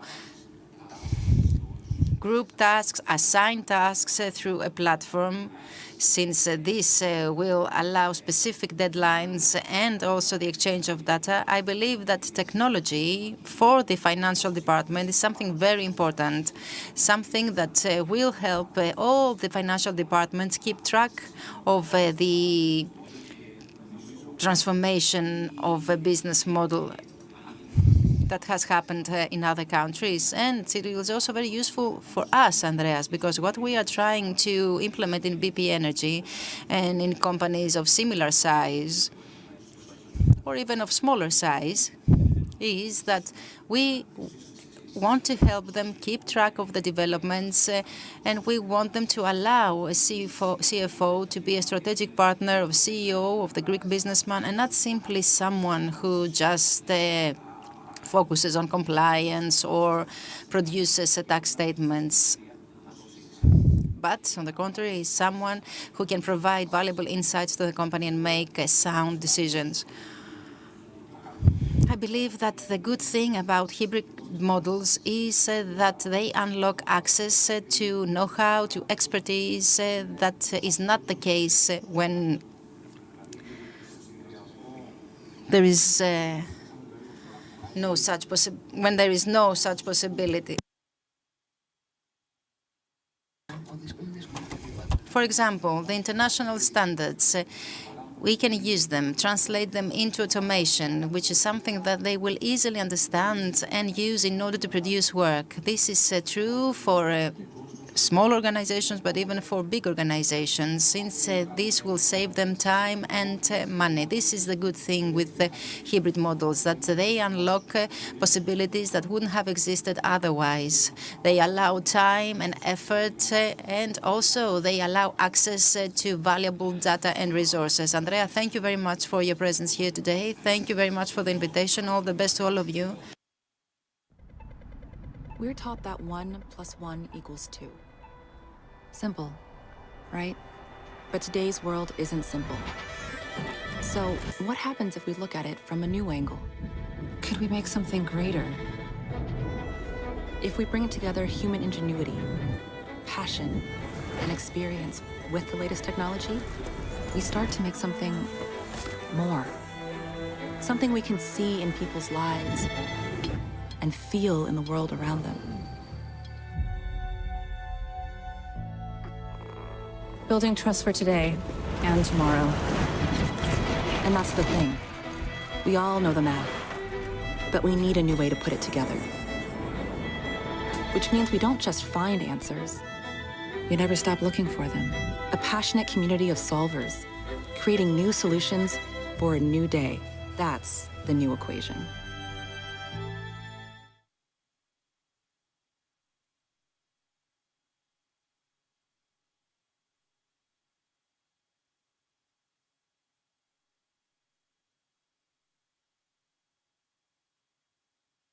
Good afternoon to all.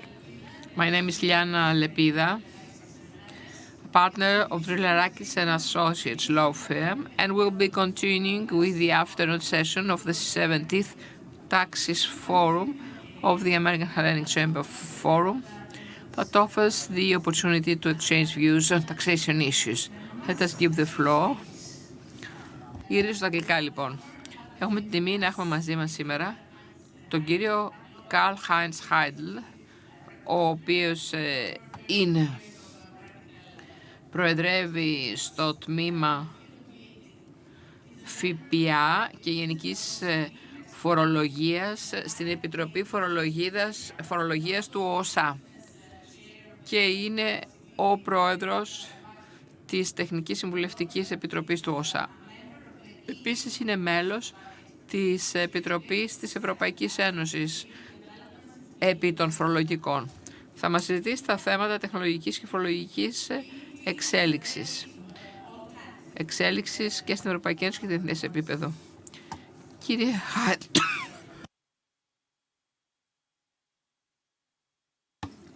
το ΦΠΑ παραμένει μία από τις κύριες πηγές εσόδου παρά τα ατελή συστήματα συλλογής των φόρων. Τι έχει αλλάξει τα τελευταία χρόνια?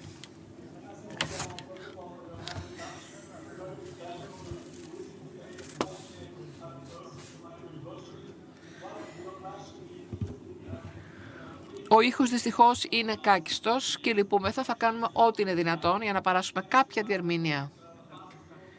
Έχει γίνει ένας φόρος όλο και ταχύτερα αναπτυσσόμενος. Υπήρξε η τρίτη πηγή μεγαλύτερων εσόδων για τις περισσότερες από τις χώρες του ΟΣΑ, πάνω από 30%. Του ΑΕΠ, και αν δείτε τον κύκλο, ότι ο ΦΠΑ πλέον εφαρμόζεται σε πάνω από 68 χώρες από τις 10 που ξεκίνησε τη δεκαετία του 50. Πολύ δημοφιλής χώρος, γιατί προσπορίζονται πολλά κάθε κυβέρνηση από αυτόν. Όπως βλέπετε αριστερά στη διαφάνεια, σε κάποιες χώρες τα έσοδα από ΦΠΑ είναι 12 με 30% από τα συνολικά φορολογικά έσοδα. Στην Ελβετία ή Αυστραλία, για παράδειγμα, αλλά αν πάτε στα δεξιά, θα δείτε την Χιλική και τη Νέα Ζηλανδία ότι φτάνει μέχρι και το 40% του ΑΕΠ. Στην Ευρωπαϊκή Ένωση έχω κάπου το 30%, το οποίο αποδίδει τα συνολικά φορολογικά έσοδα. Βλέπετε λοιπόν ότι ο ΦΠΑ είναι από τις πιο αξιόπιστες πηγές για κυβερνητικά έσοδα για να χρηματοδοτήσουν τις δημόσιες δαπάνες. Ποια είναι τα σημεία κλειδιά για τη σχετική πολιτική της Ευρωπαϊκής Ένωσης?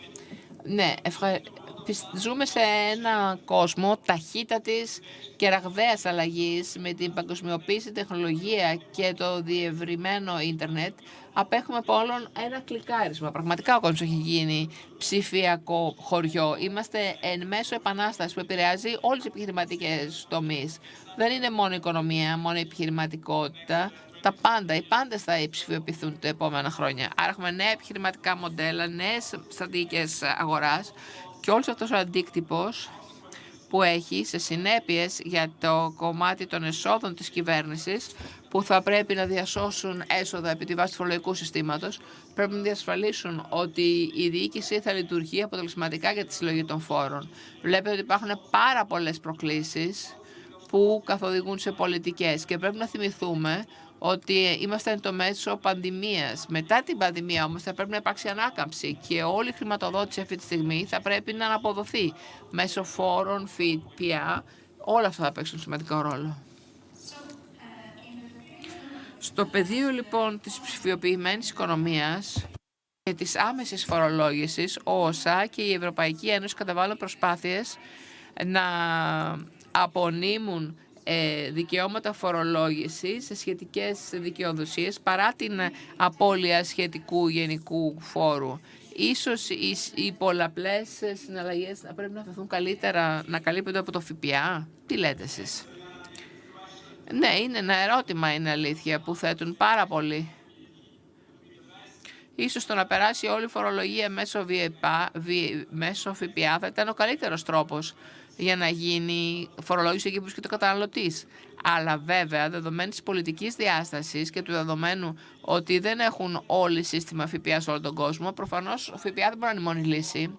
Γι' αυτό βλέπετε και από άλλους διεθνείς οργανισμούς συζητήσεις για άλλα πλαίσια φορολόγησης. Συνολικά επίσης θέλουν να αποδίδονται περισσότερη άμεση πρόσβαση σε δικαιοδοσία αγοράς. Οπότε μπορείτε να δείτε τελευταία χρόνια πάρα πολλές πολιτικές συζητήσεις που λαμβάνουν χώρα σε επίπεδο ΩΣΑ. Τώρα υπάρχει πολιτική συμφωνία στον πυλώνα 1 και 2, αλλά εντωμεταξύ, όπως είδαμε και εδώ στην Ευρώπη, αλλά και παραπέρα, υπήρξαν μονομερή μέτρα που ελήφθησαν από χώρες, όπως οι χώρες ψηφιακών υπηρεσιών, οι φόροι ψηφιακών υπηρεσιών. Μετά την πολιτική απόφαση των ΩΣΑ, θα είναι οι χώρες σε θέση να συνεχίσουν με τον φόρο επί των υπηρεσιών. Όλα αυτά μένει να τα δούμε.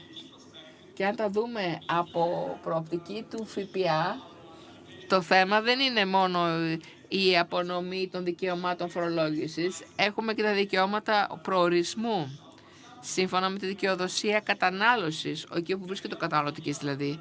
Ως εκ τούτου, το ζήτημα επί του ΦΠΑ εδώ μείνει στην πλευρά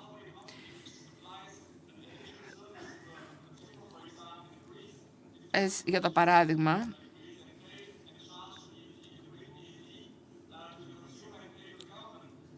επιβάλλεται ένας φόρος με το ΦΠΑ στον καταναλωτή για να εισπράττει από την κυβέρνηση. Αν δείτε από την πλευρά των συζητήσεων της τελευταίας διετίας, αφορά τα δικαιώματα κατανομής και βέβαια έχει να κάνει με άμεσες οπτικές σε ό,τι αφορά την κατεύθυνση του ΦΠΑ να κατανεμηθούν οι διάφορες δικαιώματα στην αγορά. Και ο ΦΠΑ λοιπόν και ο φόρος επί των επιχειρηματικών institutων πρέπει να συνυπάρχουν. Ναι, νομίζω ότι πρέπει να συνυπάρχουν. Γιατί δεν θεωρείται το ΦΠΑ η μόνη λύση, ως εκ τούτου, γι' αυτό πρέπει να δουλέψουμε και εκ παραλλήλου και ταυτοχρόνως και να δράσουμε πολύ περισσότερο, όπως το κάνουμε τώρα, δεδομένου ότι και οι δύο φόροι πρέπει να συγκεραστούν και να αποφύγουμε τα σιλό στα οποία λειτουργούμε. Ευχαριστώ. Τώρα, μήπως θα μπορούσες, σε παρακαλώ πολύ, να μας αναλύσεις ποιες είναι οι εξελίξεις των ΟΣΑ στο πεδίο της συλλογής ΦΠΑ σε ό,τι αφορά την ψηφιακή οικονομία και τη φορολογία. Ευχαρίστως να το κάνω. Συγγνώμη, λάθος ερώτημα, λέει η συντονίστρια. Σε ευρωπαϊκό επίπεδο. Συγγνώμη, διάβασα παρακάτω την ερώτηση. Όχι, το ξεχνάμε. Σε επίπεδο Ευρωπαϊκή Ένωση και ΟΣΑ. Επανέρχομαι.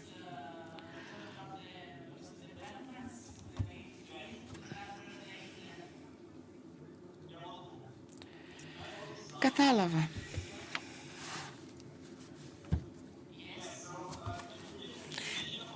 Αν δεις εδώ για παράδειγμα τις εξελίξεις από πλευράς ΦΠΑ είναι τεράστιες, πάρα πολλά πράγματα συμβαίνουν.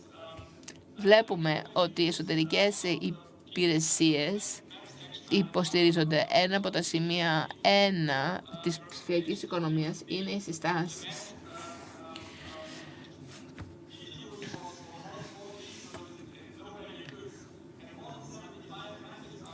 Περισσότερες από 5 χώρες στον κόσμο εφαρμόζουν αυτές τις συστάσεις και 40 άλλες πρόκειται να τις εφαρμόσουν.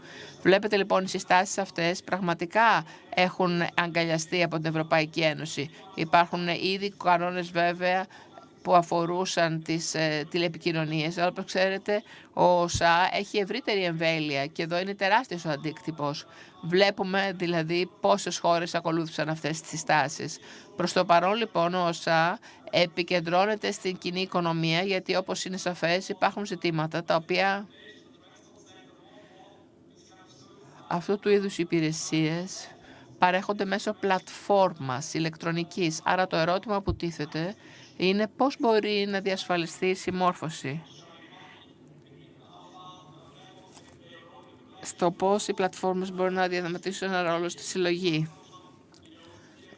Και βέβαια με το One Stop Shop η Ευρωπαϊκή Ένωση θέλει να εισάγει την απλουστευμένη διαδικασία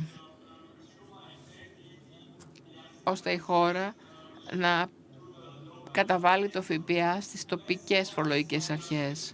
Αλλά είναι αυτό που βλέπουμε να εξελίσσεται και θα γίνει από πλευράς ΟΣΑ. Ένα άλλο θέμα που πρέπει να επισημάνω και θέλω να τονίσω, όπως ανέφερα προηγουμένως, απέχουμε μόλις ένα κλικ από αυτή τη βάση. Να είμαστε και καταναλωτές και πάροχοι.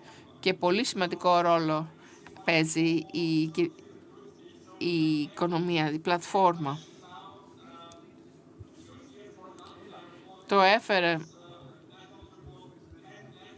ο ΩΣΑ και το λέει κατά πόσον οι πλατφόρμες μπορούν να παίξουν ρόλο. Στο τι ρόλο μπορούν να παίξουν. Βλέπουμε ότι η οικονομία της πλατφόρμας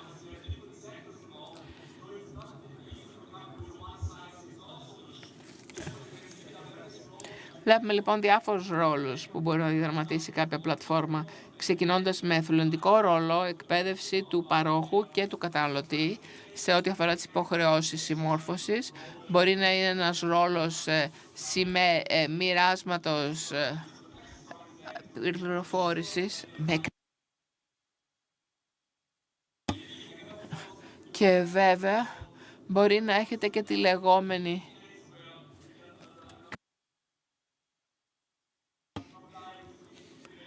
που συμμορφώνονται προς τις σχετικές υποχρεώσεις. Και τελευταίο ευρύτερο πλαίσιο μπορούμε να έχουμε πλήρη ευθύνη, δηλαδή η πλατφόρμα αναλαμβάνει το ρόλο να συλλέξει πλέον τους φόρους. Εκεί είναι πρόκληση, γιατί δεν εμπλέκεται κάθε πλατφόρμα στη διαδικασία πληρωμών.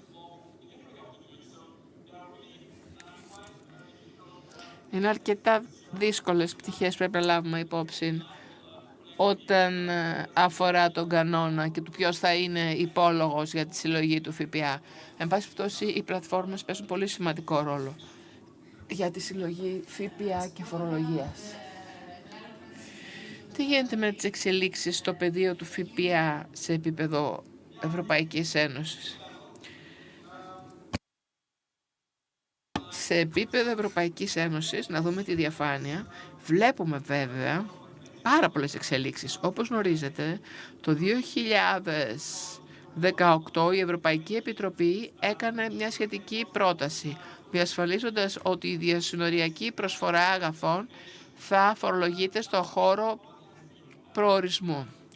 Τώρα η πρόταση αυτή απεμπολείται και από κράτη-μέλη και από επιχειρήσεις, γιατί δεν θεωρείται απλούστευση, αλλά ούτε καταπολέμηση της απάτης. Δεδομένου λοιπόν των εξελίξεις συζητήσεων στο Συμβούλιο, όπως αναφέρεται στη διαφάνεια, προτείνεται, είμαστε σε μια στάση αυτή τη στιγμή. Η Ευρωπαϊκή Επιτροπή δηλαδή πρέπει να σκεφτεί άλλους κανόνες πώς να βελτιώσει την τρέχουσα κατάσταση. Και όπως είδαμε την τελευταία διετία, πολλά κράτη-μέλη που έχουν εφαρμόσει τεχνολογικά μέτρα σε ό,τι αφορά τη συμμόρφωση με το ΦΠΑ. Έχουμε την Ιταλία, για παράδειγμα, υποχρεωτική τιμολόγηση, στην Ισπανία, και η Ελλάδα νομίζω έχει εφαρμόσει τέτοιες σχετικές τεχνολογίες συμμόρφωσης. Βέβαια, όταν έχει επιχειρηματική δραστηριότητα στην Ευρωπαϊκή Ένωση, κάθε χώρα έχει το δικό της τεχνολογικό σύστημα. Αυτό προκαλεί τεράστιο κόστος. Ως εκ τούτου,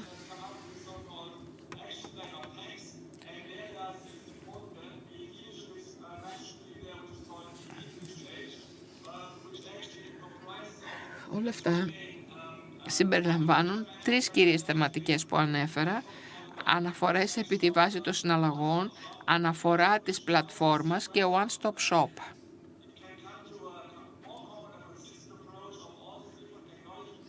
Όλες αυτές οι διαφορετικές τεχνολογικές λύσεις τις βλέπουμε από τα κράτη-μέλη, γιατί είναι σαφές ότι αν τα πράγματα γίνονται όλο και πιο διαφοροποιούνται, είναι δύσκολο όχι μόνο για τις επιχειρήσεις, αλλά και για τις φορολογικές αρχές, που δεν μπορούν να ανταλλάξουν στοιχεία μεταξύ τους, μεταξύ των διαφορετικών χωρών, με εύκολο τρόπο, γιατί συλλέγουν διαφορετικά στοιχεία. Ως εκ τούτου, είναι πολύ σημαντική η πρωτοβουλία που πήρε η Επιτροπή, για να δούμε πώς τα πράγματα μπορούν να γίνουν με μεγαλύτερη συνεκτικότητα. Εξίσου σημαντικό πρέπει να αφαιρθεί και πάλι, έχουμε το λεπόμενο φορολογικό παράδεισο. Έχει γίνει οδηγία που πρέπει να εφαρμοστεί από τα κράτη-μέλη τα επόμενα 2 χρόνια. Είναι μια πρόταση που υποχρεώνει τις πλατφόρμες να μοιραστούν τις κοινές πληροφορίες και υπόκειται σε άμεση φορολογία.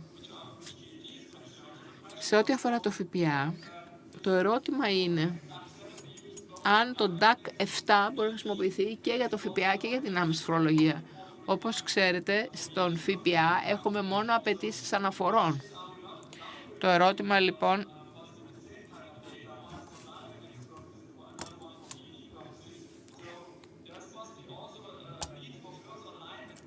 υπάρχει ανάγκη περαιτέρω ευθυγράμμισης με την άμεση φυπολή ΦΠΑ, ώστε τα ίδια στοιχεία να υποβάλλονται μόνο μία φορά στις αρμόδιες αρχές, να μην υπάρχει επιπρόσθετο άχθος για τις επιχειρήσεις, ιδιαίτερα τις πλατφόρμες, προσπαθώντας να υποστηρίξουν τις αρχές και να διασφαλίσουν ότι υπάρχει συμμόρφωση με όλους τους κανόνες. Σας ευχαριστώ πάρα πολύ για την πολύ ενδιαφέρουσα ανάλυση. Θα ήθελα να υπογραμμίσω ένα σημείο που αναφέρατε. Επικεντρωνόμενοι στο ΦΠΑ, στην ψηφιακή οικονομία, καθώς και στο περιβάλλον των ψηφιακών πλατφόρμων που παίζουν τον ρόλο των ενδιάμεσων για χιλιάδες προμηθευτών και καταναλωτών, θα ήθελα να υπογραμμίσω τη νέα τάση που έχει να κάνει με το βάρος που φέρουν οι ψηφιακές πλατφόρμες για την συλλογή των φόρων. Οι φορολογικές αρχές δεν επιθυμούν να διαχειρίζονται πάρα πολλούς φορολογούμενους, συνεπώς επιβάλλουν την ψηφιακή πλατφόρμα να συλλέγει τους φόρους εκ μέρους τους. Πιστεύω ότι αυτή η τάση θα μπορούσε να έχει ως αποτέλεσμα να φορολογούνται οι επιχειρήσεις και όχι οι καταναλωτές. Τέλος, στα επόμενα χρόνια θα δούμε το Ευρωπαϊκό Δικαστήριο να παίζει πολύ σημαντικό ρόλο προς την αποσαφήνιση πολλών θεμάτων που έχουν να κάνουν με το επιχειρηματικό μοντέλο στην οικονομία του διαμοιρασμού, η οποία μέχρι τώρα φαίνεται να είναι απεριόριστη. Περιμένουμε λοιπόν το δικαστήριο να αποσαφηνίσει τον ρόλο που παίζουν οι πλατφόρμες, την ευθύνη που φέρουν ως συλλέκτες ΦΠΑ και σχετικά με αυτό περιμένουμε την απόφαση του δικαστηρίου για την υπόθεση Phoenix, η οποία πιστεύουμε ότι θα δώσει απαντήσεις σε πολλές ερωτήσεις. Σας ευχαριστούμε πάρα πολύ που ήσασταν μαζί μας σήμερα εδώ και ελπίζουμε να έχουμε την ευκαιρία να ξανασυναντηθούμε στο μέλλον. Σε ευχαριστώ πολύ, Άννα. Ήταν πολύ μεγάλη χαρά να βρίσκομαι εδώ και ελπίζω να συναντηθούμε διαζώσεις. This time of change allows us to look ahead through a new lens. A chance to reframe the future, to uncover unseen opportunities, for organizations to ask new and different questions and create unexpected answers. How can you transform at speed to build value that lasts? Is your transformation plan radical enough to thrive? Has this moment changed customer expectations forever? How can technology help you reimagine your working world? Redefining how we live, work, learn, and consume. Rethinking the role of enterprise. So ask yourself, are you reframing your future? Or is the future reframing you? Transforming to create long-term value for business, people, and society as a whole. Building an even better working world. Find out how we can help you with end-to-end transformation to uncover opportunities now, next, and beyond.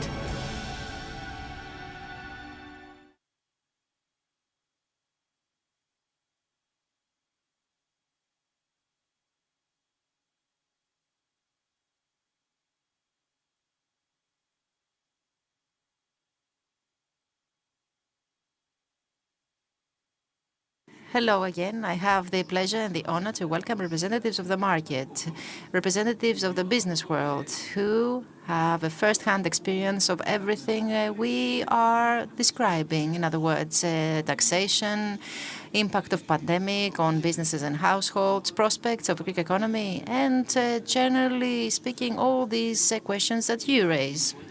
I would like to welcome Mr.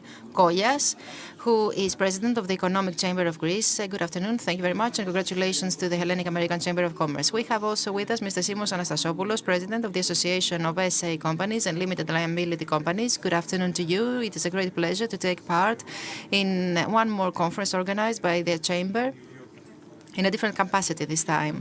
And we also have with us Mr. Kostadopoulos, President of the Association of Exporters from Salonika. Hello, Mr. Kostadopoulos.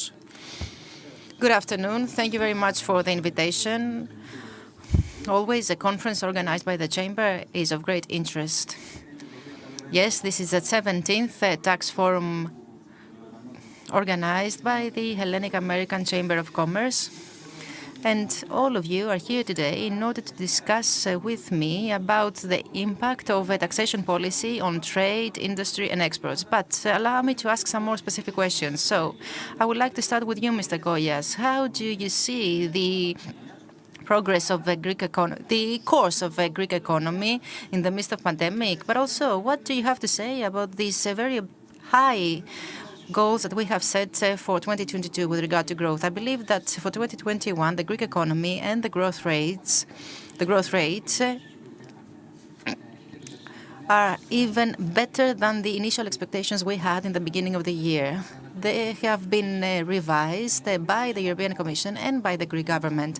Very important is the fact that we are at 7% growth rate right now, and this is expected to last until 2022 and even 2023. According to forecasts, there's going to be a growth rate close to 7%. So I could say that all the moves made by the Greek government, but also by the European governments in order to support the economy during the difficult years of the pandemic were very important. The Greek government gave to the Greek economy an amount of 42 billion euros. This is very important, as is the fact that we have proceeded very quickly to the reduction of the non-performing loans held by the banks. Now they amount to 30 billion euros, which is in itself very important.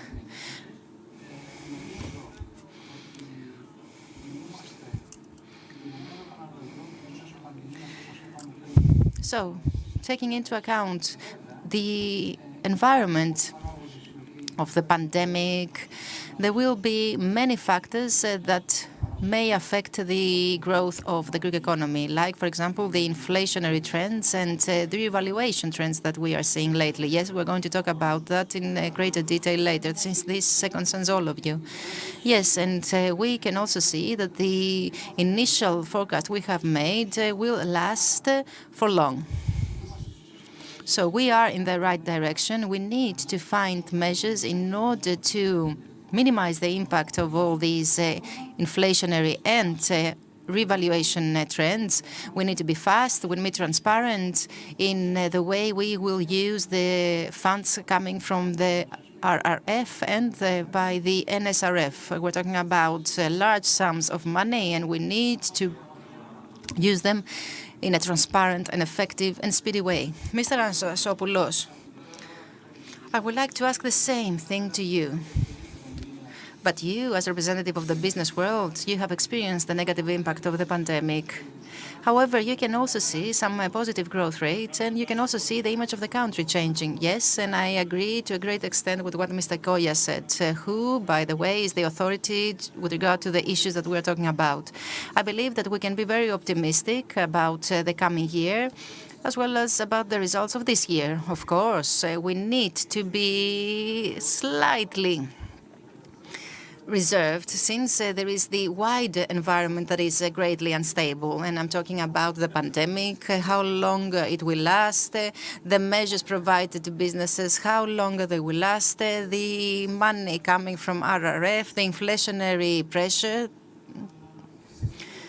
and two other important factors that need to be taken into account, and that have to do with the fiscal capacity of the country. We should not forget that 2020 was a year in which Greece had the biggest debt in Eurozone and the biggest deficit in the Eurozone. I believe that these two actually describe the fiscal capacity that the country has.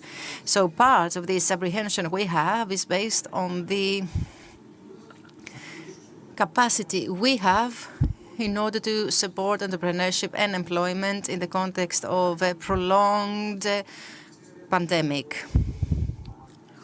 But I believe that soon we will be able to be fully optimistic. If one takes a look at the trust indexes, as well as many other indexes, they will see that the results are very encouraging. Yes, Mr. Koyas mentioned some very ambitious objectives. Do you think that we can reach the objectives? Undoubtedly. In 2021, we can reach the objectives. We are close to the end of the year. I believe that the growth rate will be close to 6.9 or even higher. It may even exceed 7%. Now, with regard to the coming years, which is the major bet that we need to win, I believe that the investments will be the ones that will keep growth rate at high levels. Of course, this is something that we can discuss in greater detail later on. Yes, we should have a separate session. Yes, only the funds coming from RRF, NSRF, as well as the revenues that will be created by the tourism sector will ensure high growth rate in the coming years, amounting to 5% for 22, and this will stabilize around 3% in 2023 and later. In 2023, we will have recovered and we have reached the levels of 2019, so undoubtedly there is room for optimism.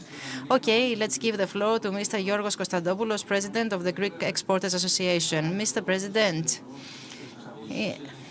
As exporters, you play a decisive role in the growth of the economy. So please share with us, how do you perceive the course of the Greek economy? And do you believe that the growth objectives will be reached?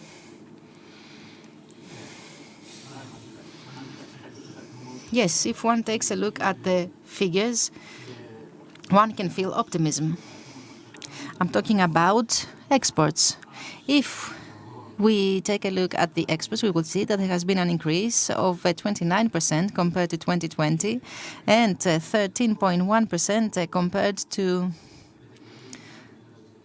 2019. So I believe that this speaks for itself, which means that the growth objectives are feasible and exports actually contribute to the growth rate of 5.2 that we expect for next year and 7.1 for this year. Now, I don't know whether reality, however, could ever reverse this optimism.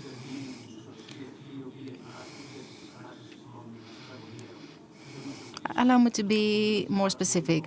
We are deeply troubled by the transport cost, which has multiplied by 10. In many cases, it has multiplied by 15 times. So if we also take into account the inflationary trends in the primary sector, raw materials that we use, but also the high energy cost that has tripled, you can understand that a product that is purchased by a citizen in Vancouver at 20 euros, here someone should pay 50 euros in order to get the same product, the same good, which may not be of primary importance. So you understand that there is great concern in many sectors, and especially in the field of exports. Since you talked about the increased cost, allow me to ask you something about taxation and tax reforms. And I would like all of you to make some comments. Do you believe that the measures that have been announced in order to combat the increase of prices, do you think that they will give any results? And do you think that they influence entrepreneurship? Undoubtedly, they influence entrepreneurship.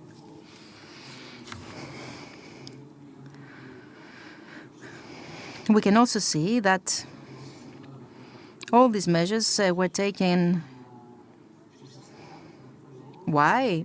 In order to help the most vulnerable households as well as the enterprises that are called to pay a high energy cost. Since by supporting them, they wouldn't transfer the cost to the consumers.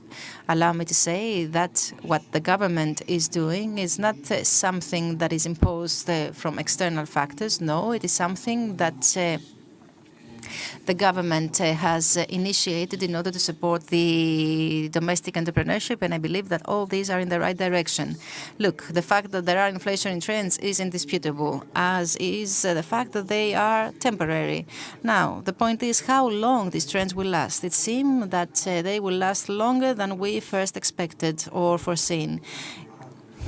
There still are some inflationary pressures that pertain to the transport cost. The logistic chain has been affected greatly, and we don't know when it will recover.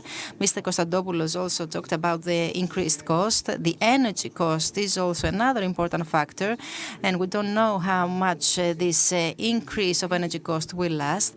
You can see now, for example, that the discussion about Nord Stream 2 actually leads to increase of the price of natural gas. So we can see that there are certain developments that have developed great inflationary pressure. Of course, the government has done anything it could in order to support entrepreneurship and in order to prevent the transfer of cost to the consumer. Otherwise, we would have a reverse phenomenon that would negatively impact Greece. But I believe that the measures will be temporary. They will maybe last longer than initially expected. Mr. Kostadopoulos, would you like to say a few words since you are the sector that is mostly affected?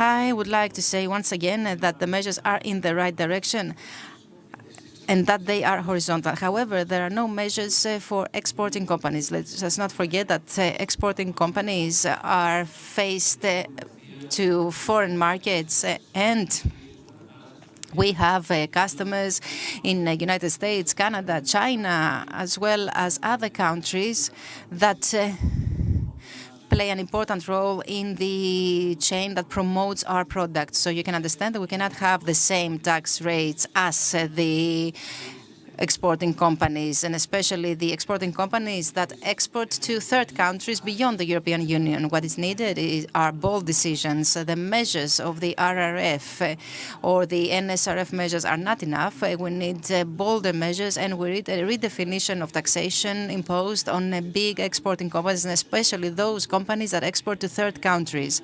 Blue economy has succeeded in that by enjoying a special tax regime. We don't want to get the same, but what we want is a support, since the exporting companies are the ones that kept the Greek economy alive and continue to do so even today during the pandemic, both during the pandemic but also during the financial crisis that preceded it. So I believe that it's about time to have some rewards, especially the exporting companies that are exporting to third countries, as I said. Okay, now let's talk about taxation. Since taxation is the topic of this conference, let's take a look at which are these changes which, in your view, are in the right direction.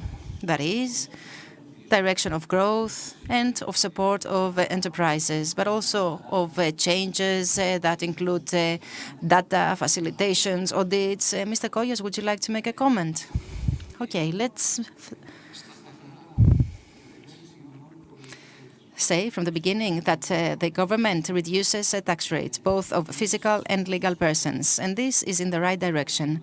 What we should also revisit is the infamous special solidarity contribution, and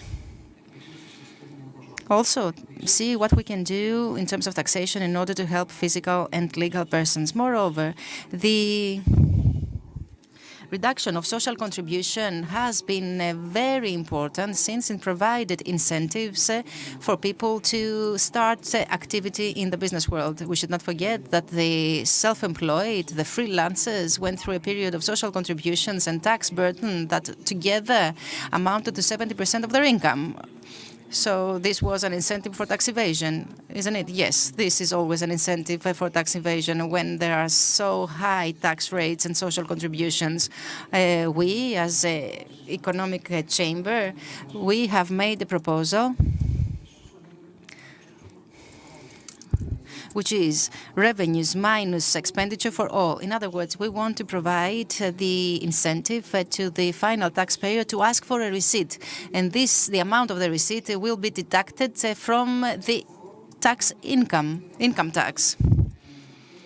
We have made this proposal because we believe that nowadays there is the perfect incentive for tax evasion, and what we want is to reverse this situation. We want people to declare their income.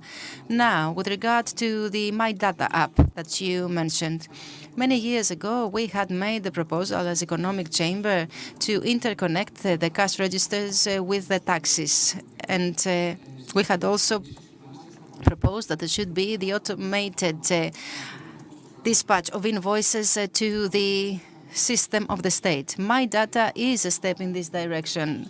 The point is that we were a bit unfortunate because everything happened in the midst of pandemic, and the businessmen and the accountants had a lot of work to do.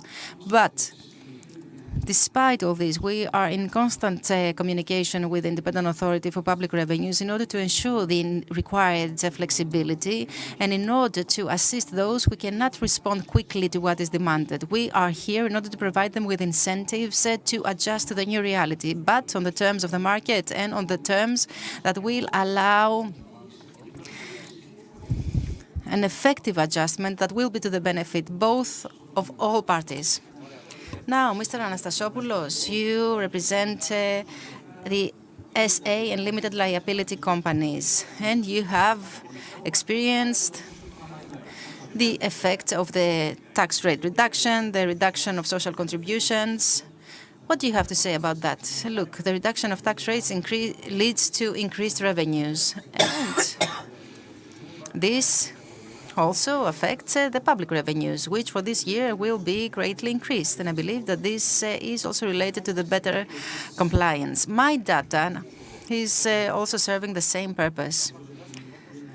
I believe that it is a tool that is part of the digital transformation of the country and assists the public administration, but the businesses as well, in their effort to adjust to the new reality. At the same time, is a tool for widening the tax base. It is also a way to reduce tax evasion. And since we believe in proportionality, we believe that it will lead to further reduction of tax rates. In that rationale, it's worthy of our support. It is not an easy exercise, my data. It is a difficult exercise and will continue to be. We are at a very early stage of its implementation. We are in the stage of registering the data and processing them. It was a very difficult stage, a very difficult step, and many businesses face difficulties since all this is related to the automated processes, to the organization of the accounting departments, even to issues of culture and mentality of certain businesses. But I believe that it is in the right direction, and we can already see the results. Of course, we need to support it, as I said. Mr. Kostadopoulos, you represent the Greek exporters. What do you have to say about the changes in taxation, reduction of tax rates, prepayment of taxes? My data, do you believe that all these are in the right direction, or would you like to see something else happening? There is no doubt that my data is in the right direction. Any tax authority that becomes digital is a step in the right direction. But I would like to mention something else. The Greek exporting companies operate in an international environment. They have competitors abroad, mostly, and they also have to compete in terms of taxation.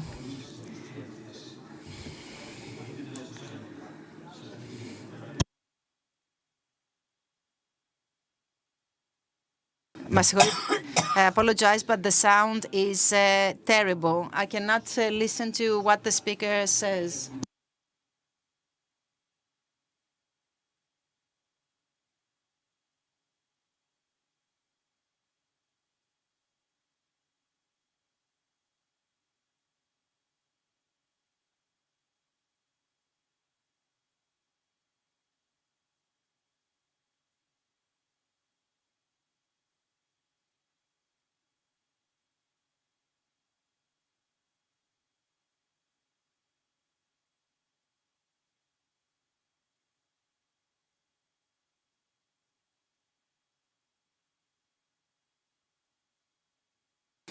And of course, all these modern tools have made the work of the accounting departments more difficult. You should not forget that the volume of data that is required, as well as the volume of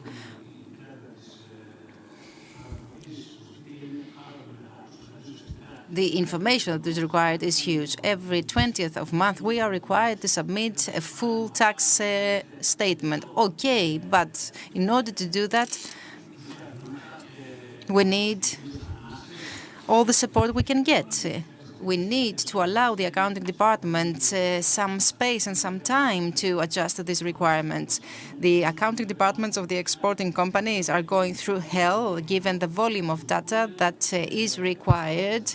Of course, they are required for the good reasons, in order to combat tax avoidance. But time is required in order for all of us to adapt. Okay. I would like you to make an evaluation of the RRF. How do you think will affect the image of Greece? Will it improve entrepreneurship? Mr. Koyas, you have the floor. It's what we were saying earlier, that, and allow me to include the NSRF in the discussion, we will have over 70 billion euros channeled in the Greek economy. So I believe that the crucial thing in this given period of time is to have quick, effective processes for the absorption of these funds. We need to exclude bureaucracy from all these processes, because the Greek economy, the Greek market really needs this money. And the other part I would like to touch upon is that everything must happen according to plan. Greece has seriously suffered in the past because there was no plan for where we wanted to be, where we wanted to take the production model. So since now the situation is different, given that we have received the praise of the European Commission about our plan, we should use it in order to change the production model. I repeat, with fast and non-bureaucratic processes, okay? And to you, the same question, RRF, how will it affect the image of Greece? Will it improve entrepreneurship? The funds that will come to Greece from RRF and SRF is a lot. I'm not talking about the subsidies, I'm talking about the loans that are being leveraged in different ways and will amount to a huge amount that will be channeled to the Greek economy. I have no doubt that this will be translated to growth for Greece in the coming years. We will see the GDP increasing and maybe exceeding even the most optimistic forecasts. My concern that I would like to repeat is whether these will be equally beneficial to the sum of Greek entrepreneurship because, okay, some of these funds pertain to the resilience, to green economy and the digital transformation. We're talking about large-scale projects, and the big funds will go to the big businesses. What we should make sure is that the large amount of these funds will be given and will benefit the small, medium enterprises, so as to avoid the phenomenon in some years' time to have an increased GDP, have very good fundamentals, and at the same time have small, medium enterprises which are lagging behind in terms of growth. Some of the results that we already see. The example of the mass restoration services, they are lagging behind in terms of revenues, and they are surviving thanks to the support measures that were given during the pandemic. So we need to provide them with all necessary support so as to achieve an equitable and balanced growth in all sectors of the economy. And for me, this is the major bet that we need to win, and this is the biggest assistance that we can provide to the public administration in order to get this balanced growth. Mr. Kostadopoulos, RRF. A lot of discussion has taken place with regard to that, a lot the expectations. Yes, in SEVE we believe that the RRF is the last opportunity that the country and the businesses have. RRF is in the right direction, and it focuses on truly competitive sectors like green transition and digital transformation. It provides the right incentives. So as long as there is transparency, as long as the businesses adapt and become flexible when it comes to green transition and digital transformation, then I believe that we will become more competitive in the international environment. We will make the necessary steps that are required by the foreign markets, by our customers abroad. The customers are not only interested in price, they have it. They're not interested only in quality, they have it already. What they want is for us to be environmentally friendly, to have a low carbon footprint. They want us to be digitally transformed as much as possible, and this is exactly the objective of the RRF. I believe that it is the last big opportunity that businesses have to adjust and to become competitive in the international environment. And I also believe that this is the general trend that exists in the exporting companies, which expect the RRF to help them and perceive it as the last opportunity. Okay, and we are reaching the end of our discussion.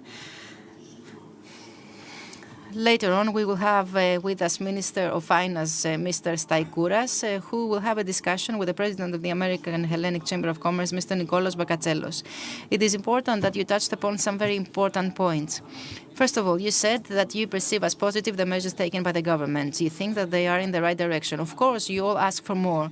We will see whether Mr. Staikouras has any more measures to announce. The other thing I wanted to highlight is that everyone is expecting the RRF to give unprecedented benefits. And the third is that the sooner the pandemic ends, the better for all of us. And all this should happen without the fiscal derailment. Thank you very much. In a very short while, we will have with us Mr. Staikouras and Mr. Bakatselos. For tax leaders, risk often lurks in what's overlooked, and the sheer volume of data and pace of change can undermine confidence. But what if you could amplify your own insights? What if you could increase the speed and accuracy of your team? What if your ability to use data, defend your actions, and execute across thousands of tasks, small and large, was easier? Would you choose to do it? Though we sometimes think of them as disruptive leaps, digital technologies like AI, natural language processing, and robotic process automation are really just modern versions of the tools that business has long relied on. In this new era, technology gives tax professionals the ability to work with all the information available in massive datasets, to not only see what has happened, but to more confidently predict what will happen, to be insightful and focus on implications and outcomes, to be able to spend less time consumed by the accuracy of numbers and on-time filings. It is not about man versus machine. It's the power humans have with machines. Reimagine your operating model. Capture new insights using all the data. Redefine the value your tax function brings to your business. This is the power of with. Και κατάλαβα τι εστί είναι άρχισος από την άλλη. Και αυτό είναι άρχισος είναι. Το υπερενοχικό, ας πούμε, και αυτό είναι πάλι χοντρός άρχισος όπως ήταν αυτό ο άνθρωπος που παντρεύτηκα. Μου ήταν οικείος, γι' αυτό τον παντρεύτηκα. Μου θύμιζε τον σημαντικό μου γονιό, τη μάνα μου. Είναι ταυτόσιμοι, μισιόνται βαθιά γιατί είναι οι ίδιοι. Και εγώ στη μέση. Όχι, εγώ θα κερδίσω, όχι αυτή. Good evening from the studio in Athens.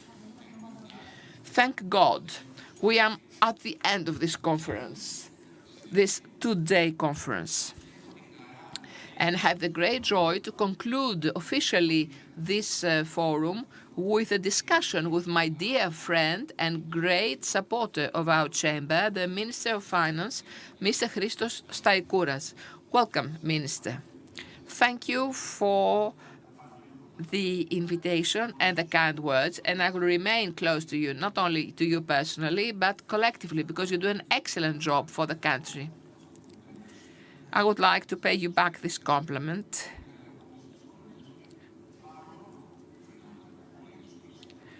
For the excellent performances of Greek economy. Listen, I could depict a first comment on what you are to see over the next days on the budget, to give you a sign on where economy lies currently. The truth is that the country, society and economy has done well. Economy will register a very high recovery in 2021, around 7%, far higher than expected and the original estimates we had done. More important is the point that all international institutions converged toward that estimate, and the European Commission was the last to say that this was a quest for your chamber.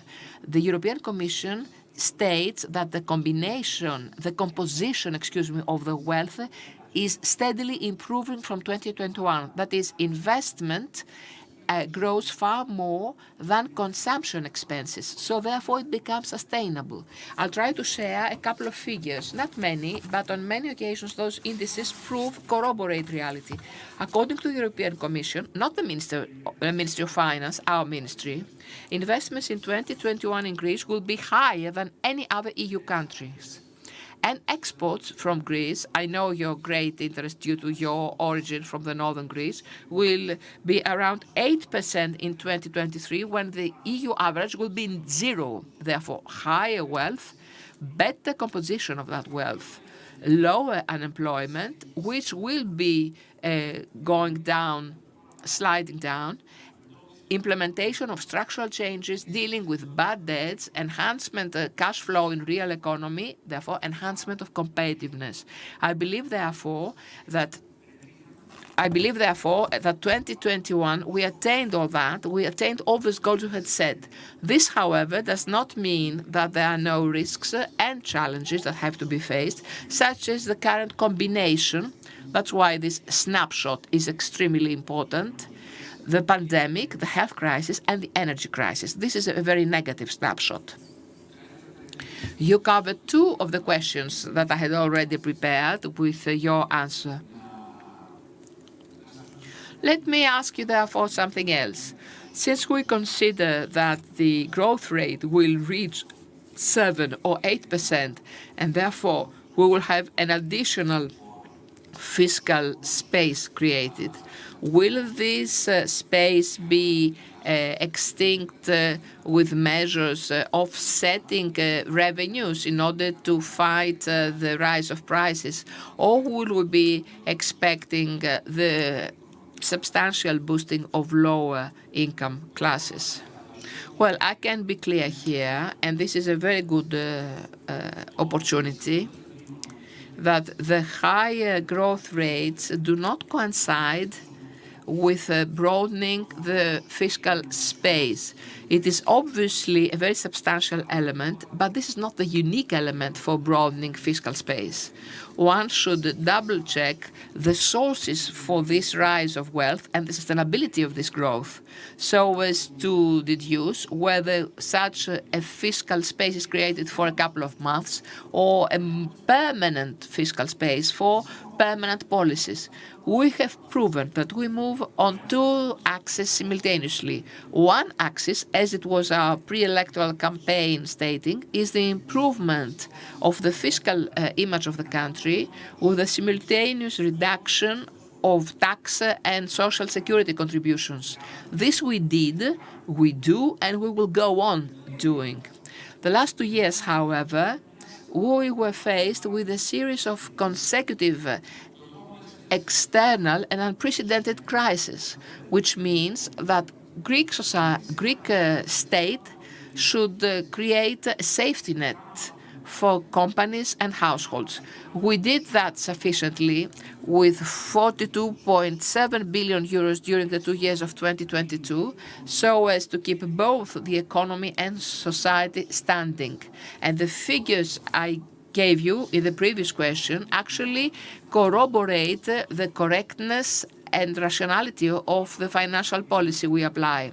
Of course, I haven't addressed the center of your question. So, as I told you, we are on two axes. Therefore, if some kind of fiscal space is produced, which will derive from a better execution of the budget, and if needs are proven through the current crisis, that is energy crisis and health crisis, the Greek state has proven that can find the resources and has the reflexes so as to act timely towards those sectors and social classes that are in greater need. If a more permanent fiscal space arises, this will be directed to even higher reductions of taxes and social contributions, and the implementation of a rational fiscal policy, enhancing queries of the country, such as the great quest, which are education and health, public health.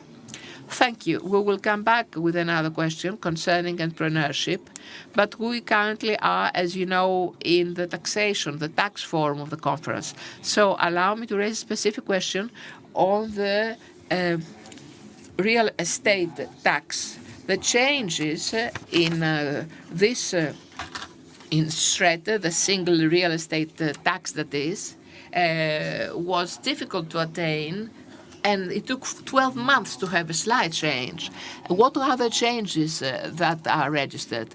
And this complementary tax involved will be introduced in the main scale or something additional? Well, you said we are in a tax forum, so it's an opportunity to remind you where we used to be and where we are in our tax policy before addressing the gist of your question, which is a branch of this.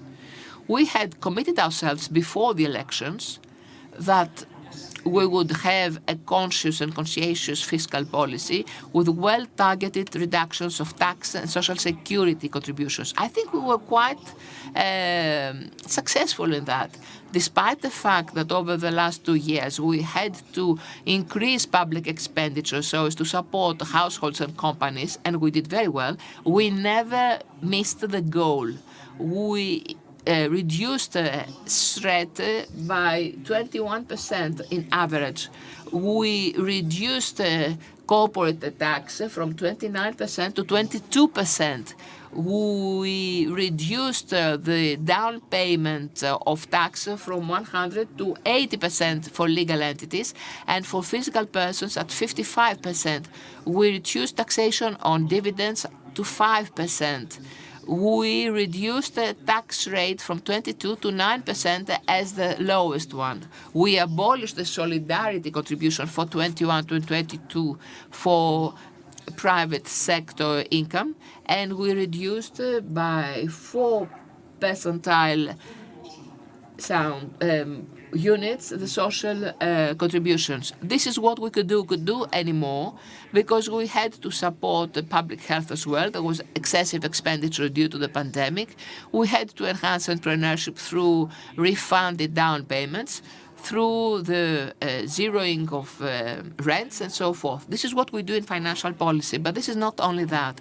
We also offered taxation incentives so as to attract taxpayers' residents in Greece. I believe that I'm amongst compatriots who can really agree that the package we offered over the last 1.5 years has already started bearing fruit, and we have visible, very successful results.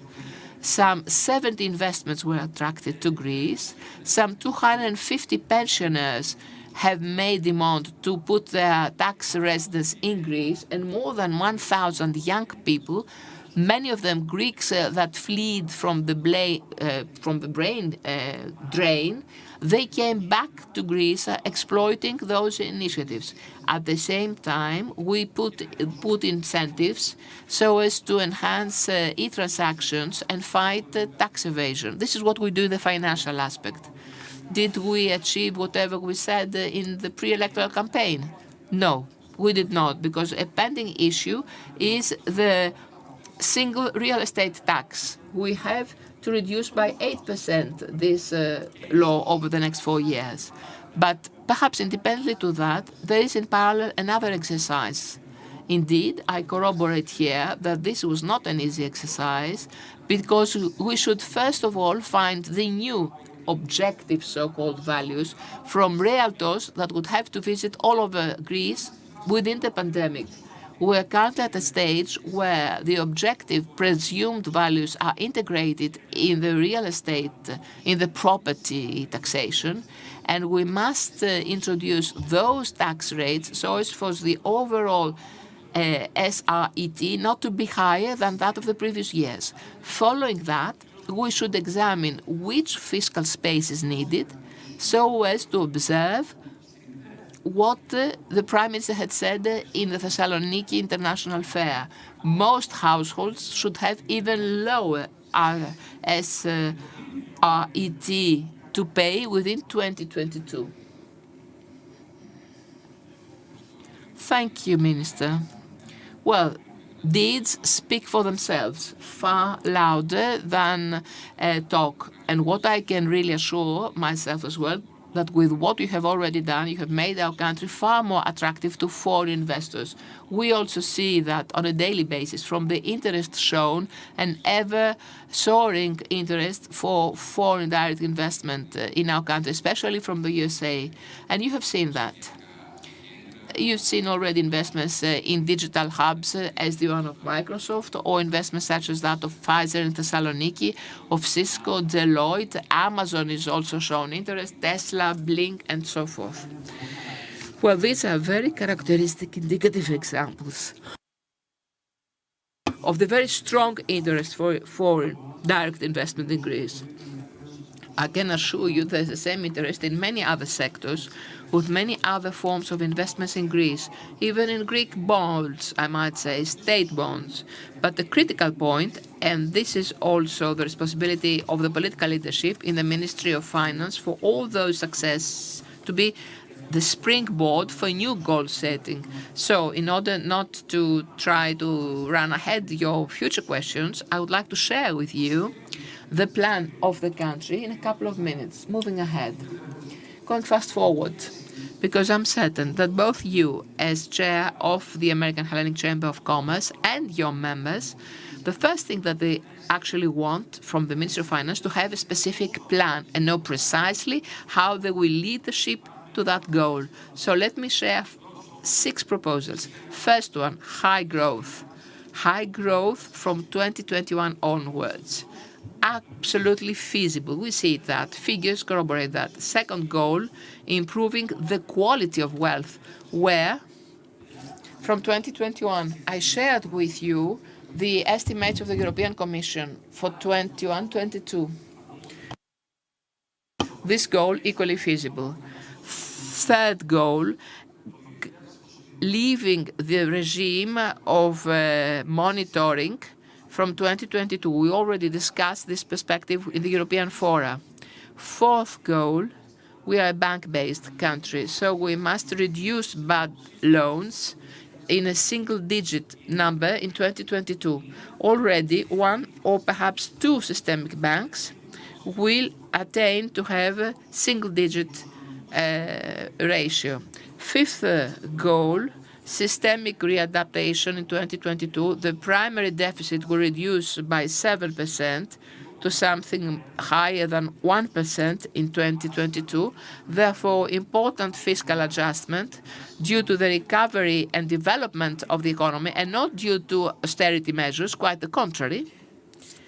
And sixth, attaining feasible primary surpluses. And sixth goal, which of course has as a prerequisite the success in the 5 previous ones, attaining higher ranking by the houses by 2022. This is our goal setting for the next 2 years, and we are committed towards that on a specific plan, and all our policies hang under specific priorities to pursue supporting households and companies as long as crises insist. I speak in plural number because we've seen recently what we have gone through. To have a very wise fiscal policy towards the reduction of taxes and social contributions, social security contributions, secure cash deposits so as to be ready to address multiple crises, privatization processes at a speedier pace. I would like you and your members to really study last year's document that was aired yesterday, and which is the result of the session of KISIP on privatizations in 2022. Many members can find excellent elements of real estate and property where they can invest. And of course, there's great interest already from the USA for existing real estate elements which are in the plan, such as the port of Alexandroupolis, for instance. And last but not least, a very strong voice of Greece abroad, as it is the case over the last 2 years, so as by the end of 2022 to have realistic fiscal goals and a fiscal regime for Europe. Thank you very much, Mr. Minister, for sharing all these thoughts with us. There is no doubt that we'll do our best in order to convey this information to our members, both in Greece and abroad. Allow me to say that important role in repositioning our country on the global map is this planning and the implementation of this planning, which I believe is something that you have remained loyal to throughout your tenure. I shared with you only the objectives and the axes. The policies are a different thing, and I could spend hours talking about them. This would allow me to explain to you how policies can serve the achievement of objectives. When I talked about wise fiscal policy, I said that because I believe that all policies, including fiscal policy, are related to the reduction of tax rates. In Greece, we have the implementation of law for the settlement of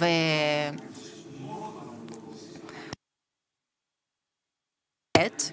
We have Hercules II that will lead to a further reduction of non-performing loans in the banks. So only these policies actually prove that Everything is in the service of specific objectives and specific priorities. I would like to ask you a question about financing, but you answered it indirectly. So allow me to ask you a different question. Do you believe that it is feasible to reach the objective for the financing of 100,000 businesses in 1 year's time? And if yes, under which safeguards when it comes to the criteria and the monitoring of the progress and the result of the financing? And I'm asking you this question since it relates to the previous questions I posed.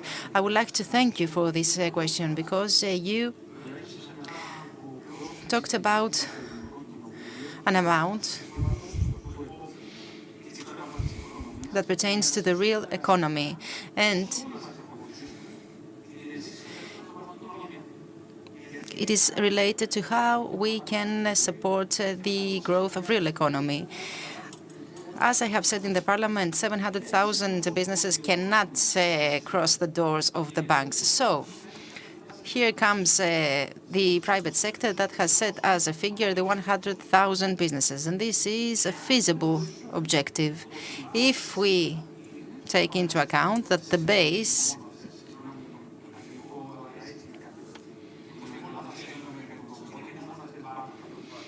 of these bankable companies. But the point is that there were 34,000 businesses that got the loans that they needed, 28,000 of which were small and very small enterprises. So if this is a benchmark, then the 100,000 number is absolutely feasible in 1 year's time. The point is that we all need to be in the same direction. What does the Greek state have to do? It needs to continue implementing Hercules in order to reduce the number of NPLs in the portfolios of banks. If there is further room for financing, then in cooperation with the banking system, we need to complete the agreements for the initiation of getting the 12.7 billion of loans coming from RRF, which will, as you understand, finance many businesses. We need to proceed with the law for the settlement of debt. This will be very beneficial for the society,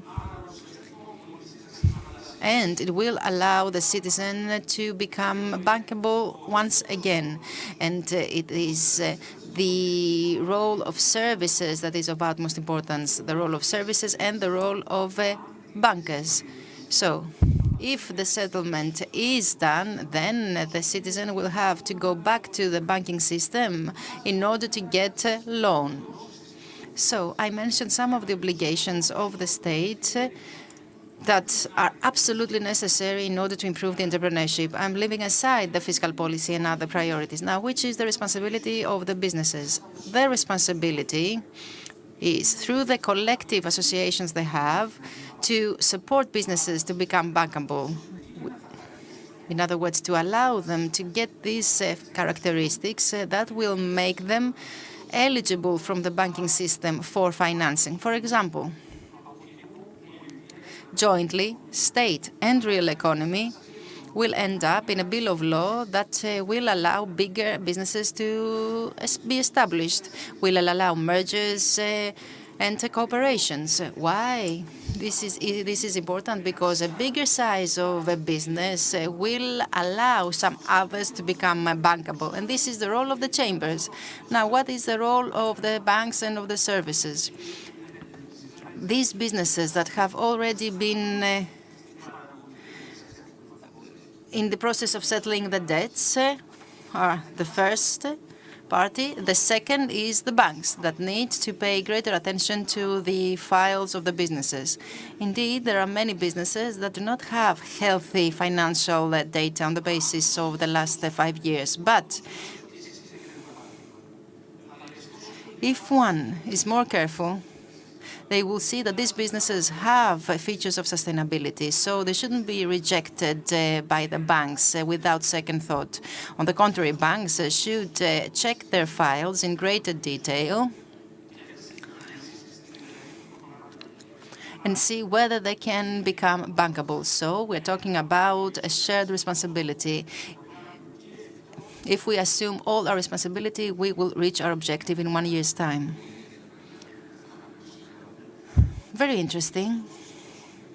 And I also believe that if your objectives are met, we will get some excellent results, both as country and as economy.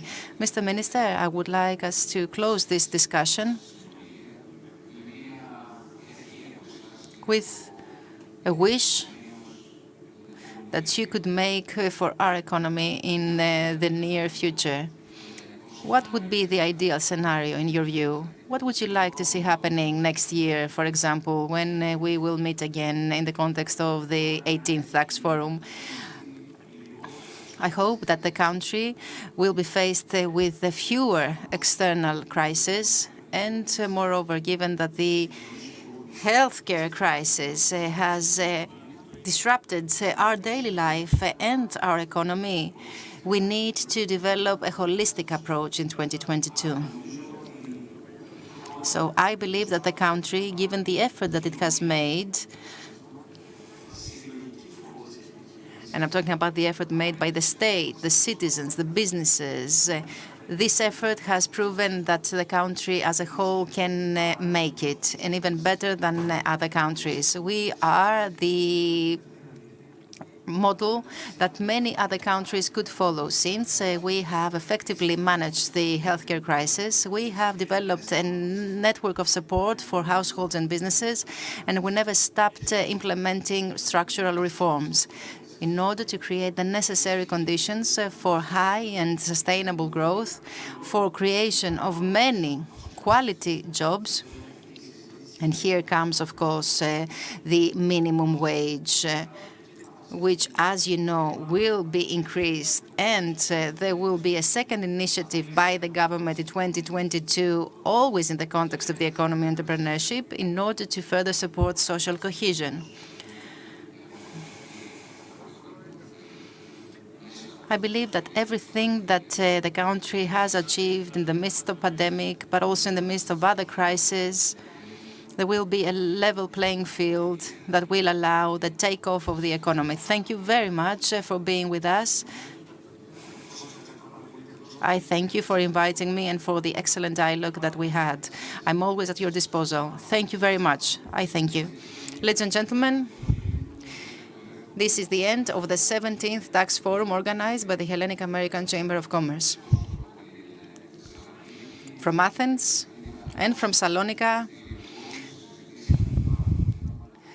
we shared with you some important insights about taxation and economy. We would like to thank all of you for being with us during these 2 days. I would like to thank from the bottom of my heart all the people of the chamber, especially Katerina Tsagaroulaki and Angela Boyadji, and especially all the people working in the Athens and Salonika offices, and of course all of you who were with us. Thank you very much.